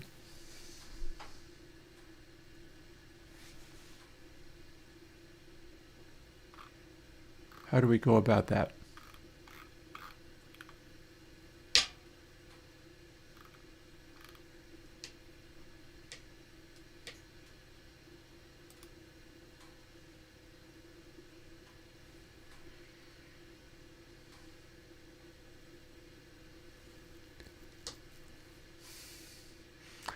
I think I maybe haven't got this worked out completely yet, even though it seems to work. But that's cool. It's almost the end of the day anyhow, whatever. Here is where if you've won the level, everybody needs to go in your direction.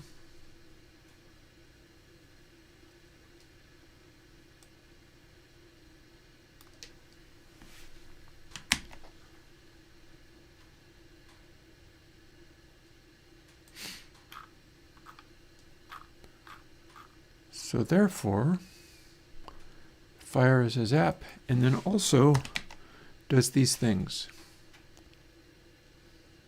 Ooh, and we don't even need to define that twice, do we? That's exactly the same as it was before.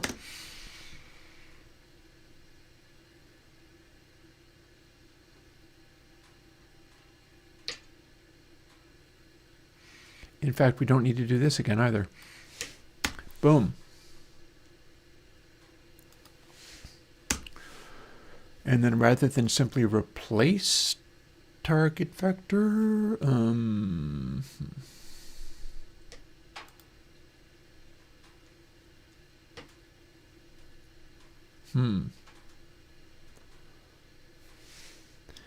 Well, what happens if we do that? So I've just updated those things. I haven't changed anything else. If this works, I can go and find the one, and it'll fire zaps right back at me, and also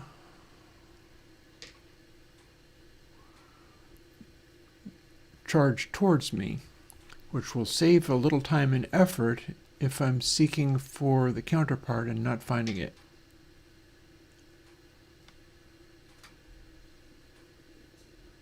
It's a little hard to see in here though.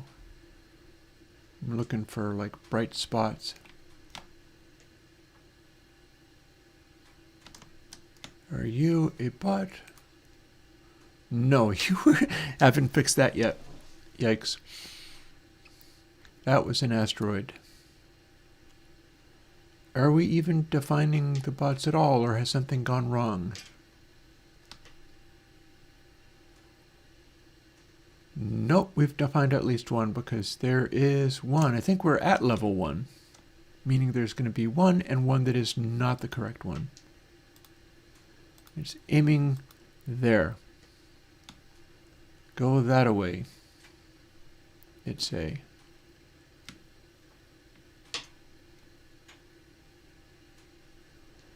I don't know if that worked.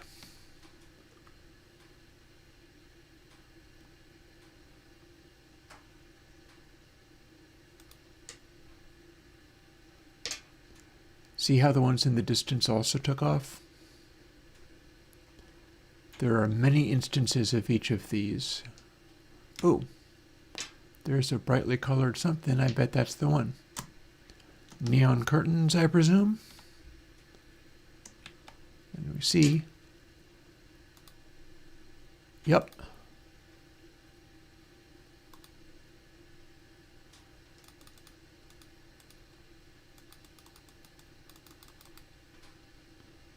Okay, that worked. I thought it was going to be a little harder than that, but that does work. If you find it and you can fire at it, it will charge you, and then you can make contact. Let's go find our Deco Stucco Parrot. Tell me where to go. That way. Alrighty. No, those were zaps.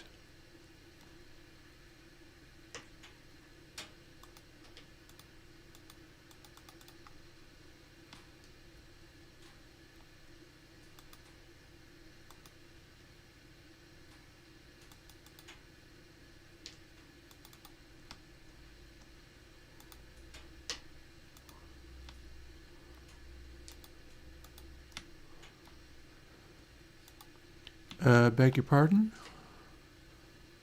Oh, it wasn't even really there. But all the same, that is clearly... Oh! It's past the outside edge of the world. That's a problem. This is why I need to spawn new things.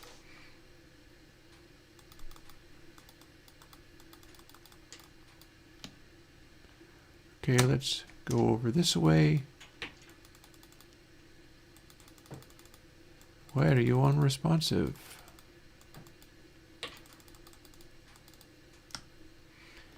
Yes, that's the one. I know that's the one.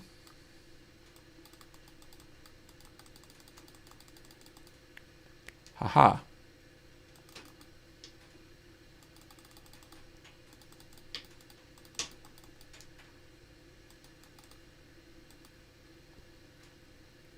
Boom. Okay, that works.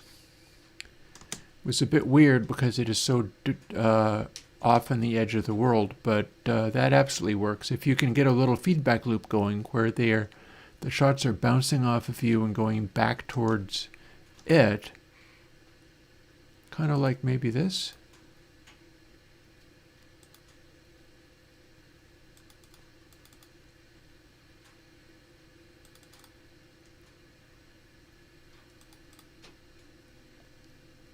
If you can get that feedback loop going, it comes to you.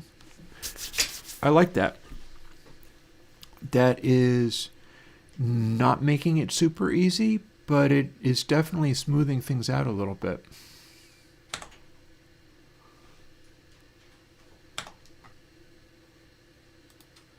Cool. Okay, next thing. I have a difficulty parameter in here. The difficulty parameter is supposed to make all of these bots move more slowly as they go.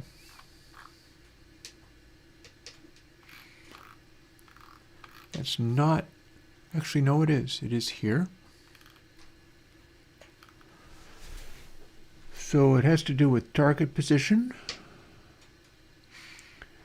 And acceleration is divided by where player difficulty.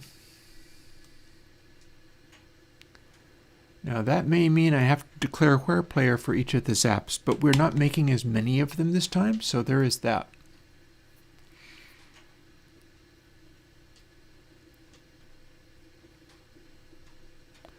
And it's actually rock that I need to generate. And we might have where player here. No, we do not have where player here. That's fine. I'll put it in.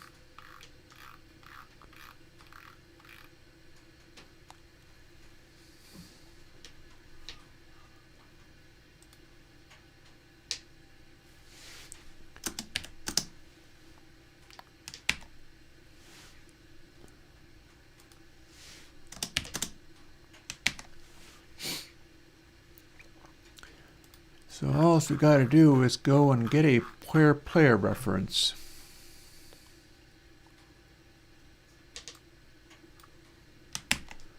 We don't want to make rock too complicated because there's lots of it, but then most of that is instances anyway, so it doesn't have to be that overwhelming.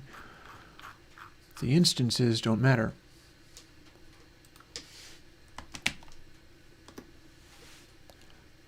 And then up in the instantiation of but is this.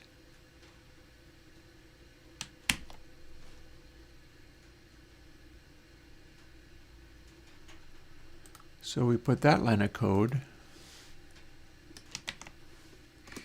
up at the beginning of here, at which point we now are able to divide from that. So that's cool. Cool. I can increase the speed of my zaps if this proves unreasonable. For now,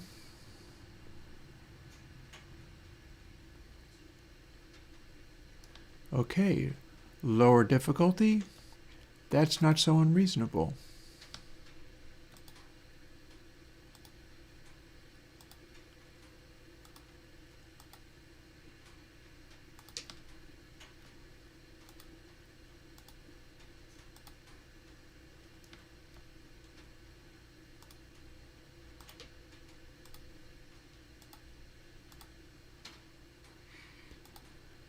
However, that is turning to 0 velocity.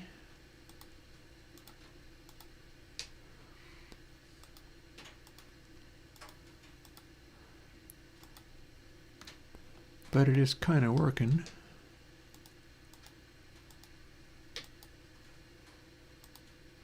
However, it's turning into kind of a piñata of these little tiny guys, and that's not intended.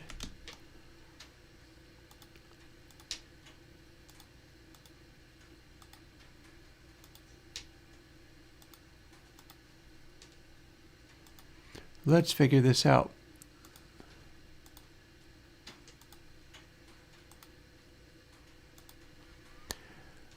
Oh, I think maybe I know why that's happening.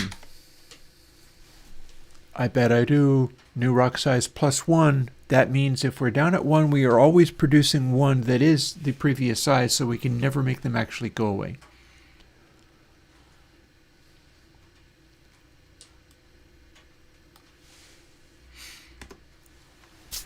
Instead, let's spawn 2 of them.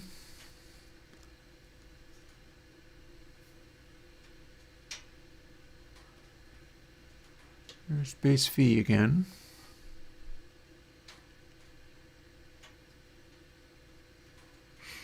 There's a randomization, that's fine. And then,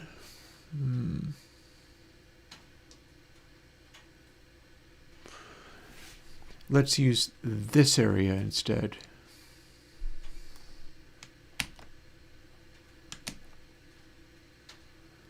Let's make base V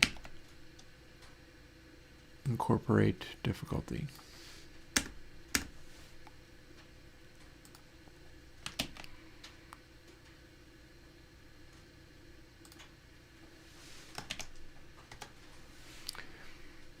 And we'll amp it up a little bit just to see what happens, because we were getting 0 velocity. That should fix the problem I was having. There's a bunch of velocity, and sure enough, one of them started moving.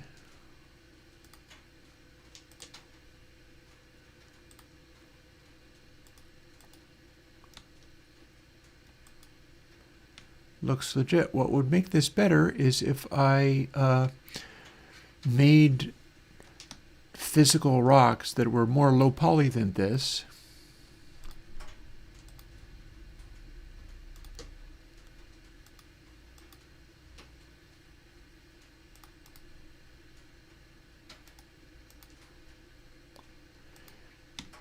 But we are successfully getting to the reduce the number of rocks scenario. Also, I could make these extra tiny guys be a lot more low poly than this, and that would be fine. Collision seems good. It's relatively forgiving.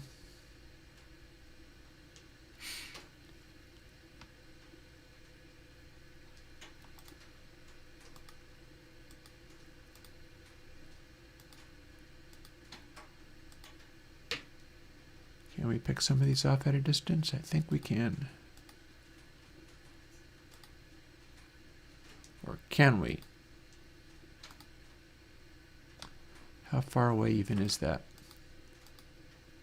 Got it. So here is the next bit to add. It's going to become unreasonable to ever shoot all of the rocks, but it should still be possible to try. New rock size equals rock size divided by 2. They scale up quite a bit. I can also have it not make as many from the start. So that could be a handy way of going about it. Here's our rock size. It's a cube root level, minimum of level times 20. While it's larger than 1, rock size minus minus. But what if instead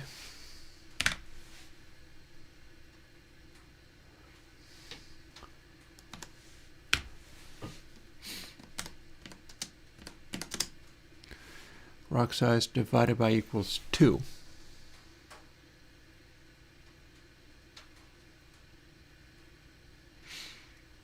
Or even more, or even more.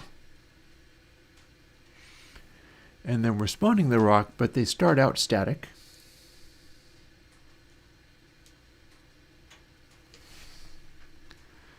And we can see what we got from there, but here's the thing.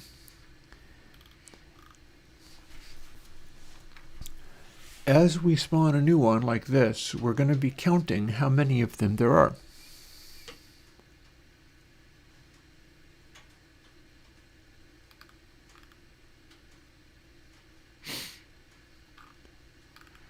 So here we're destroying the existing one, making new rock size.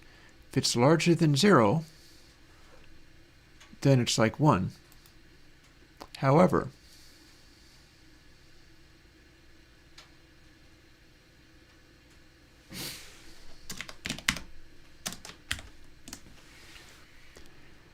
if it is not larger than 0, it is at 0, and this is a good point to check whether or not we've actually removed all the rocks, because that is the way to get to a new level in original asteroids. And that would be an amusing way to check stuff out. So we don't want that, but we want to do an if statement. So spawn rock.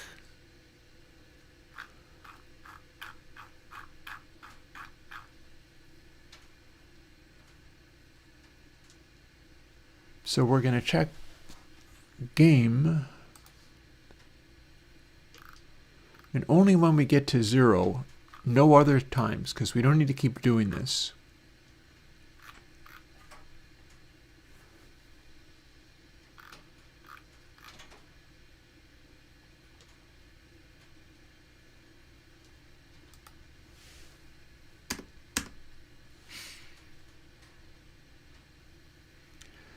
We can count rock gatherer.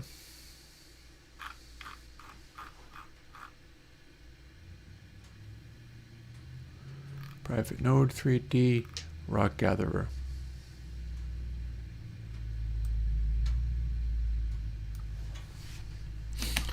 So get node 3D off of game.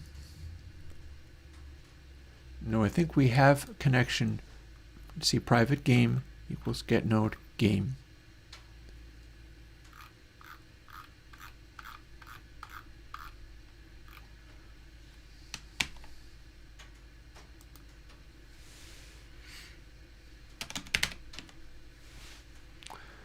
And it's going to be get child. Boy, I can't spell for nothing today. Not child, because it is not a vampire game. And that might not actually work.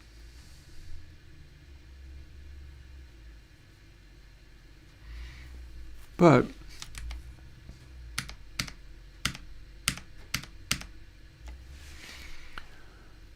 We could do...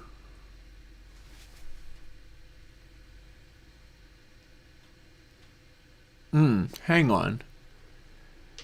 Rock is on the node I want.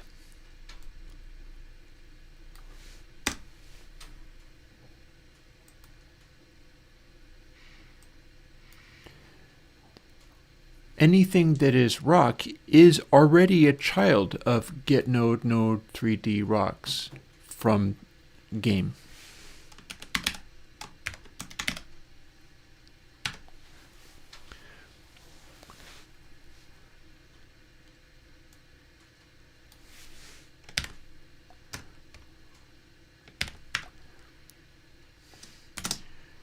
So if new rock size is less than 1, I don't know why it's complaining.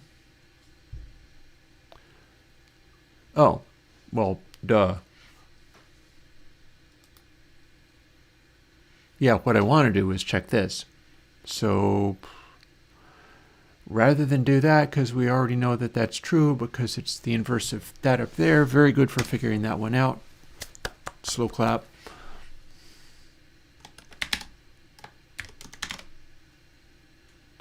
That's nonsense.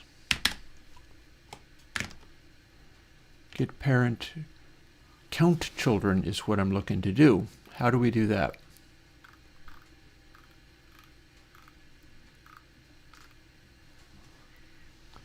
Find children gives you an array. Get child count, on the other hand, there we go.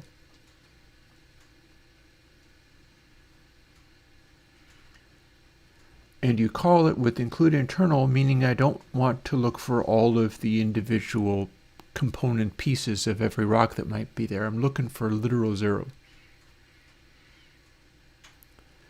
So we're going to call it false.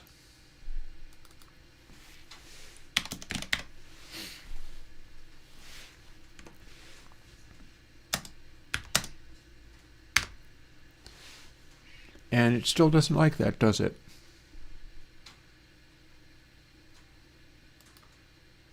Why?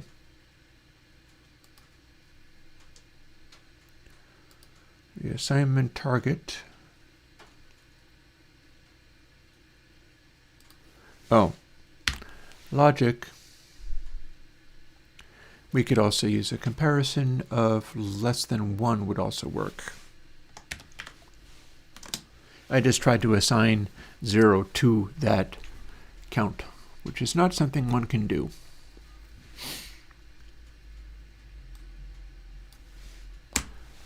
So we can check on this,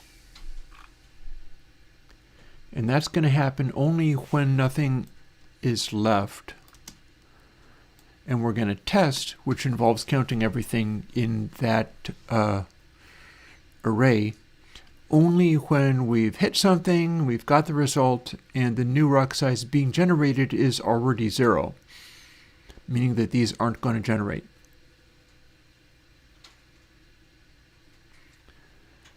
So it should happen only when you've hit the very last rock. Let's find out what we can do to demonstrate that. Do we have player?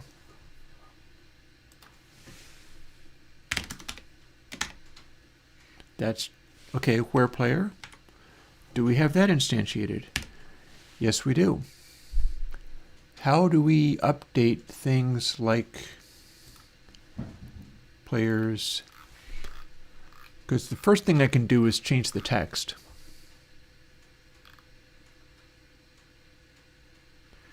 So we're loading collided as player. Then if we do this,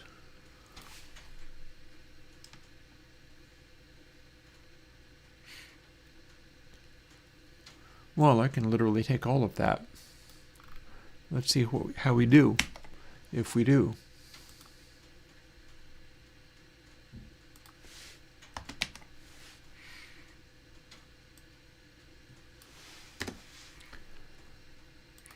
Looks like that part worked.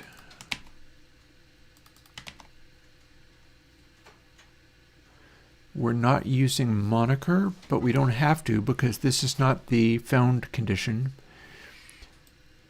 Cleared all rocks.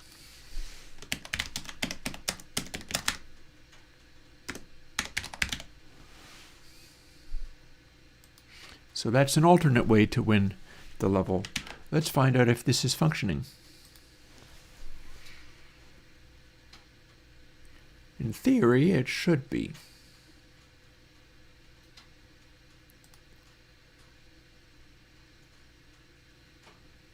Alrighty, so we found you. Let's see what shooting these rocks does. I could kind of do with making them be defaulting to bigger, but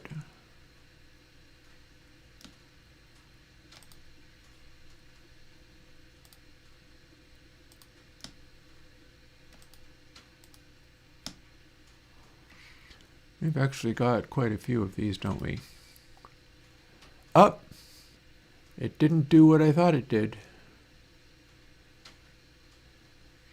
Whenever you shoot the last of any of those, it decides that you won. So,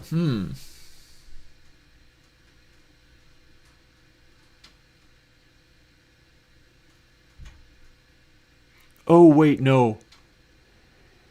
I see what I did wrong. Do you see what I did wrong? Not very hard to miss. Remember how I was trying to check whether something was 0? And instead, I went, oh, I'm assigning it. Let's just have it be relative to 1. Well, now it's checking to see whether if you win if you don't have all the rocks removed. But you're shooting the last smallest size. Rather than that, if the child count becomes literally less than 1, or maybe less than 2, I guess we'll find out, won't we? Let's see how we do. This is going to take a little longer. But then you were never meant to win this game by shooting all the rocks. I just want to make it possible. If you needed to, you could.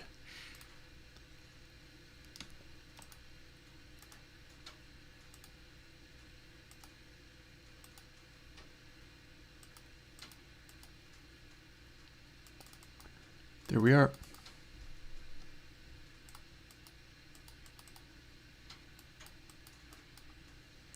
Okay, got those. Got that.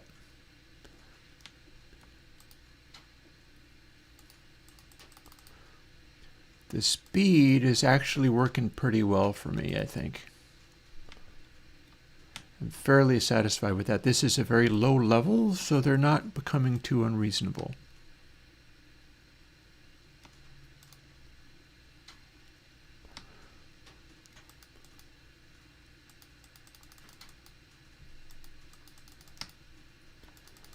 However, we are generating large amounts of these little tiny guys. But we're managing.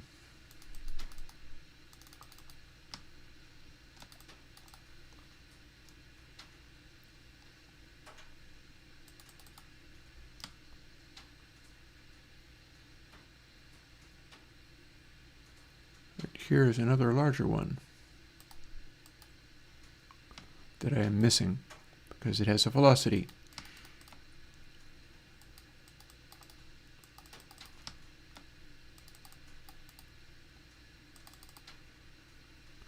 Okay, got those.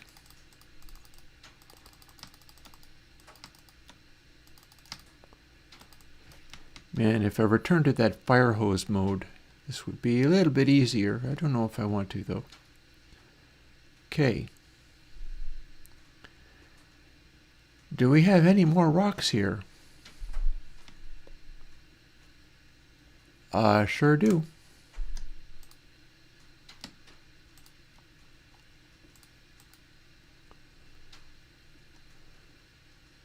Do we have any more rocks here?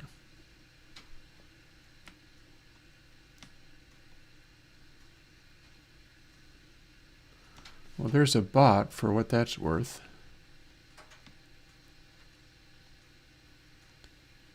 There's some more bots.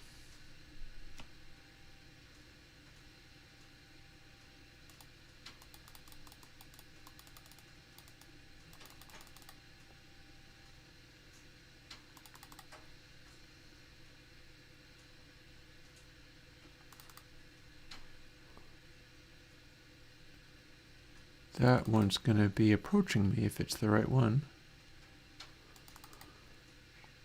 Or at least if the shots have gone far enough, maybe I need to approach it a little bit more.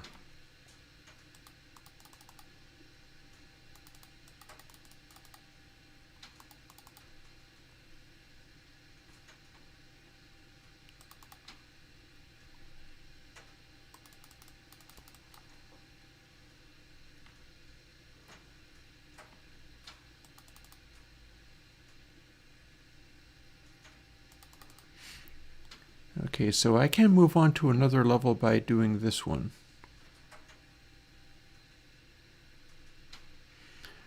We're sending a communication.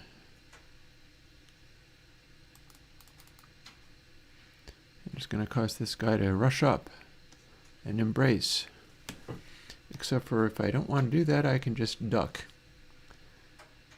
So where's the other asteroids?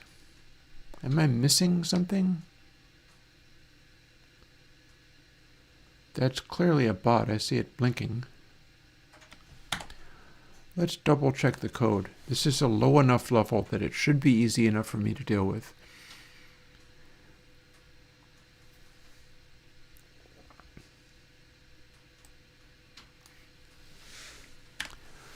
Habit of get child count is smaller than 2, assuming that we have not deleted this final rock just yet. We're telling it this queue free, but at the time that we hit it, it hasn't been freed, meaning that we'll be shooting the smallest size and hitting it, and it'll be the only one left. So if you hit 1, it should do cleared all rocks, hit space for next level. Let's find out if that's true. If it is, that's not entirely a bad thing. It's another stage of getting this stuff done. So I think we start with just these 2 rocks.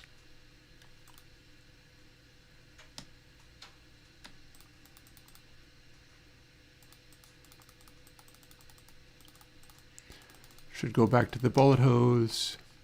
That would clean this up nicely. Instead, we're just going to have a bunch of little tiny guys floating around, but at least my accuracy is fairly good. And again, it would be nice to have a custom rock for each integer size.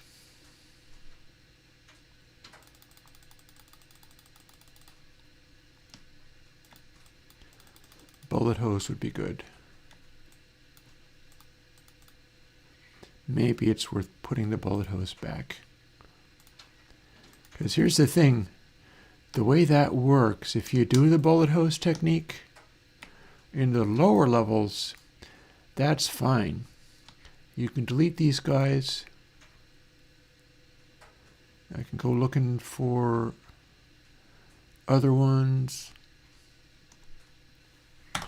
Or indeed switch over to Godot and see what's floating around here. I guess that's not where I want to be. Is there another rock somewhere that I'm missing? Why? There totally is. Look at that. What am I doing thinking that I'm done when it's actually like this?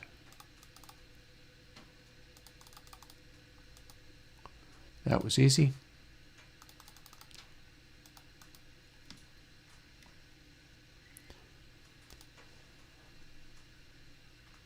Why am I not clearing the level? Meanwhile, here is, it says good morning is up that way. Cool, cool, cool.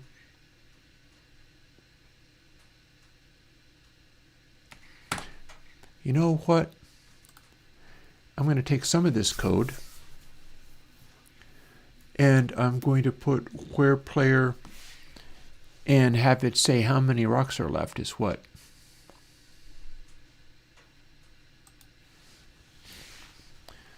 So there's our 2 spawn rocks.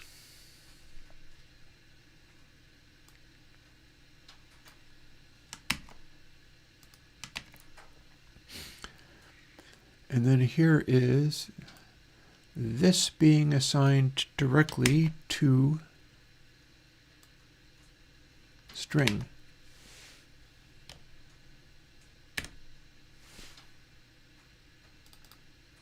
Which is a convenient thing one can do.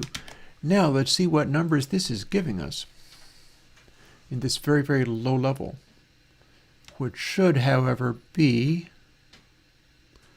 replacing that constantly as soon as you do anything with it. Oh, are we not able to hit this? That's because it's at the edge of the universe. Here we go. 6, 7, 9.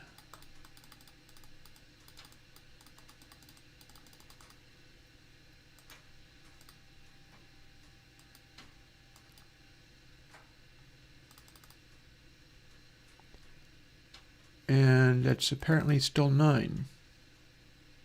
Huh. Well, what's up with that then? 6, 8,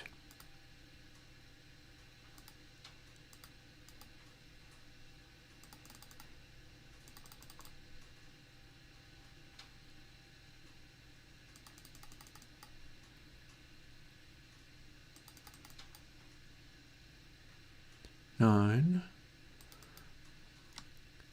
9. So we've got 9 things sitting on that node. That's still 9. Here's some more guys. It does not look as if there are 9 of these, though. 6.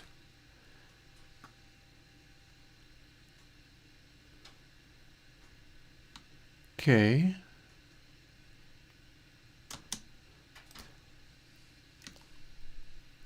5.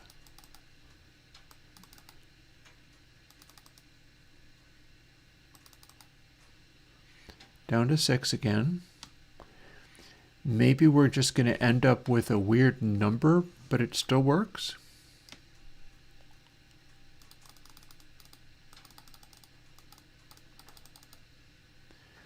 Because here's the thing, at higher levels, the amount of and speed of rocks that get generated by this is going to be astronomical and hilarious. It just will. So I'm real tempted to put bullet hose back simply because you'll be seduced into trying to use it. Okay, and here we are at 4.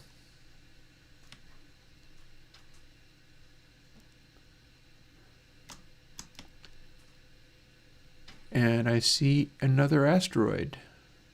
Fairly good sized one too. 3, 4, 5.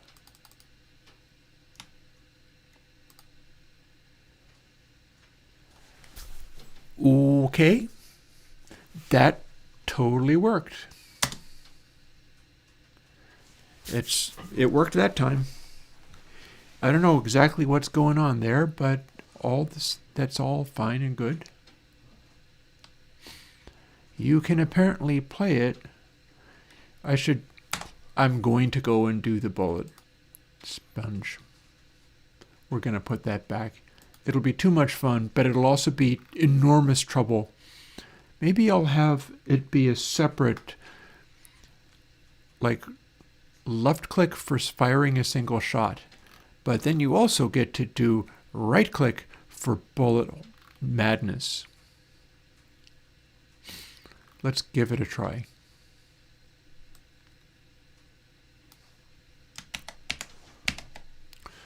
There.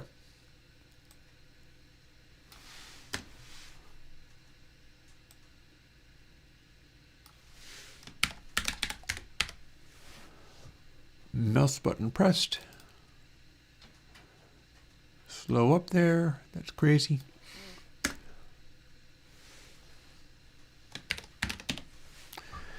And it'll be the right button for bullet hell. I wonder whether I should make the linear velocity be different.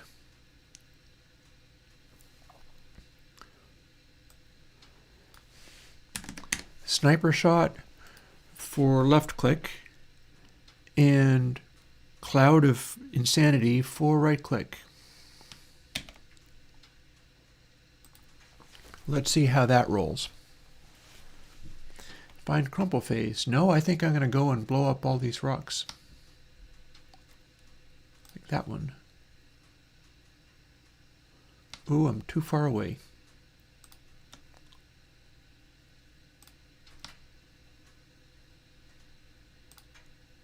There we go.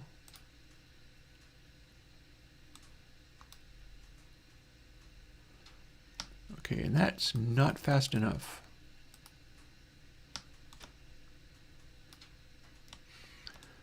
One problem with the bullet sponge business is that it is filling all space with zaps so fast.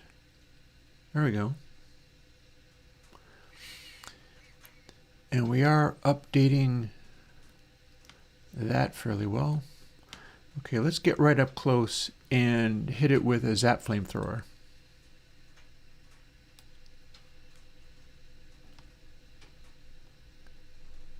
Okay, that looks like it worked. Where's our remaining rock? There it is. A little hard to see, but easy to spam with zaps.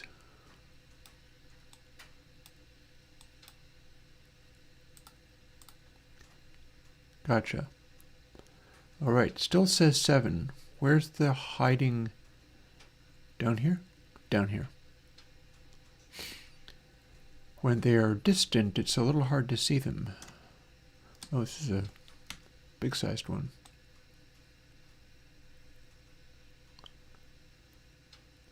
I'm encircling it with zaps.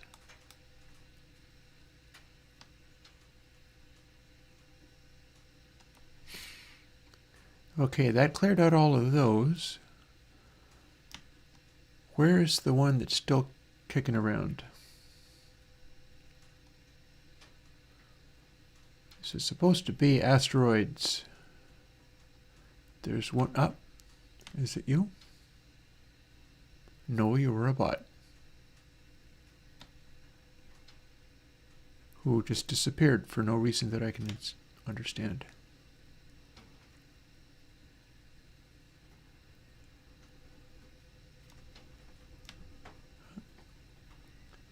Here's another couple of bots.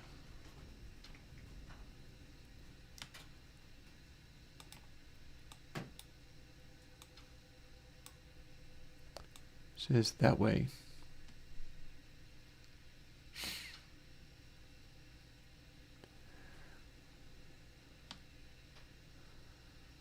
So it says there are 7 asteroids still in space.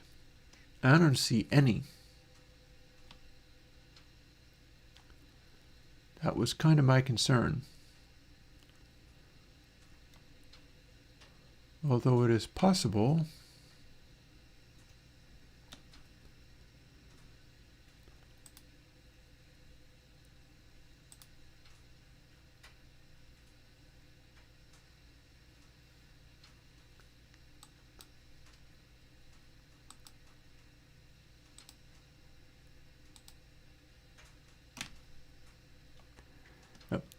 I had to dodge like mad because I am trying to still find the remaining rock to clear it as if it was a asteroids game. And we're not getting that, so I'm a little concerned.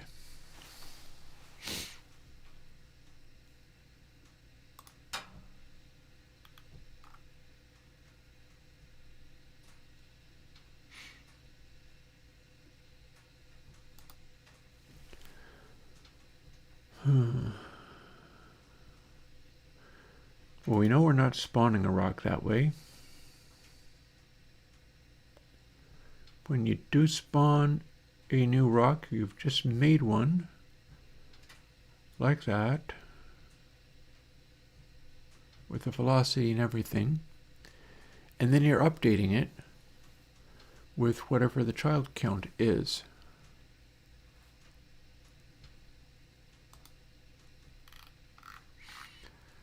So it's like we have phantom guys sitting around.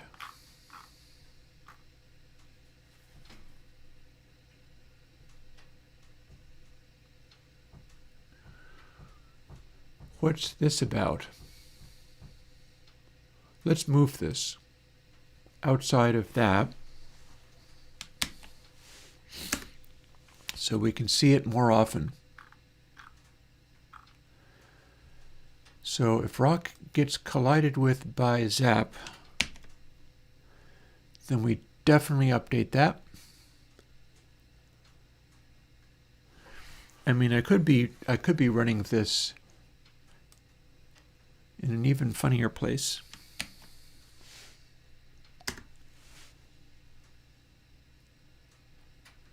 I could be running this every time we fire a zap of this nature.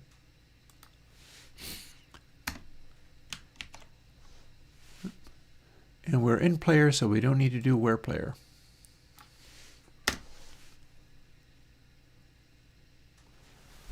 But we're not parented to rocks, so that's a problem.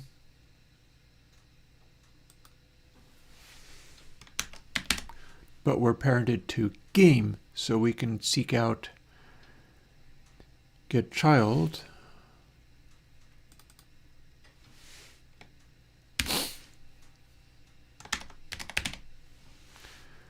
rocks, which I believe we'll find out fast enough if it exists. Were we calling it rocks? Yes, we were. So player parent child rocks should work.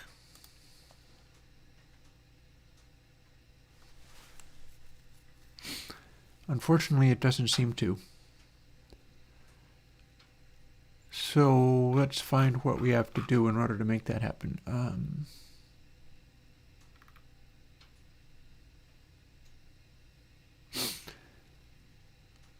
Okay, we can do this. So we have game. So we can do game get node. Oh, I know. I'll do this and change the name.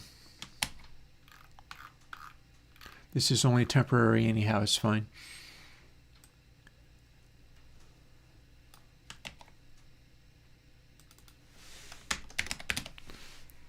There. So this should be updating it with the number of rocks literally every time I fire. We've got 4.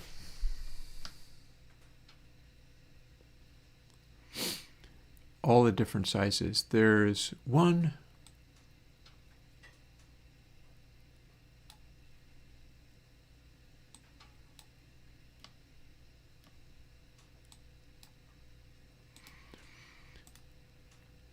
Now we have 8.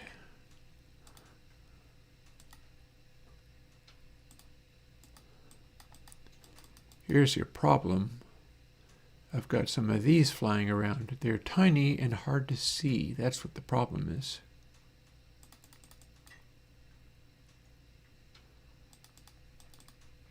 Now we've got 9.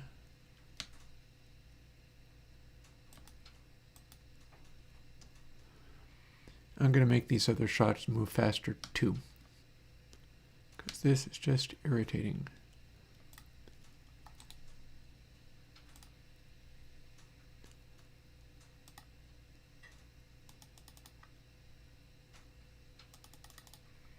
Now we've got 8.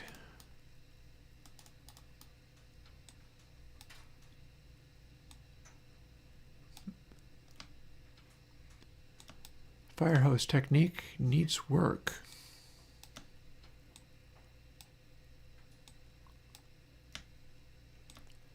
When the rocks are large. So now we're down to 9. Ooh, and it's 5. I should be making dinner. Well, I'm not making dinner just yet.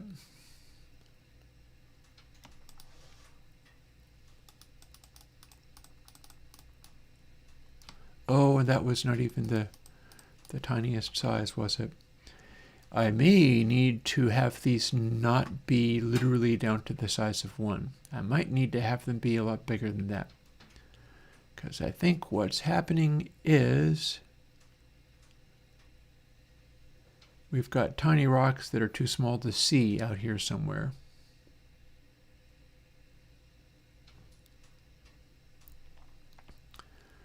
See, we're down to a size of 9.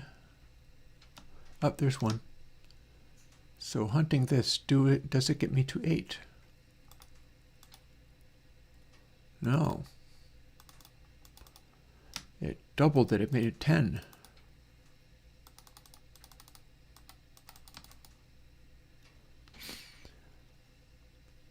Okay, these damn things are too tiny. That is a concern. Let's change this. Let's make it be different. New rock size larger than 2. If new rock size is larger than 8, we spawn the new one.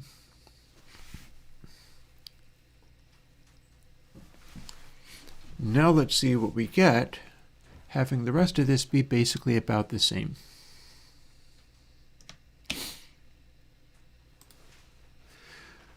a whole bunch of things I need to do here. Here's 1, 4. Why are you not blowing up? Oh, because it's at the edge of the world this way. 5, and then 4. So if this works good, what I can do is make the initial ones be way bigger. That'll be kind of fun. Now we're down to 2.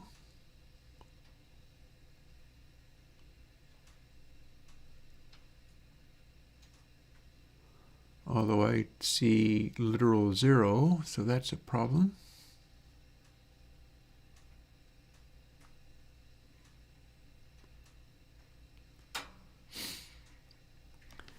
I don't see nothing.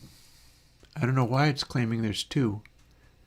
Is it its own child? Do we have a child size where you get down to this number and then that's it? Well, in that case, let's see if that's persistent.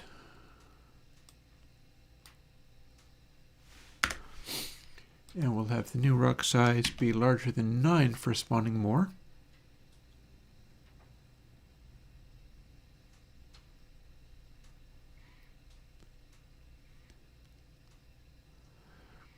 I'm going to leave it as divided by 2. Alrighty. Let's see how we do now.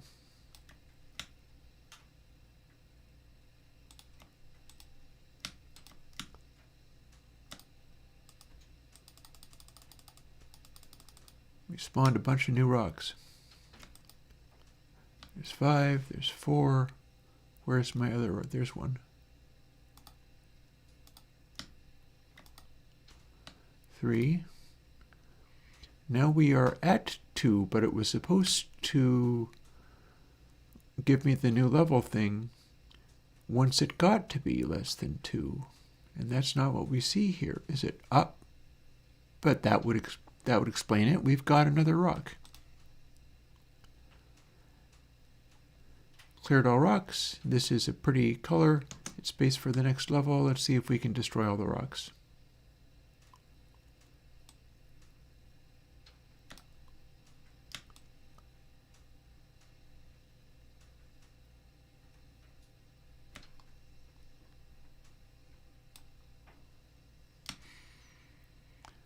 That got rid of a bunch of rocks, but not all of them. And I know where tie-dye is at. And you're not aiming for tie-dye, are you? That's weird. That's going to be tie-dye there.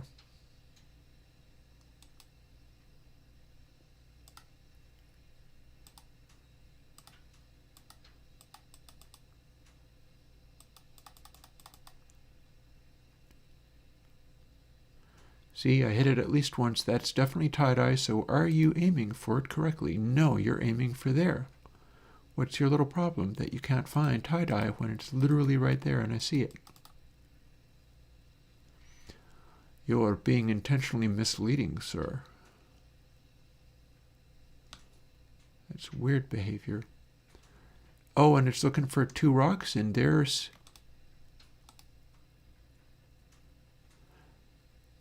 one, but then the other one's still there somewhere. I know I saw it.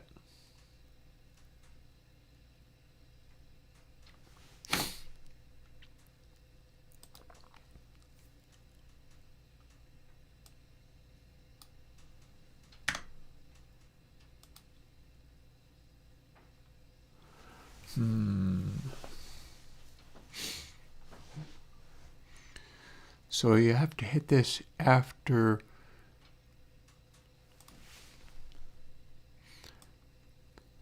Okay, so let's make it so you can never actually win everything, but it also never really produces any new rocks. That should be interesting. So we never actually produce any new rocks. We've got 4 of them. At no point does it see there's 3. How are we doing as far as sensible results? There's 2.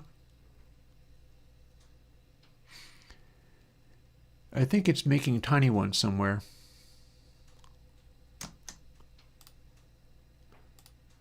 Now there's 1, and the final one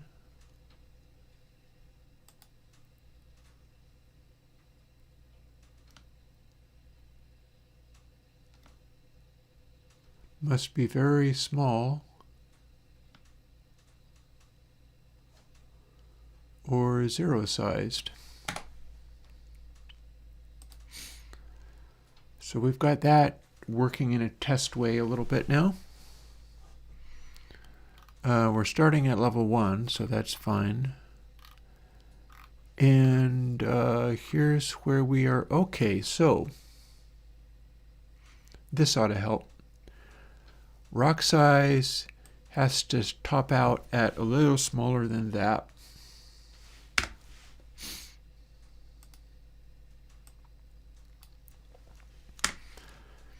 How about we make the basic sizes of them a lot bigger? And then while they are larger than 9,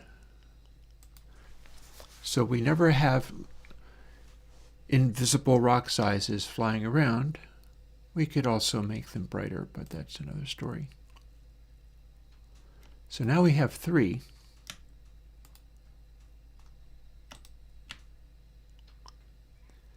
We have to be on the right side of the universe to hit this. There we go. Now we have 2. I see one of them.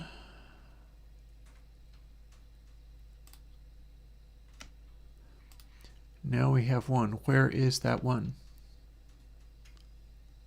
There it is. Does it end up seeing 0? Can we get to 0? You can get to 0 if you zap all the rocks successfully. Cool. That means I can build it up from there. Hey, Chad.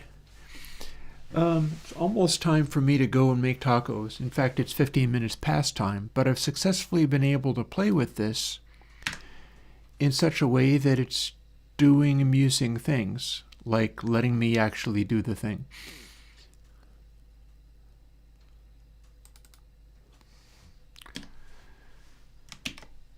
So we can set it to a minimum size of 9. It's starting with, we're counting how many rocks there are in the space. It's a rather large space. So I was going to make another change too. Let's make the other change. Player, velocity, 128 in all instances. And back we go.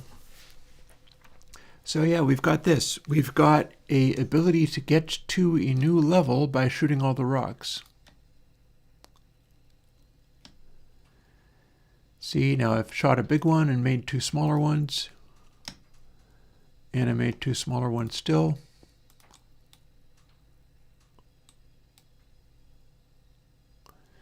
But these are now the smallest size.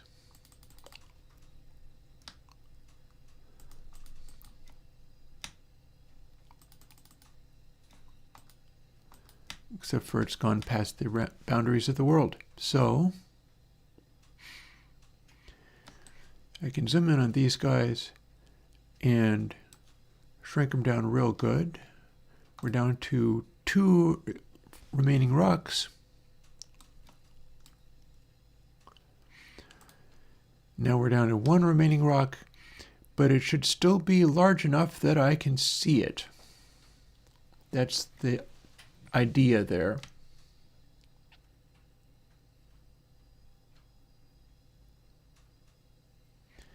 I mean to need to go in search of it, mind you.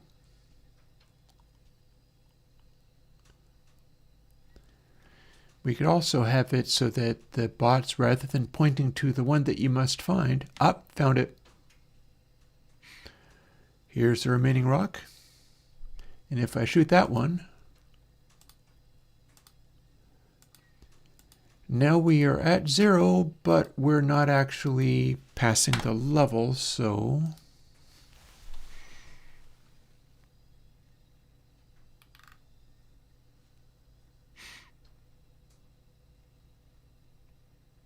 and I can tell you why.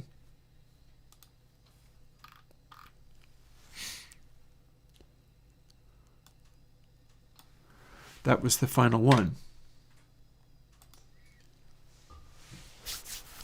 So, since you zapped the final one, get child count was still 1 as it went through here, and then it told itself to queue free, but it hadn't been deleted yet. And that's why that didn't work. But we can finish off with a glorious burst of ridiculousness.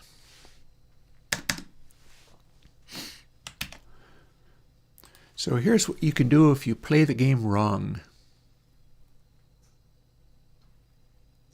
Here we've got a bunch of rocks. Let's assume that we can do the dumb thing that we did before. Whee!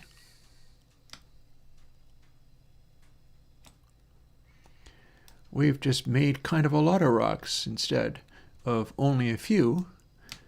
And we've also fired a lot of shots off, so it could get a little overwhelming. And as we play in a higher level,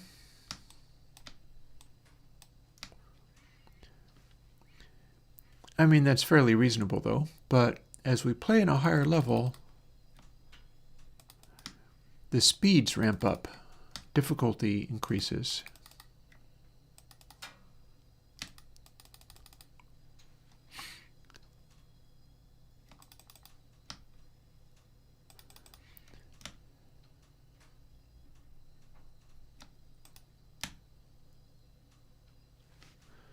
And it's giving me a count of how many rocks are left. I could set up some kind of control panel where it tells me the number of rocks and the number of bots and all that kind of stuff.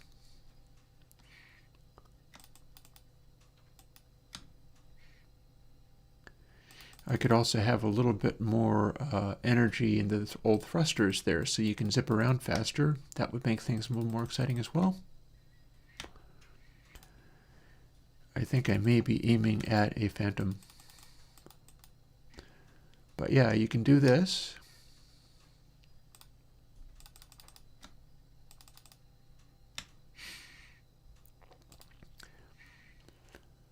And it looks like on level 100, you still got a fairly decent shot. Oh, but see, now that guy's moving a little faster. So if I set it up so that even smaller rocks are available, and then you have like the bullet hose technique here, as long as you're within the range, which I'm apparently not,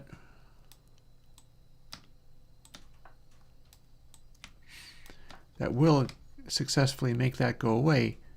But the trouble is, if you have a lot of rocks in space, then it's going to... Well, here, let's jump to an even higher level.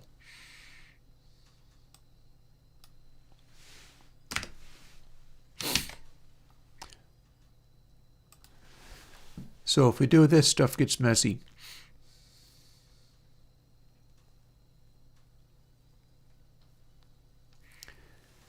And if I make it so that the rocks hit you and you die, then you're in big, big trouble. But see, we haven't filled space with rocks just yet, but you wait.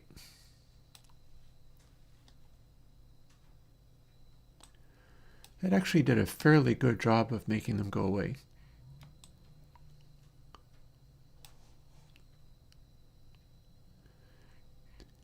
I feel like the velocity of all these guys could pump up a little bit.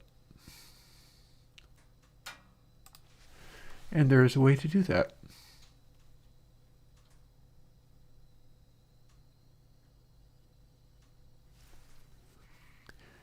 I do need to check on where I'm getting difficulty from. I think I'm assigning it in here.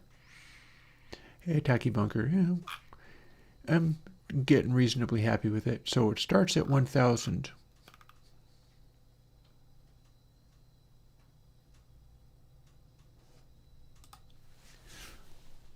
But look at that.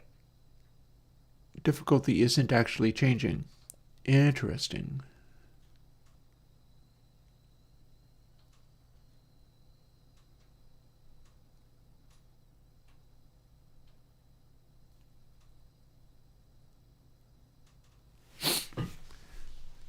So if rather than this, we use level, see it's trying to do level, but it's failing.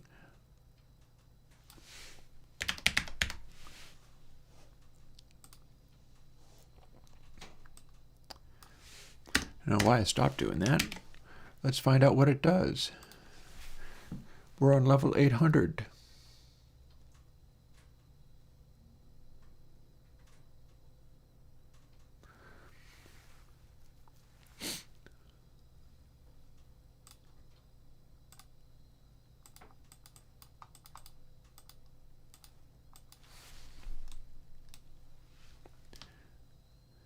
Okay, we're actually not making things all that difficult at this stage.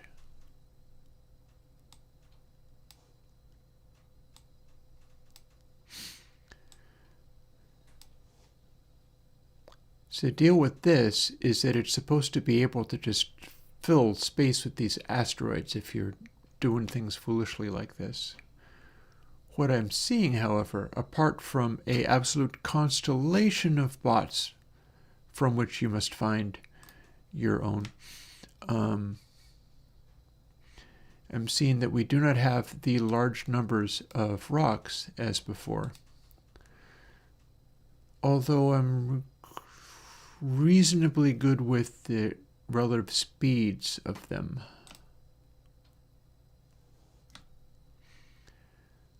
Like, that's basically fast enough to be a problem.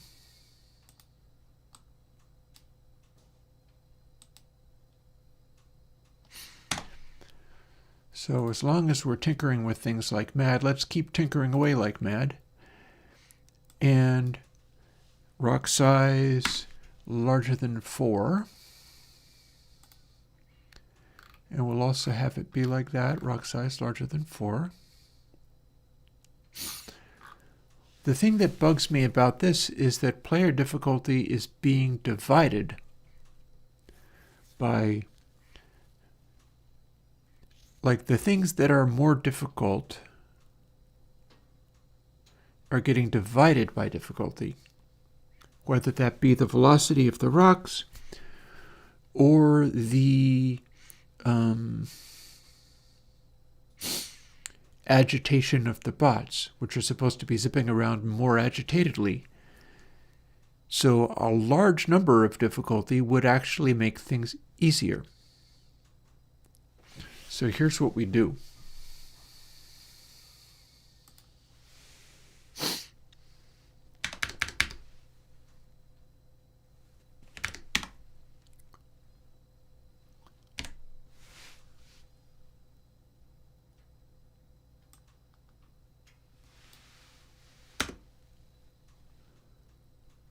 we put that in parens, I guess.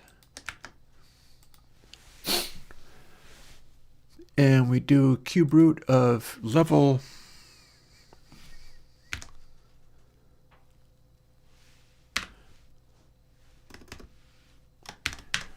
plus 1 just to make damn sure that it's never the cube root of 0.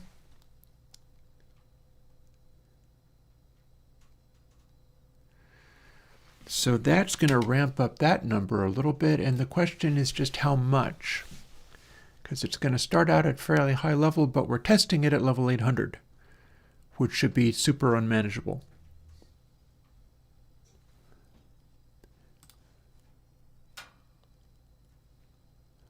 Okay, those are some big rocks moving at a pretty good rate of speed. Also remember they bounce off of each other.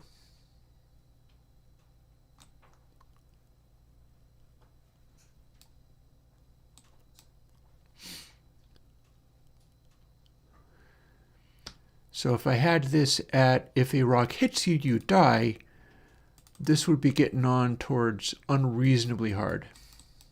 We don't actually have that, but hoo boy, are things getting a little lively.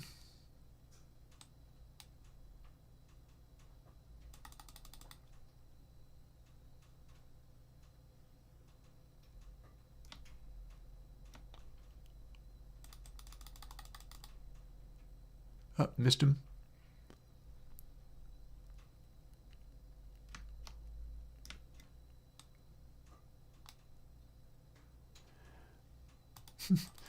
These rocks are too big. Oh no. See, they're so big that they're deceptive.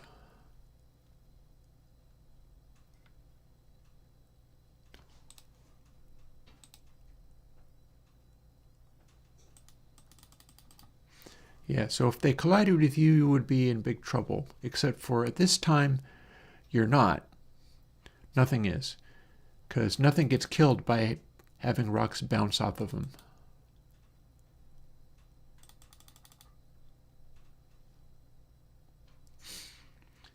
And it's giving me the running count of how many rocks there are. So at this stage, there's two different ways that you can win.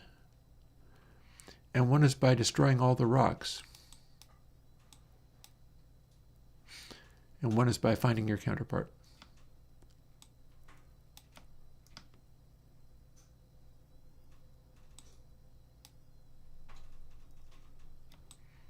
Let's see if we can nuke this thing into tiny pieces. And now we have 33 rocks.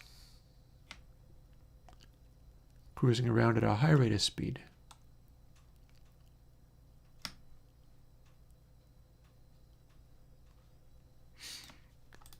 And now we have 38 rocks with our little zapping stuff, all willy-nilly style. Also,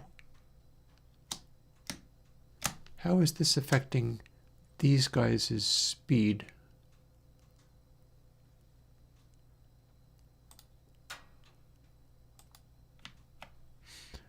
These ones are not moving very fast. Or being particularly communicative, I would say. They're responding, but they're not telling me anything. Possibly because they are attempting to fire in that direction. I've lost track of what I'm supposed to be trying to go and find, but that's because I have this being updated.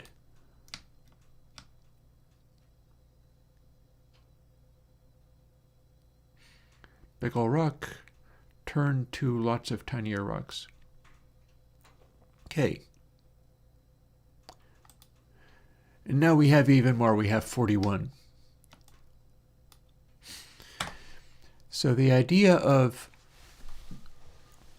playing it on this level is that it should be really unreasonable for you to fire so many shots. You should get in big trouble if you fire too many shots.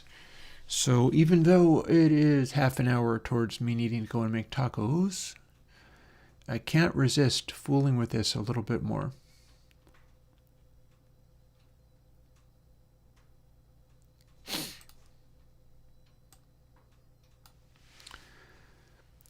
we're going to keep that what it is.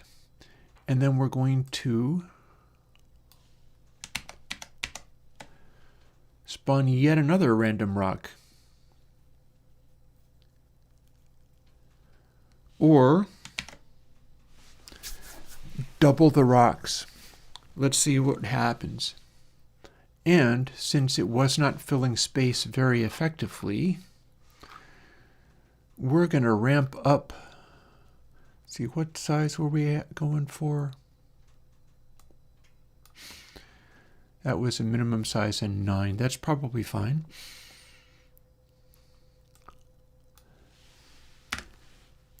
And we'll make the base size even bigger than that. Now this is level 800.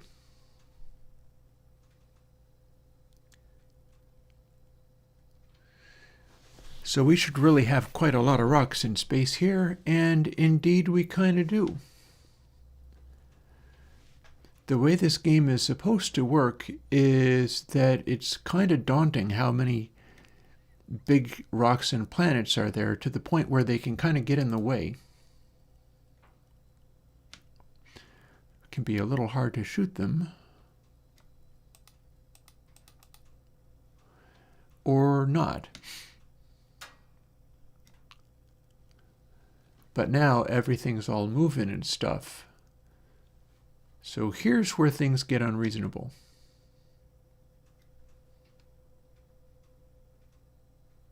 Can I shoot that rock?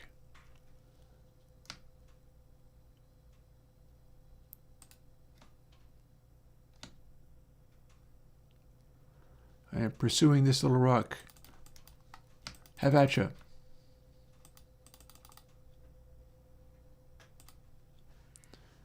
And you, for good measure.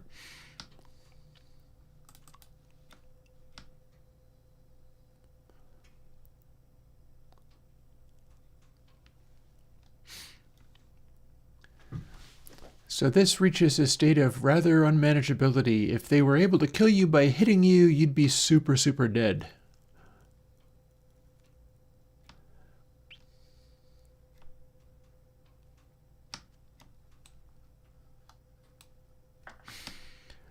But things can always get even weirder.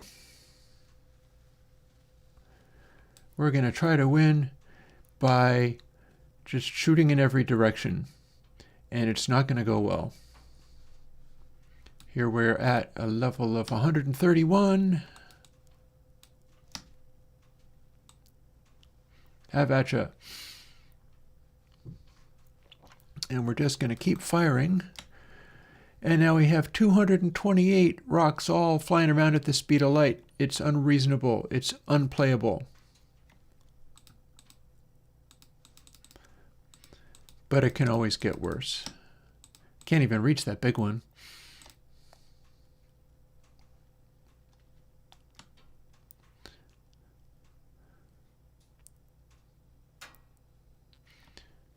So I could probably do with scaling the difficulty.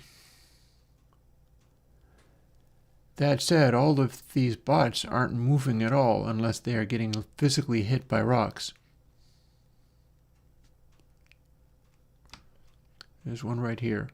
I will ask it, where's my counterpart? Have you seen? It says, that away. And it is causing more problems with giant rocks. It's too much.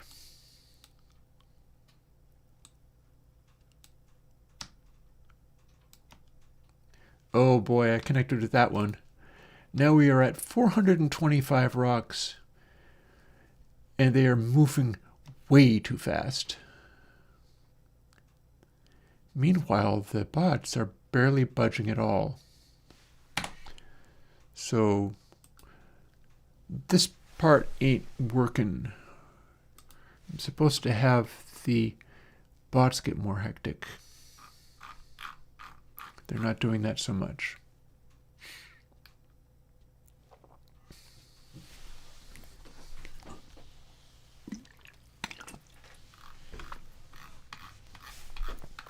It's their physics engine that does it.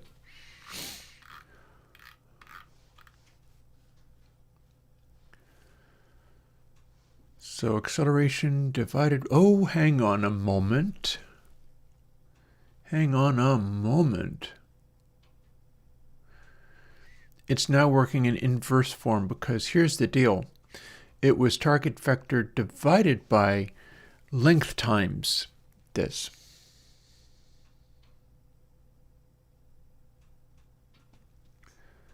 So how about instead we switch it directly to divided by difficulty, and then it's going to act the same way as the hecticness of the bots.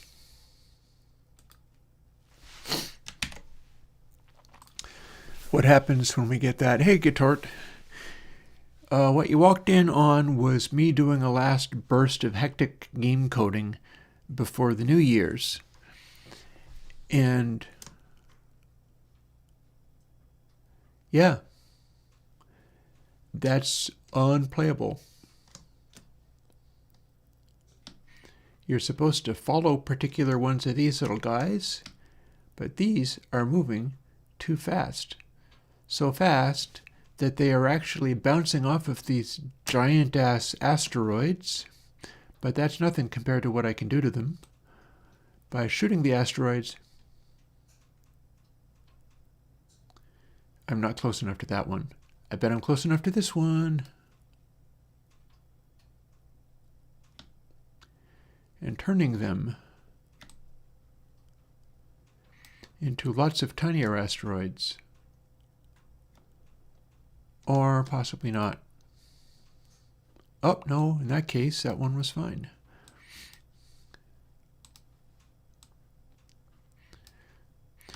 So it's like asteroids in 3D, except for that they cannot actually hit you, but they can turn into piñatas of tinier, crazier rocks. And that's more or less the situation we have here. So there's two possible game win conditions. One of the game win conditions is shoot all of the rocks. They work on the basic concept of asteroids,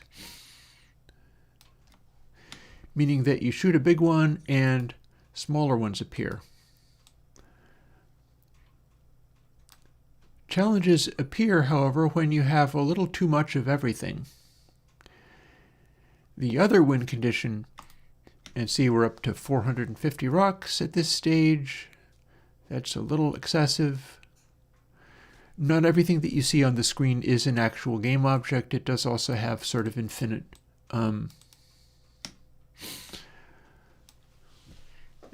the stuff is traveling through infinite space.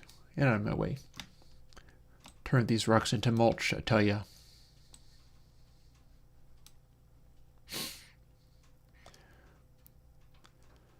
So everything's a physics object, everything is bouncing.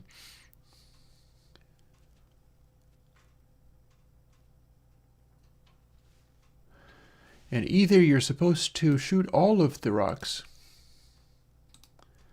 given that every time you shoot one you get 4 more, it gets a little unreasonable. Here we are at 579. Did I say 579? Let's say 610.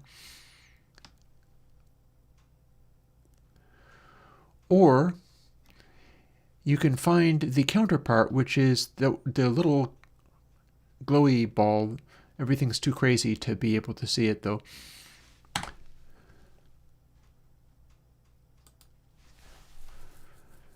And that was a lot.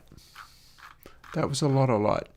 So I'm going to go back to game, and we're going to dial some of this difficulty level down.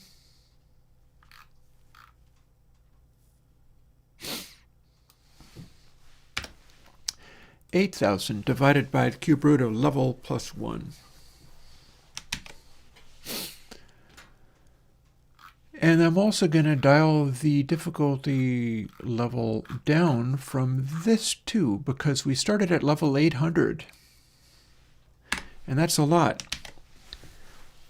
You're supposed to start at like level 1 and go from there. So level 400,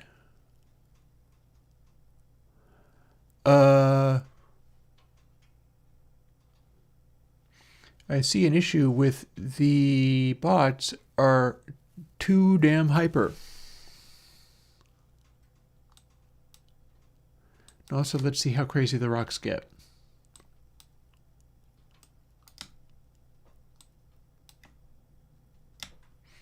Well, I'm not actually reaching those. How about this? Okay, life just got a lot more complicated. Eee.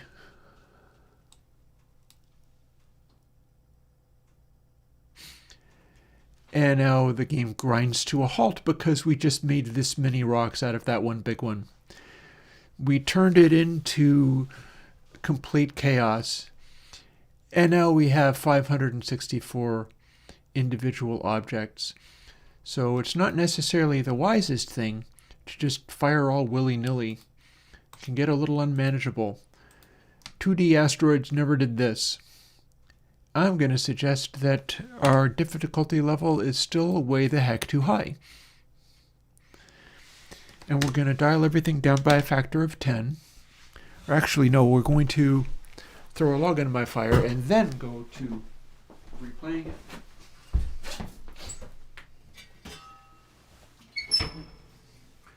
Don't mind me, it's cold out there. Gotta keep the wood stove going.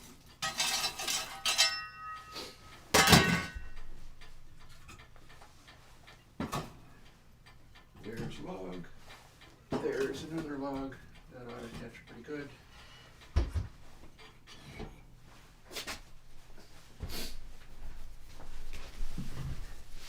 Okay, so down to level 40. Guitar, a little of both, to tell you the truth. So if we're at level 40, now what does it do?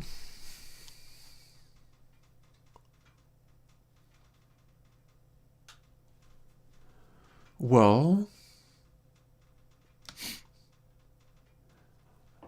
those bots are not meant to be zipping around that fast. Also, let's see what happens when we shoot one of these big asteroids. Which we should be able to do once we're in roughly the same space as it.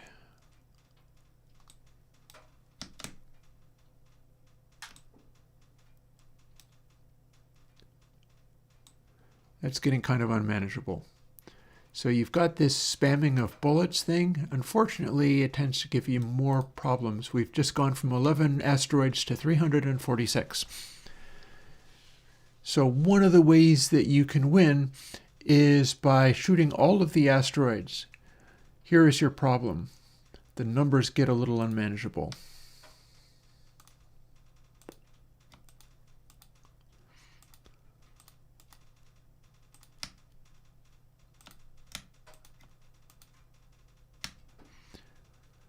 See, those actually worked. The only trouble is it's hard to tell which ones are really close by and which ones are not. I need to make a better system for creating these actual asteroids because it is too hard to tell when one is the size that you can hit it and just make it vanish, or when one is the size that you hit it and you turned it into 4 smaller asteroids, all of which can turn into another 4 smaller asteroids and just massively increase the rate and speed of all this.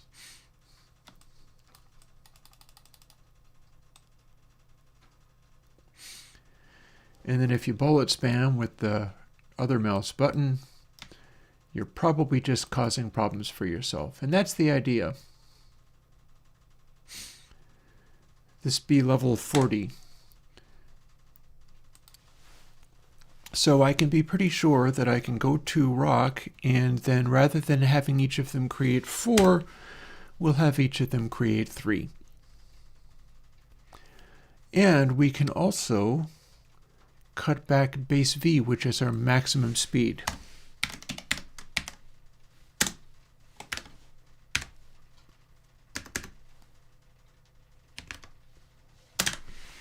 It's an integer. So rather than just exacerbating the speed and aggression of everything. Oh, we've already got a light on the player. And some of the rocks are indeed off in the distance being dark.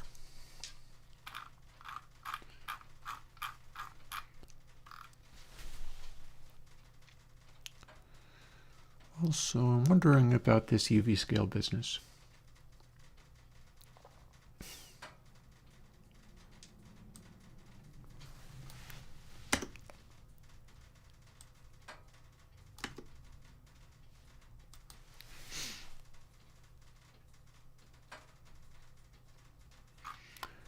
The ink rock size is yes, it is an int.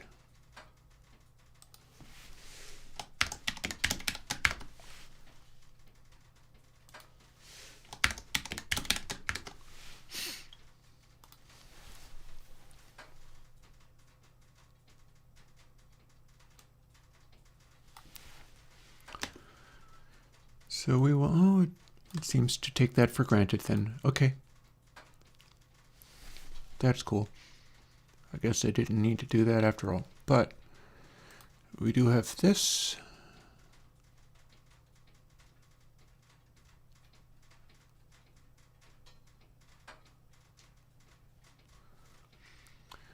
Distance fade is having an effect here.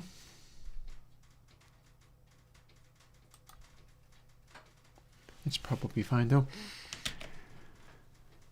And let's see, we're going to go up to here and maybe let's make where we can find where it's doing it.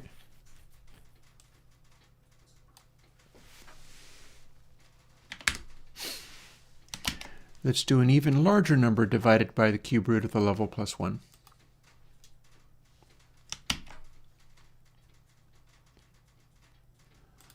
And again, here we are at level 40. So what's supposed to happen is you can approach those and they are not zipping around at hypersonic speed. You're supposed to be able to actually fly around them. So this is still going too hard.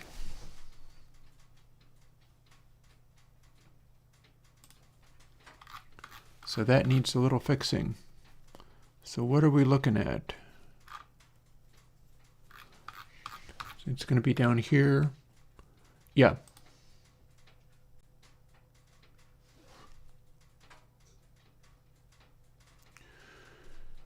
I see.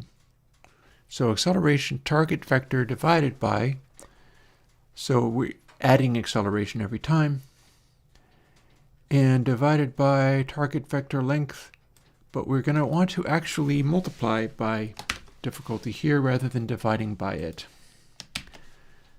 because that's how that was working.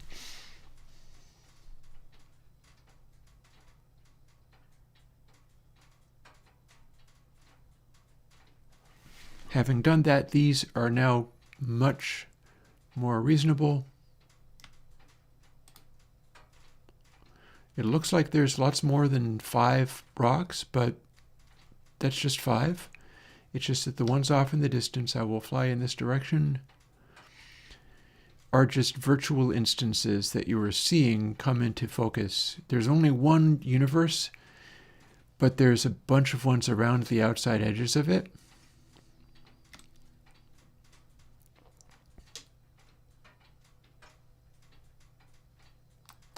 And now there's 155 rocks. But it's not like they're moving. See, we've got a cluster of rocks there, and then there is a cluster of rocks there, and a cluster of rocks there, because they're basically all the same.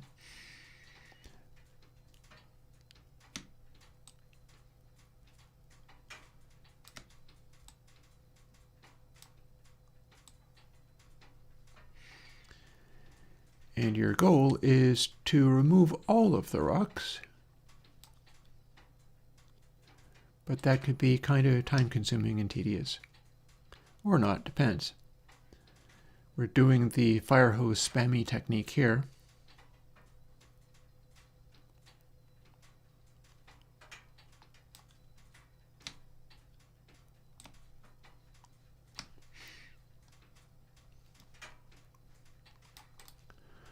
and we've only caused there to be more chunks of rock. But then it's doing pretty good at letting you delete some of them. And see, we have this giant, ginormous sphere. But it can turn into 3 smaller ones. And each of those can turn into 3 smaller ones. So there's a logical way to go through and kind of grind away at them. You go, here's a smaller one. Let's demolish the bits of it. Here's another. Let's extinguish all of those, and so on.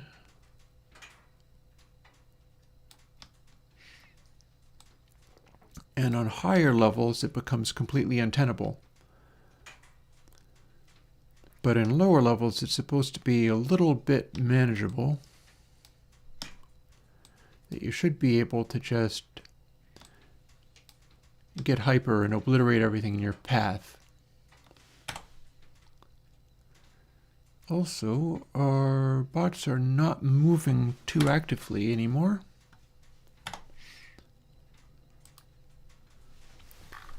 So let's see, what were we doing with difficulty again?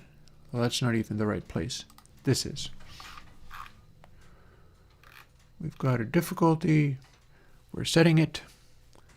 And it is a high number. Well,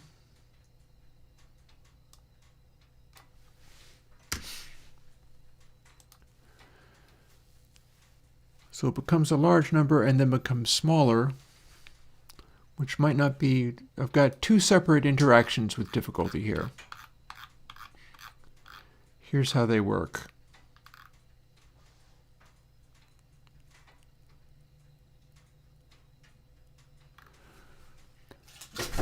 Oh, what the hell was that?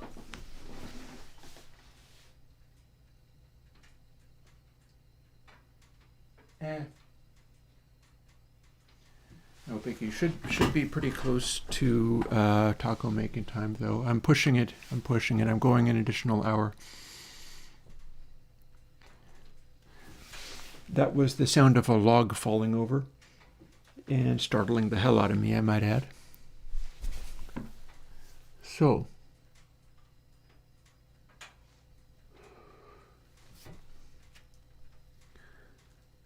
difficulty works by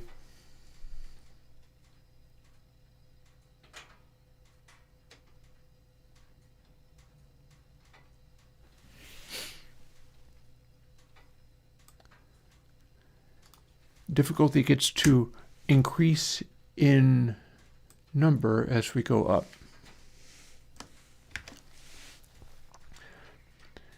So our base speed is the speed of the shot that hits it times where player difficulty. That means it's going to start out but be smaller, and then here's where we had, let's see, here's where we had another level of difficulty. It's not here, it's down here, past even this. So here we have target vector divided by target vector length. That's the distance between it and its target. And then times difficulty again. Difficulty becomes larger and things begin getting crazier. So the speed of the rocks flying around and also the speed of the bots moving around is going to be a factor of difficulty now, and they match, which they should. That's what I was looking to do. So,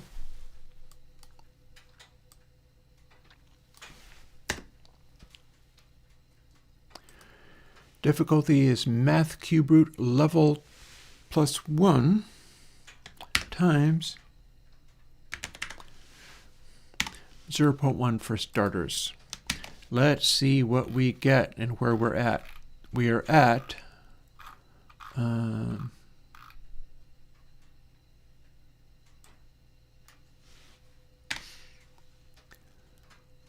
we'll change that to the rock size of a minimum of 2.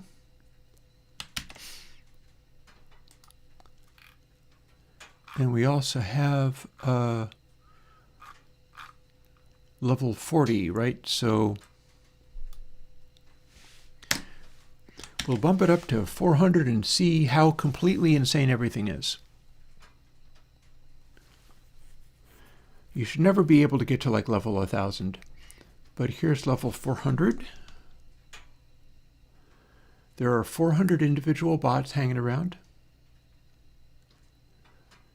We've got a pretty good scale of these giant asteroids everywhere. And all these guys are, in fact... Oh. Hi, giant rock that landed in my face. Thanks for the attention. So let's see what the velocities look like. Well, I can't hit that. That's too big. Might have to dial this number, the sizes down of these. But we should be able to fire one shot. And that's a pretty substantial speed. Oh, okay. Level 400 poses issues, let me just say.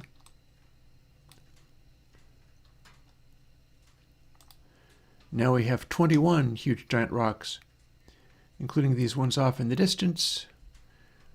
Some of them are so large that they don't actually have any physical identity. Like I just flew through one. Nope, that one I just bounced off of. That means I can shoot it. And I just went from 21 rocks to 52.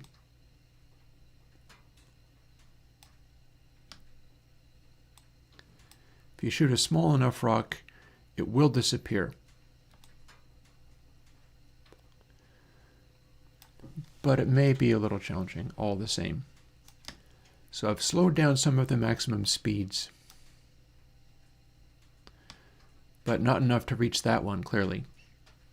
And again, it's a little bit like asteroids, but them running into you doesn't actually kill you, because this is all quite challenging enough. I wonder what my texture scaling is like now.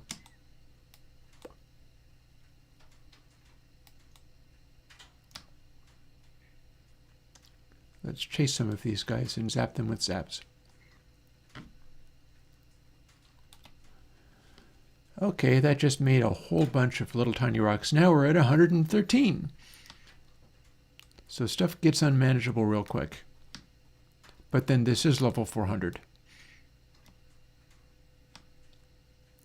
And the largest of asteroids are truly a daunting size. Like maybe that's too big and it should be blown up. I could give him hit points too, you know. That is so too big I don't think I can collide with it. I have to fly through it. Oh, no, I'm wrong. I could collide with it. And I have. And I've just made it 259 different sized rocks, including the biggest of the big. So why not try to go for more?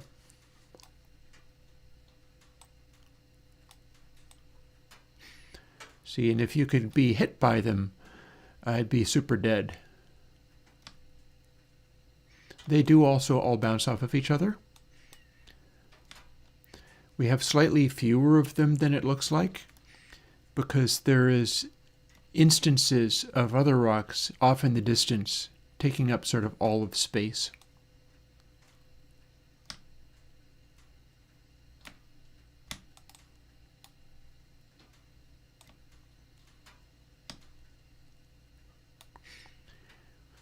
Haha, I got that one. I got that one real good. Unfortunately, now there are 370 rocks.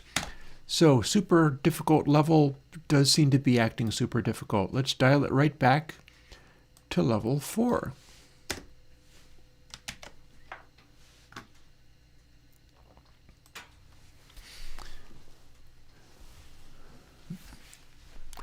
Yeah, they're giant-ass asteroids, no question about that. Level 4, we've still got a goodly number of rocks out here.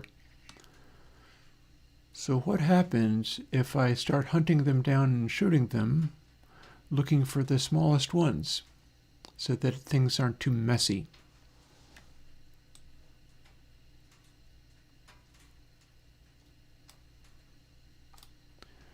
Okay, that made it be 18 rocks. Might not be the most manageable thing to blast these guys all willy-nilly.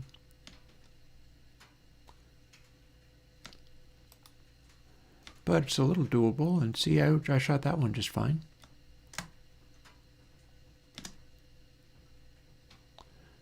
Let's shoot this one. That made 3 smaller ones, which I'm struggling to hit. And that made 3 smaller ones. Oh noes. Well, at least I got down to the minimum size of that.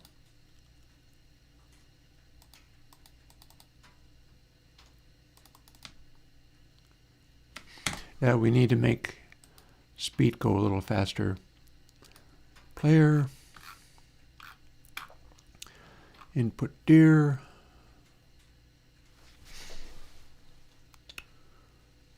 Lerp normalized dot direction. Plus equals direction. Okay. Faster to the maximum speed. And then maybe more of... Let's see how this goes first.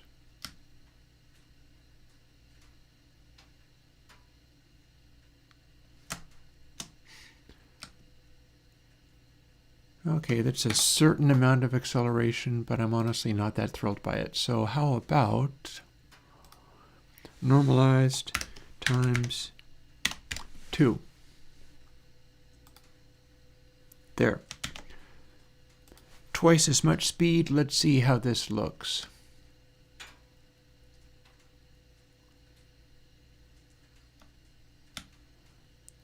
Okay, now we can really hustle. Let's go chase down and blast some of these rocks. Okay, we're not near that one, but now we are.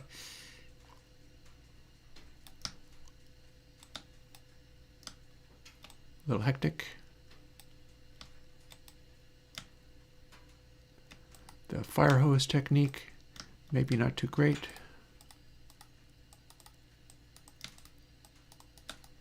Boy, I'm missing that guy left and right. How are we not hitting you? You look like you're right there.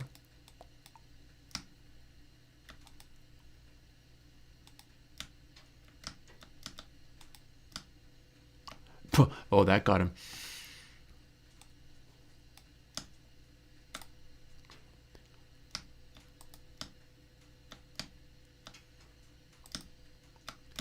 So my maximum speed is quite overwhelming at this stage. And I can't tell the difference between tiny ones and ginormous ones. So that needs work too.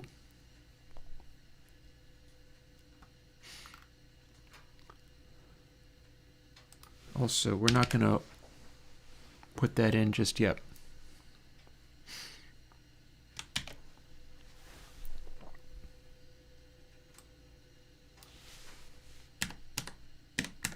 Classic Airwindows meme of the golden ratio.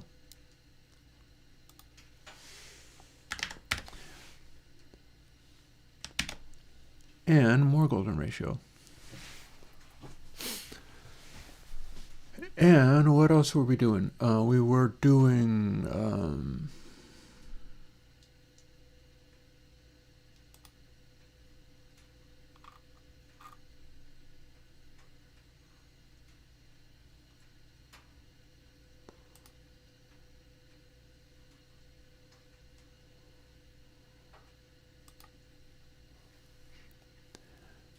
we were doing level 4, so let's see what level 40 looks like. It is 6. I need to go and have my tacos. It's just, this is too engaging.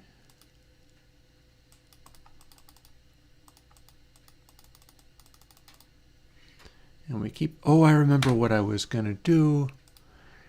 A couple of things, honestly. One of them was maybe these don't need to get as huge as all that. We can have smaller numbers of them because they're going to become huge anyway. But then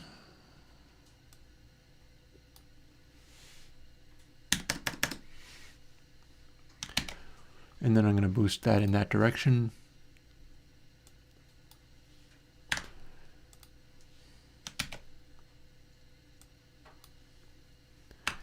Then we're going to have this initial one cut off a little bit lower.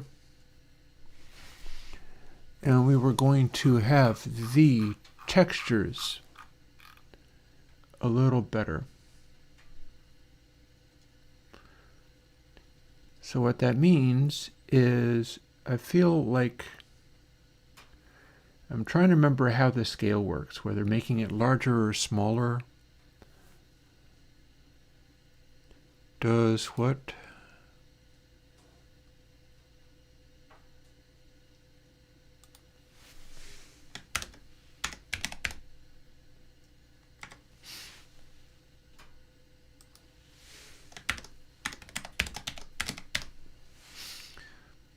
Well, now we've got 2 orders of magnitude on the rock size there. So I'm wondering what that does. Oh, hi.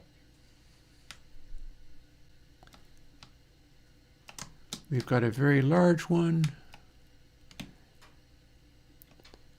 And that looks pretty smooth. And the goal of doing this is so that if I make tiny ones,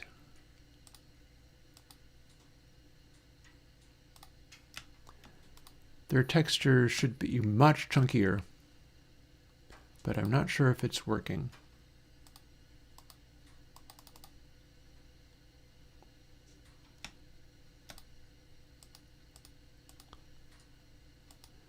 But I do know the velocities of these are getting really aggressive, as is the velocity of me.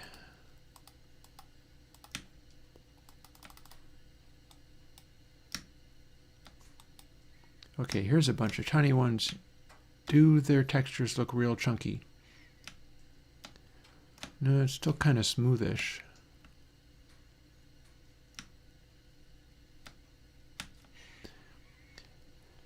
See, I'm looking for it really to highlight the size of the rock by how dense that texture is. So let's go into the Godot engine itself and see what happens when I manually fiddle with the texture.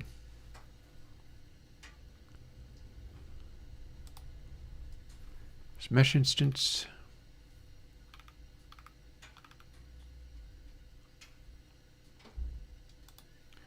Got UV2, here's the scale for UV2.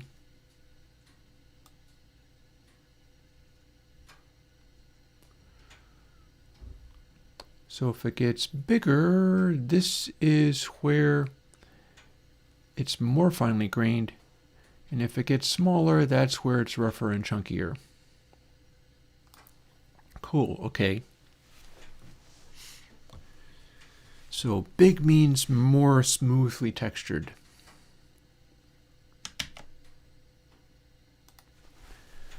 That's what we're fooling with right here.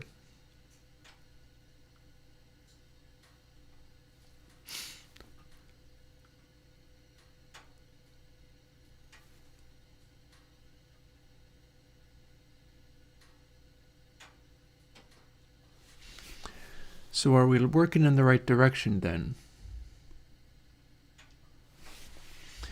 Maybe it wants UV2 to be the regular size.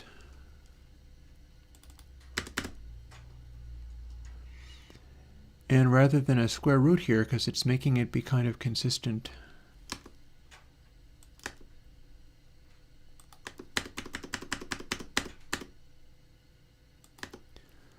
and here's where we can hype it up a bit. These are the 2 multiplying vectors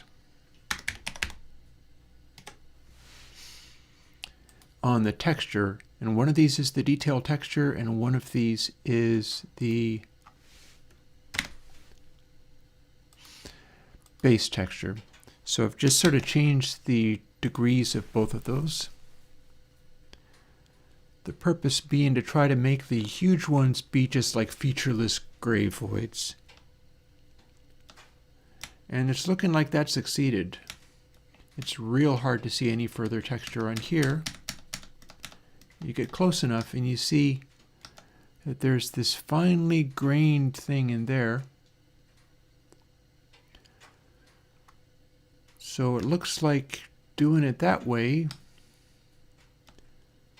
is really having a strong effect. In fact, they are all a little bit unchunky. There's my smallest sizes, and one of those is out of there. So,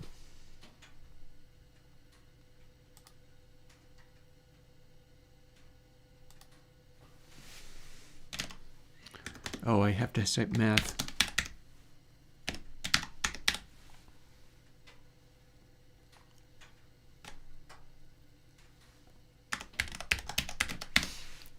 So we'll have the detail texture be the square root.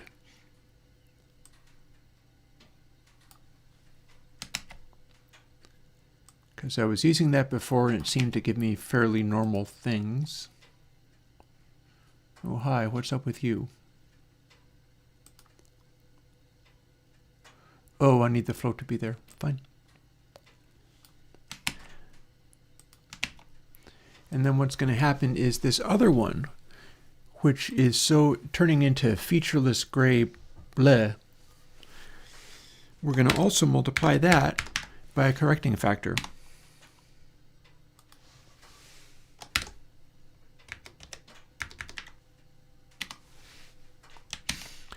It should stop being featureless gray bleh. The detail stuff should still be up. See, that looks kind of chunky. And they're turning even chunkier as they go. Although that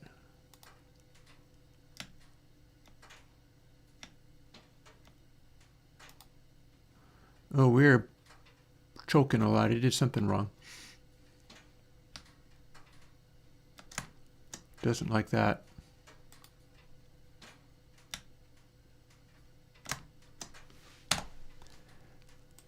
I bet it has to. Ooh, look at that. It's freaking out. So velocity is finite is true. Something went crazy when I did that. What if instead the UV scale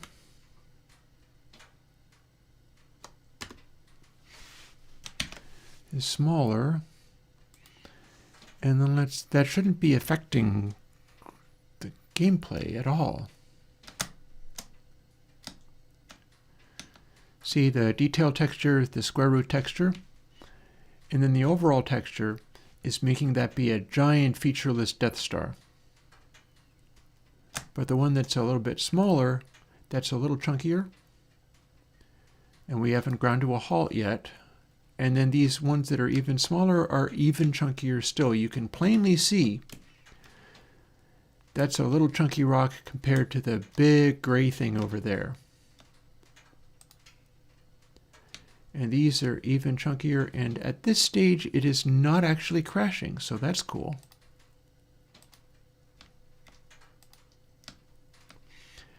And those are the ones that you can just zap out of existence. Those are the ones that are too tiny, really. I like that as the smallest size. That's not what we got as the smallest size, but I like that as the smallest size.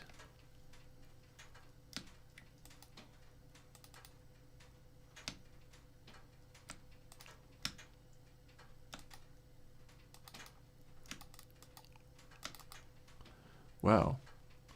I didn't hit that at all.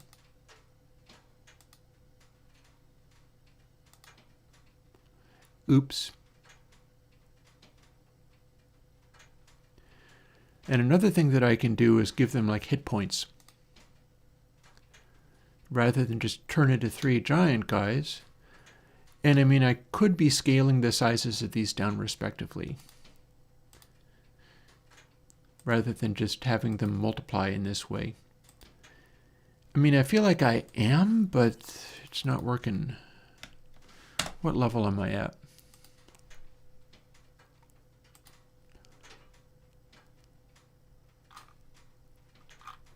am at level 40. Cool, let's see how insane it is at level 400. Although I feel I can dial this right back again. Right back down to 20 because my maximum sizes are pretty damn impressive, really. 400.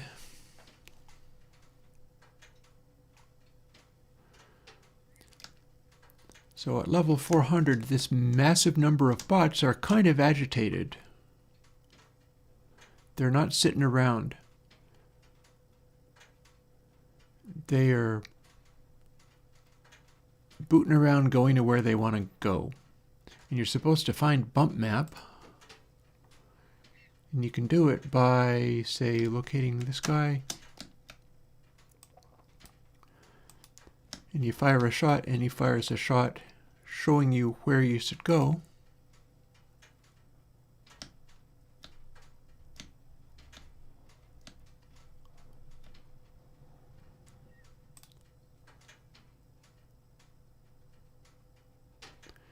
See the shadow off in the distance?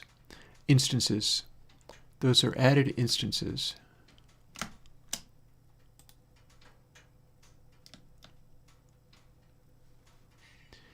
I could do with making some of these extra ones smaller.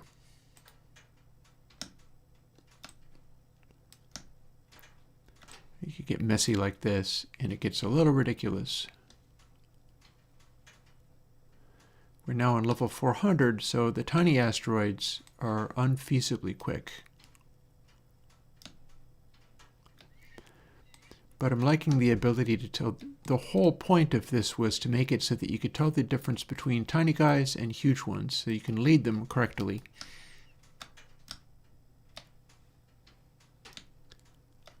My maximum acceleration is a little bit too much. Here's another giant one, but not for long.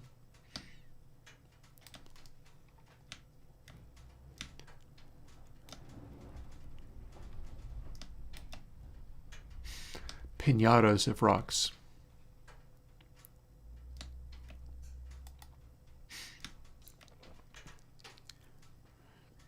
So you can play it by clearing all the rocks, even in high levels like this, or you can play it by trying to find your counterpart among all of these crazy little, rather hyperactivated guys. The trick with that is that, see, it says that away. But each of his shots are able to hit asteroids and make them into smaller chunks of asteroids as they go. And it becomes a little unmanageable as you're getting hit upside the head with rocks. So, in theory,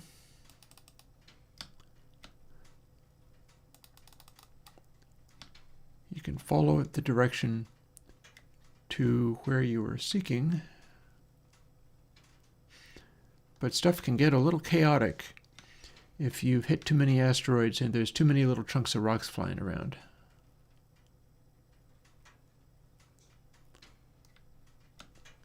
Let's ask this one.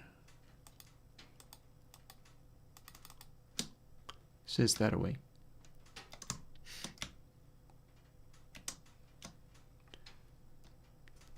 My acceleration is a little much. Also, I feel I can clear the space out of that a little bit. One thing I could do is make these not go as far. It's like even if you're really good at hitting them,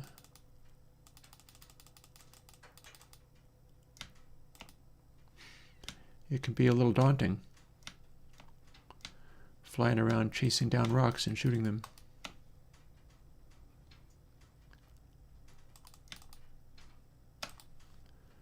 My acceleration is too good at this stage. So much so, it's unplayable. So back to player. It's 6:23. I know I should be having my tacos by now. Isn't this always how? I promise in 2026 I'm going to be better about this. For now, I'm not better about this. So linear velocity lerp.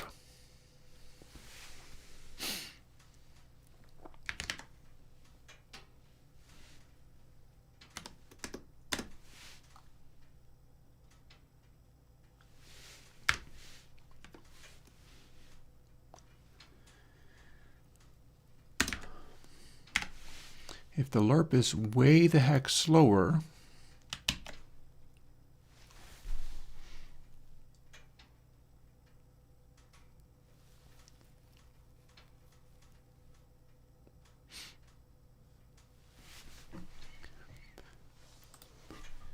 then my total maximum speed is somewhat slowed.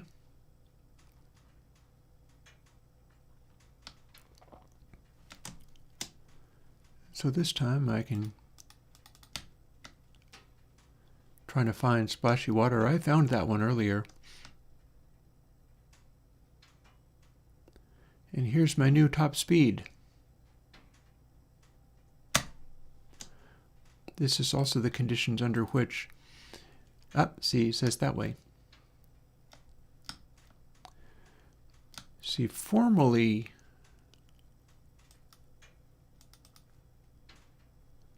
oh dear. Okay, playing this at level 400, arguably challenging. That said, without having hit too many of these giant rocks, I can probably focus on chasing around these guys a little bit. Still have too much acceleration though.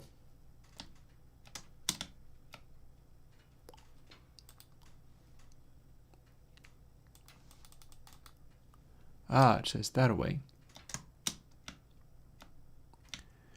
Honestly, I could probably get away with not even having them care about is the counterpart obscured? Can you not see it? Because all of this is very much enough to deal with.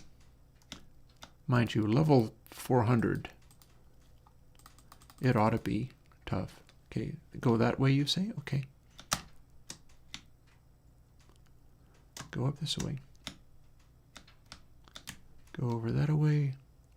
What about you? You look chill. You say go this way.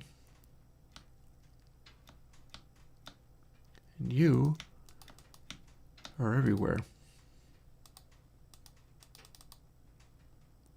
It said go up. Okay. You're probably not splashy water.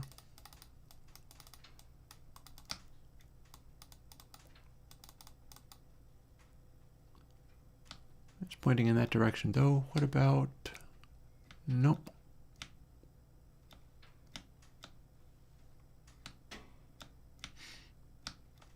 Let's ask you again. It's really kind of taken off for all that it is a pretty... The ones with lots of colors in them are super difficult and challenging.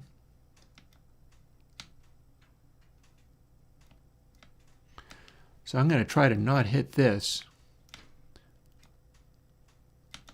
This is a very large...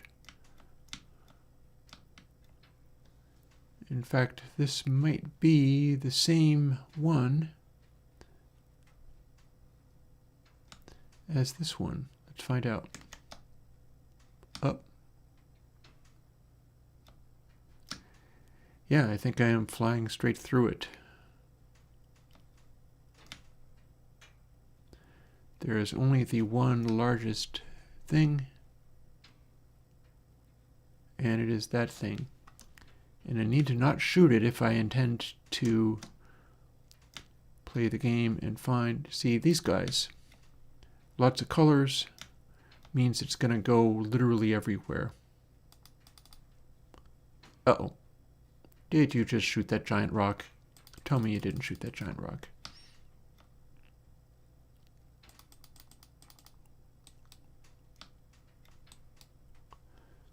Okay, says that away. No, says that away and also that away. It's confused. It doesn't know what it's doing. Neither do I. Trying to find splashy water. Okay, it thinks up.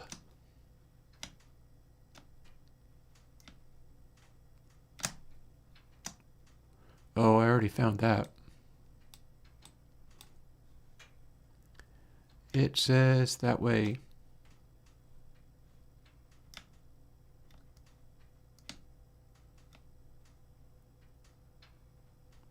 about you?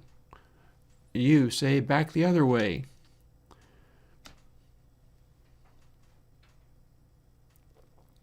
I don't think I'm going to solve this one. The level is too high.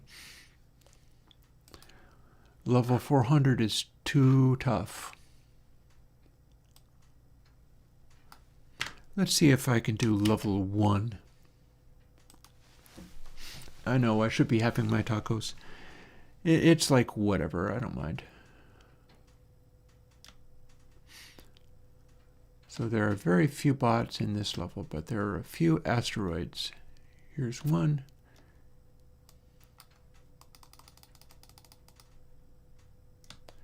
And I just disposed of that one. Here is one that's not nearly as small, except for I'm not actually near it. There we go.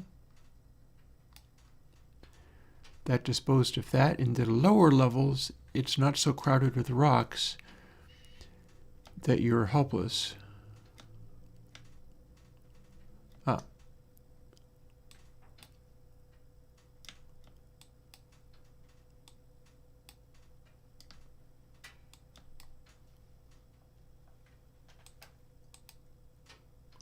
Cleared all the rocks. Next one I need to find is called Ya.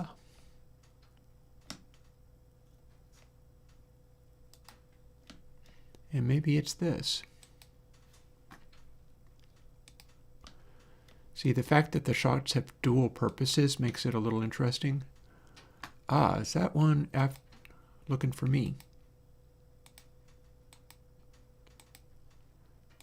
The difficulty issue is definitely a little challenging. Even in this very low level, it's kind of frisky and excitable. Yep, that's it. It's firing back at me.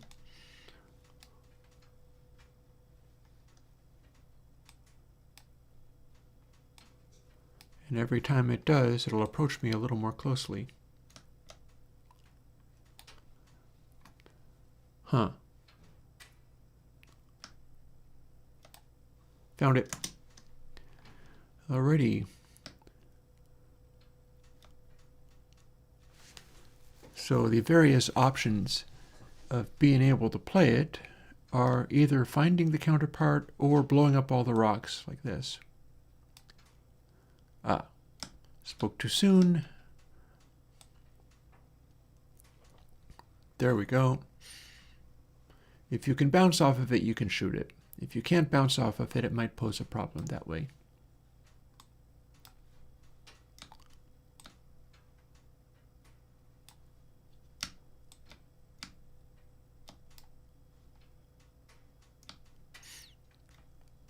And now let's see what this guy is. It says that away. Are you pointing towards that?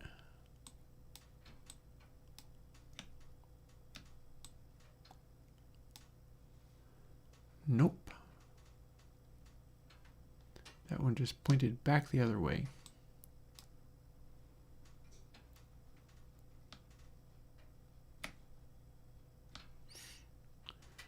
Perhaps over to here. Yep. Bingo.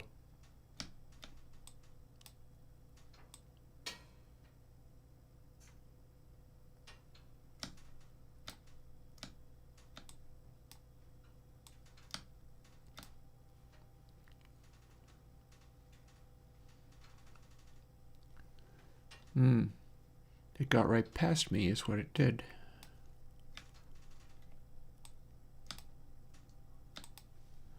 And then I shot right past it.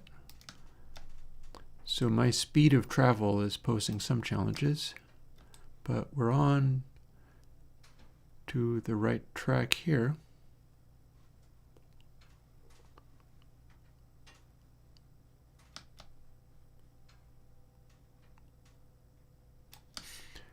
That's the trouble with these guys with really busy textures, is it's hyperactive, it's going everywhere.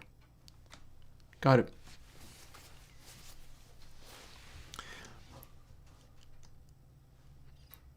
See, now that I have won the level, that's all very fine. It would be very, very funny if I made it so you win the level and all the asteroids come towards you as well. Speaking of asteroids,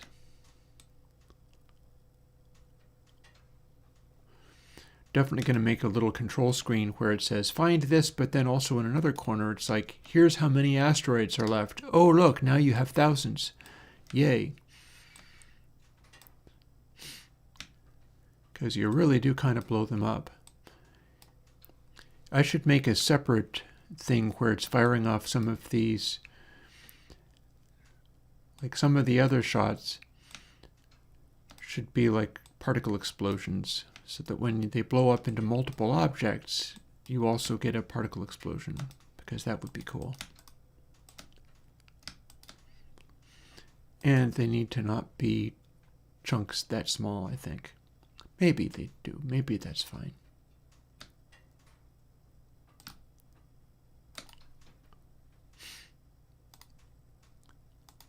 The smallest chunks look featureless. They start looking too much like the big ones. And that's fixable. That is fixable by doing this. A lot of this stuff adapts as it goes.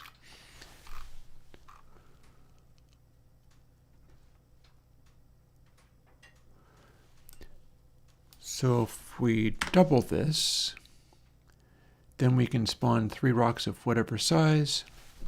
I was considering having that be cutting the size each way.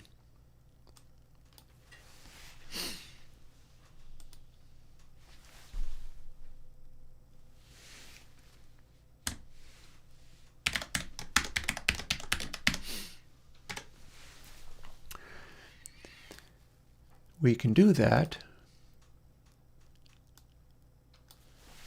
and then bump that up to 5, and then immediately go after the rocks and see what sizes it produces. Here's some rocks.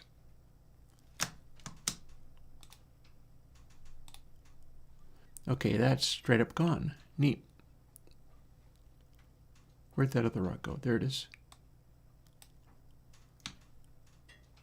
But there's still rocks to remain. Oh, I just don't know where. And maybe it's gone a little bit wrong.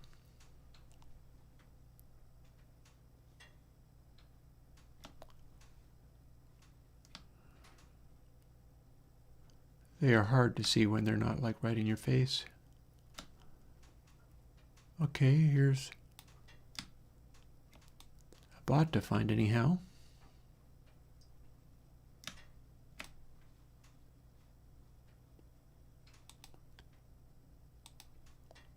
But are you son of aggro?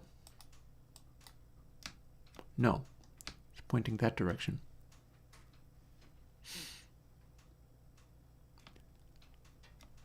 Okay, that would be son of aggro. That is a lot of agitation and acceleration for such a low level. That's going to make it impossible to play.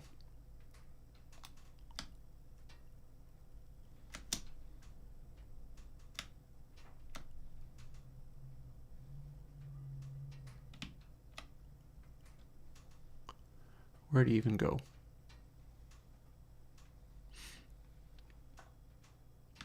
There. I bet you this is the one that I have to touch. It's bouncing against the black hole is what it's doing. Found it. So next level, there's a rock, and it's making the smaller rocks that look kind of blurry.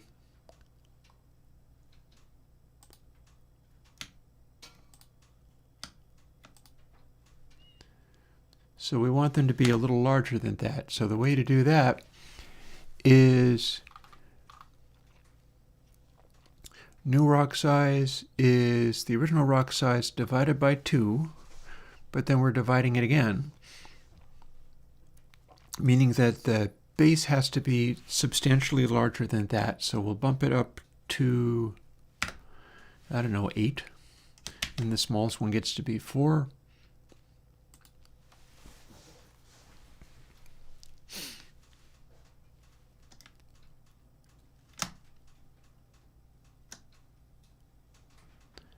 And let's go trying to find rocks. There's one. So is this going to straight up just disappear, or is it going to make smaller rocks? That one's going to disappear.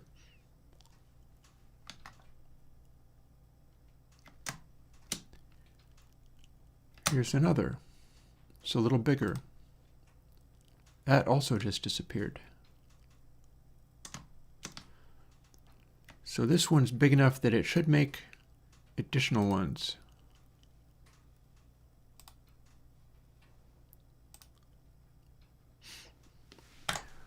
Cool.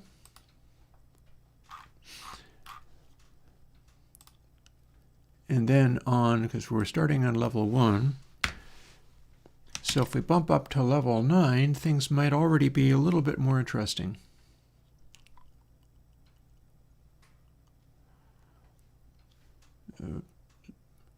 With the emphasis on a little bit more interesting. But this is a fairly substantial rock, so there is at least that. And then here is a small one. One shot. Got it. Here's a larger one. Turned into a bunch of one-shots.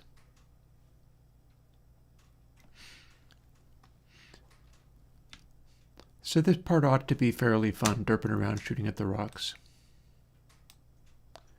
In particular, you should be able to blow right through a lot of them, getting a visual sense of, oh boy, are we needing to lead those. And I see another rock, and that is a really small one because I can see the texture on it. And there's still another one out here somewhere.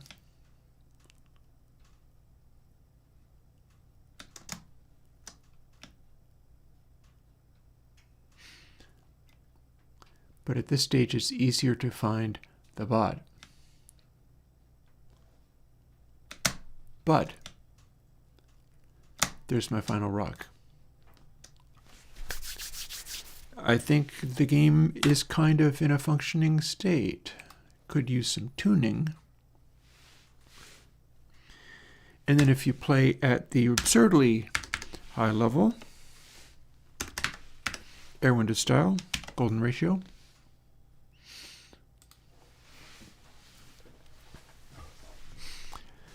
things look a little bit more chaotic. And by a little bit more chaotic, I mean this.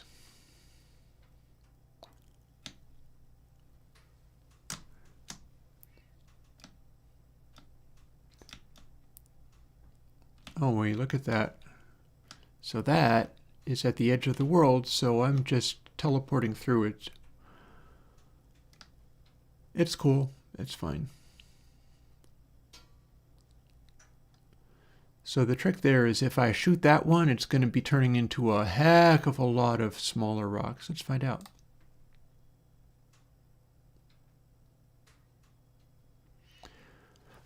And there's a goodly rate of speed there.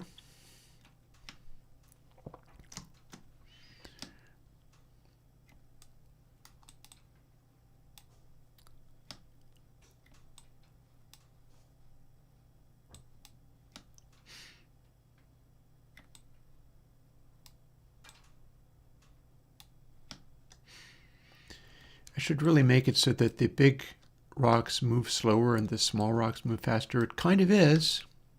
It kind of is doing that.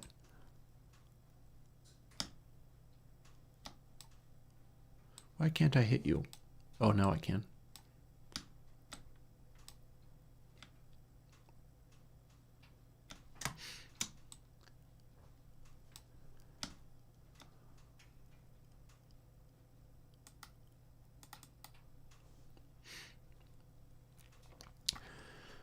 So the difficulty scale scales right up. And you still get to blow up rocks if you want.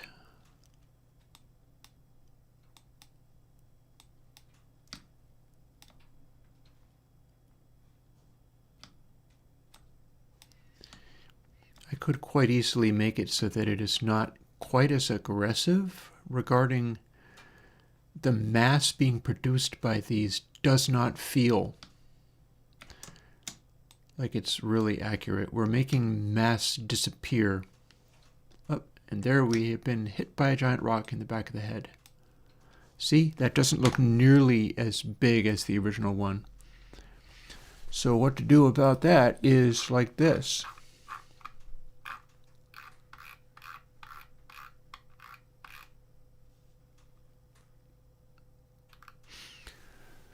What if new rock size starts as rock size?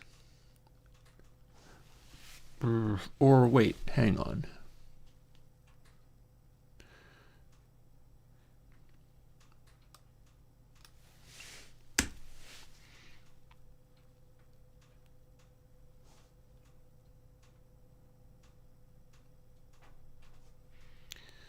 And then base V really shouldn't be getting smaller.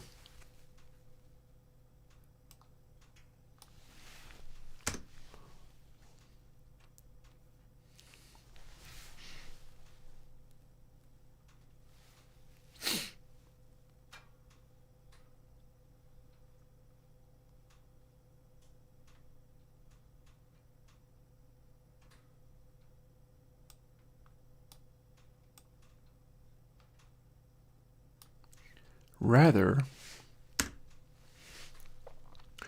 we can have base V, but we should be making it smaller for this large-sized one. Then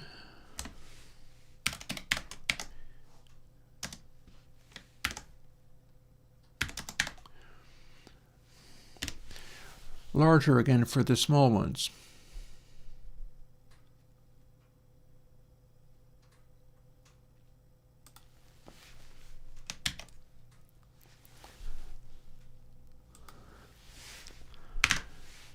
And then we'll just make the new rock size be rock size -1. And now let's see what it looks like when you go after. I know I should be having my tacos. I tell you what, we'll do this for, oh, and look at all of these flying zippy guys going. So now if we shoot something like this, does it feel like it's going? Okay, now it's a piñata. That is not actually as things should be. Formerly, it seemed as if it created way too little mass out of its pieces, and now it looks like it's creating way too much.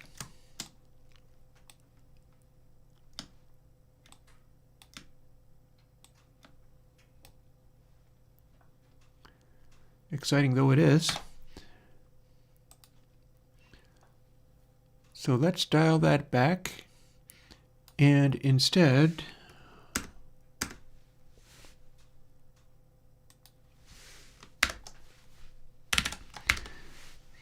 we're gonna go with some old-fashioned Airwindows magic.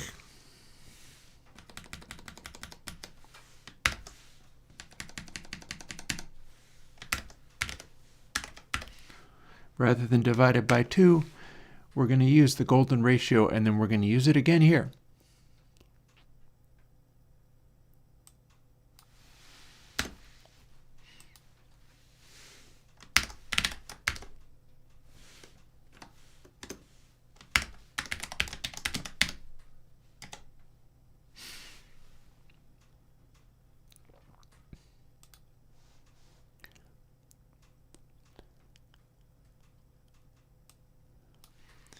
And then we're going to see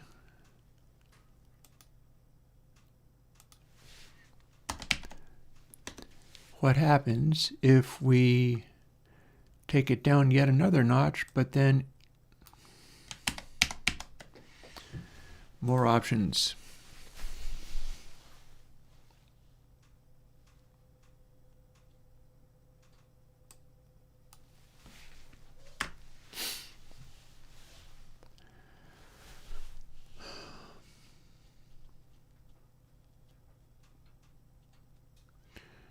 And we're always going to spawn one at this scale, but then we're going to check each time.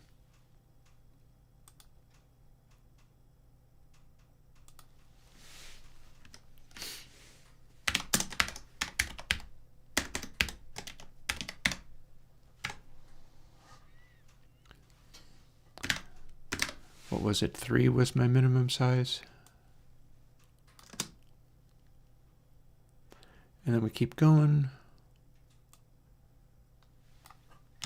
And put that in each time.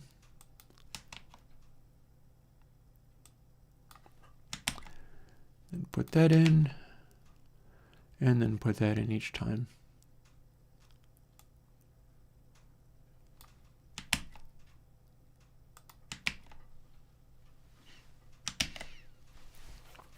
And now let's see what this craziness looks like. I know, tacos. It's almost 7. I'll just stay up late. Whatever. We're doing crazy things with giant rocks. What do you want from me?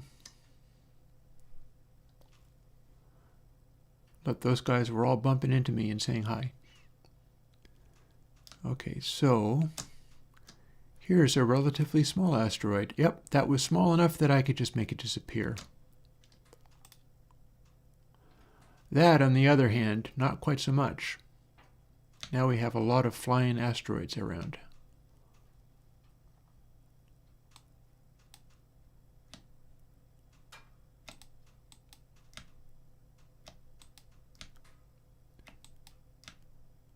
Oh, and that made a bunch. I feel like the smallest ones are still relatively manageable.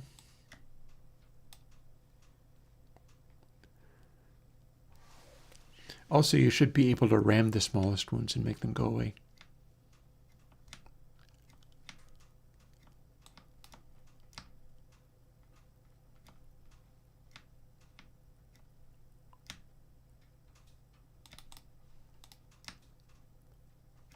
Have at ya. Did I get it? Maybe I got it.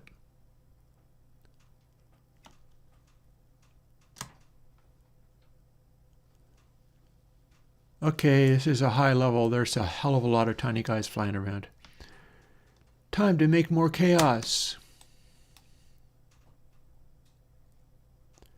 Okay, that looks relatively like I blew up a rock, and it made much smaller rocks. They're flying around very violently, I'll give you that, but it looks a little bit like it's the same size.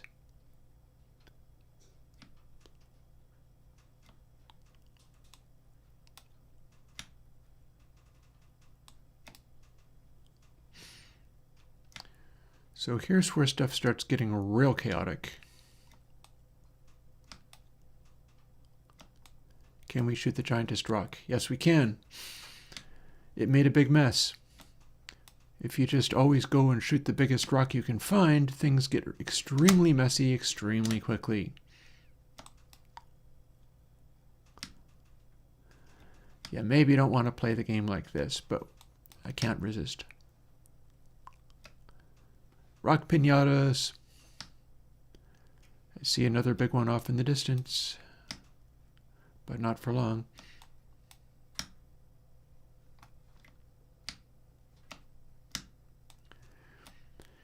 I'm pleased at the way you can tell them apart by whether they're more smooth gray or all chunky looking. What I would like to do is have a whole series of dedicated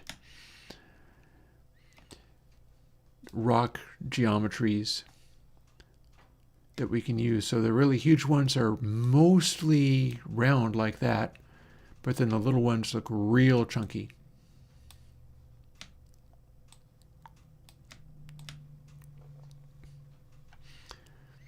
And then just to make trouble, we will fire in all directions until space is completely filled with utter and total chaos.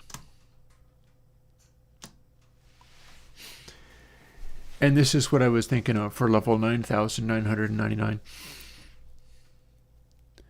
maybe with things moving a little more slowly.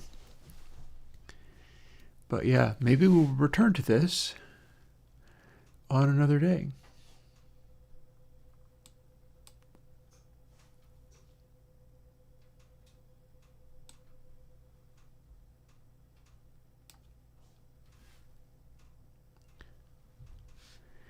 I'm relatively happy with the degree of chaos this can produce.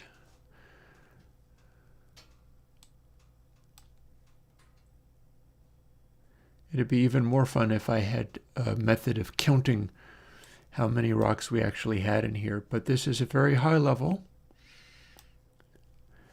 And this game is successfully rendering an awful lot of visual chaos. And I'm relatively happy with the amount of consistency we've got over firing at a giant rock and have it look like it's exploding into smaller rocks that are about the same volume as the original giant rock.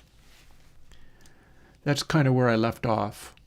Was like, fly up to this guy, and does it look roughly like it produced a bunch of smaller rocks of the volume inside the original larger rock? And I think it kind of sort of does. I think my golden ratio technique is bearing fruit. The speed everything is flying around at is excessive. So, considering that these are so large, I feel like that could really be scaled.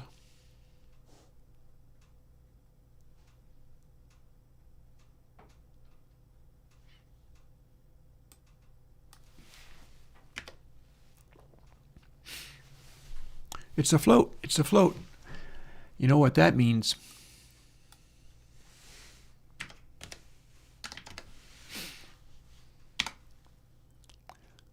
It's a float, so we're going to boost it up by the same increment that everything else is changing.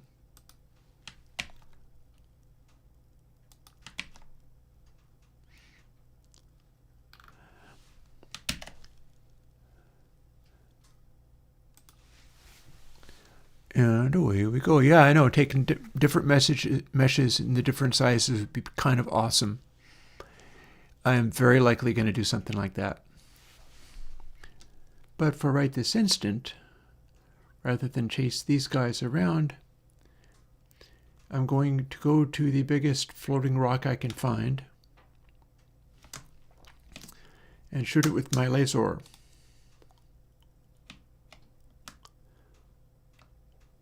Okay, that's more volume than I expected was inside that thing.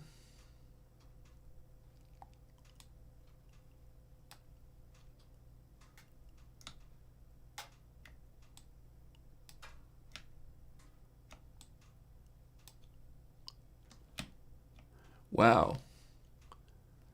Okay, this is fun. Please come apart into many, many smaller rocks, which are almost the same size as the original rock. Scale is a little bit off, but remember an earlier version of this, I had it literally just, and see, that's not so unreasonable. Shoot at this one, and it blows up into smaller pieces. Some of them are flying around kind of quickly, but not necessarily all of them flying around super quickly. It's an advanced level, after all. Like level 618 should be too hard.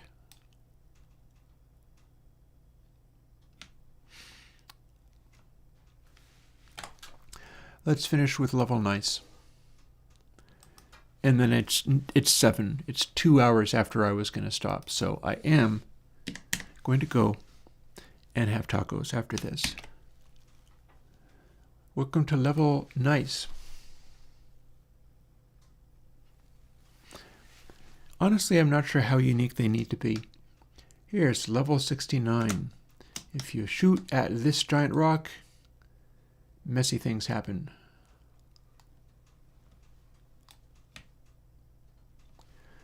that feels almost like the same amount of volume as the original giant rock, and that's what I was hoping to see.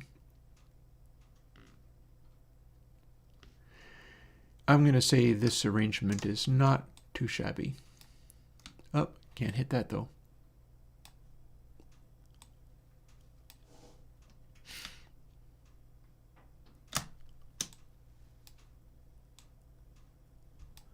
Ooh, why can't I hit you? I'm not close enough.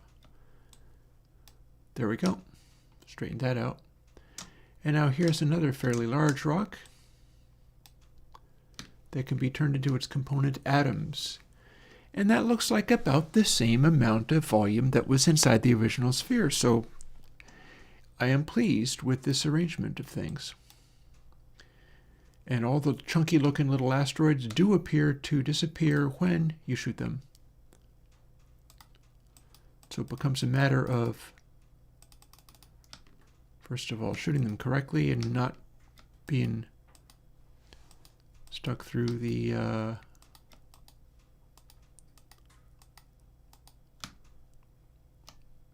okay, now I'm on the other side of the... Why can't I hit you? There we go. That's what I thought was going to happen. Another big rock, turning into much smaller rocks. See, that's the thing, is half the fun is, and I haven't even added audio yet. You wait.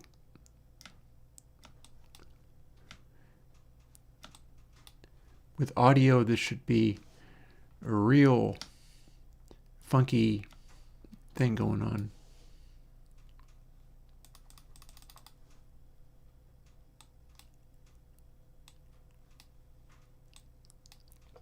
Just, you don't always want to do the left click. The left click is continuous fire.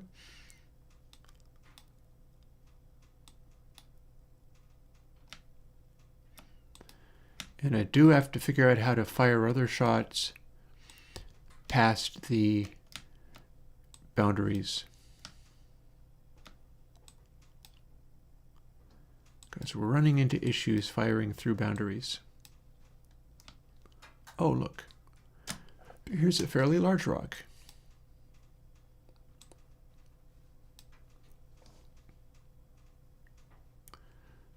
Where'd it go? It was large, but I lost it.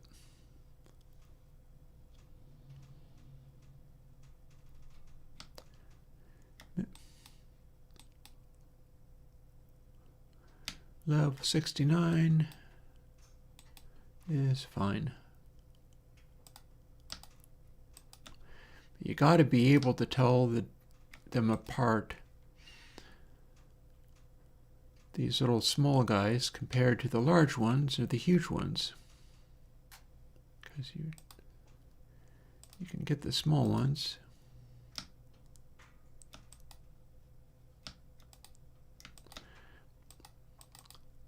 And this would be really tough if you could be hurt or killed by being hit by in the back of the head by a rock, because that is really the challenge with 3D asteroids. We can do asteroids. We can even have the asteroids flying around like this. We can even have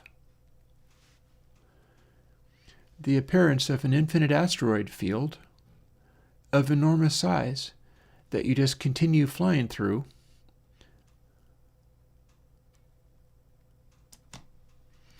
Until you hit whatever wind condition you want.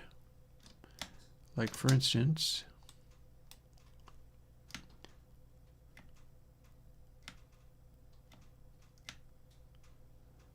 that is pointing to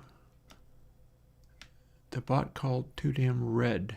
I don't actually see it, so I could probably do with improving the code by which it finds where to look. How about you? Are you Too Damn Red?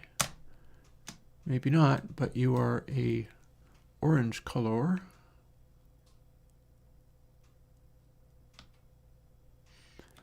And might be directing me towards Too Damn Red. There's very little reason. Oh, and their shots got rid of some of the asteroids, so cool. Oh, here's an area with a bunch of these guys hanging around.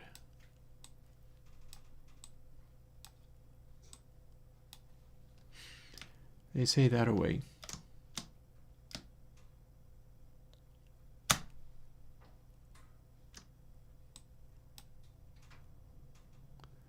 That one said down that away.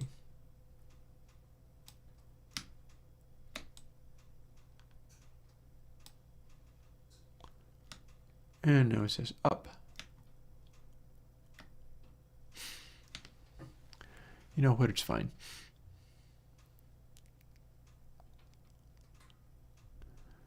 We can fly through the asteroid field, and then I can go and make my tacos.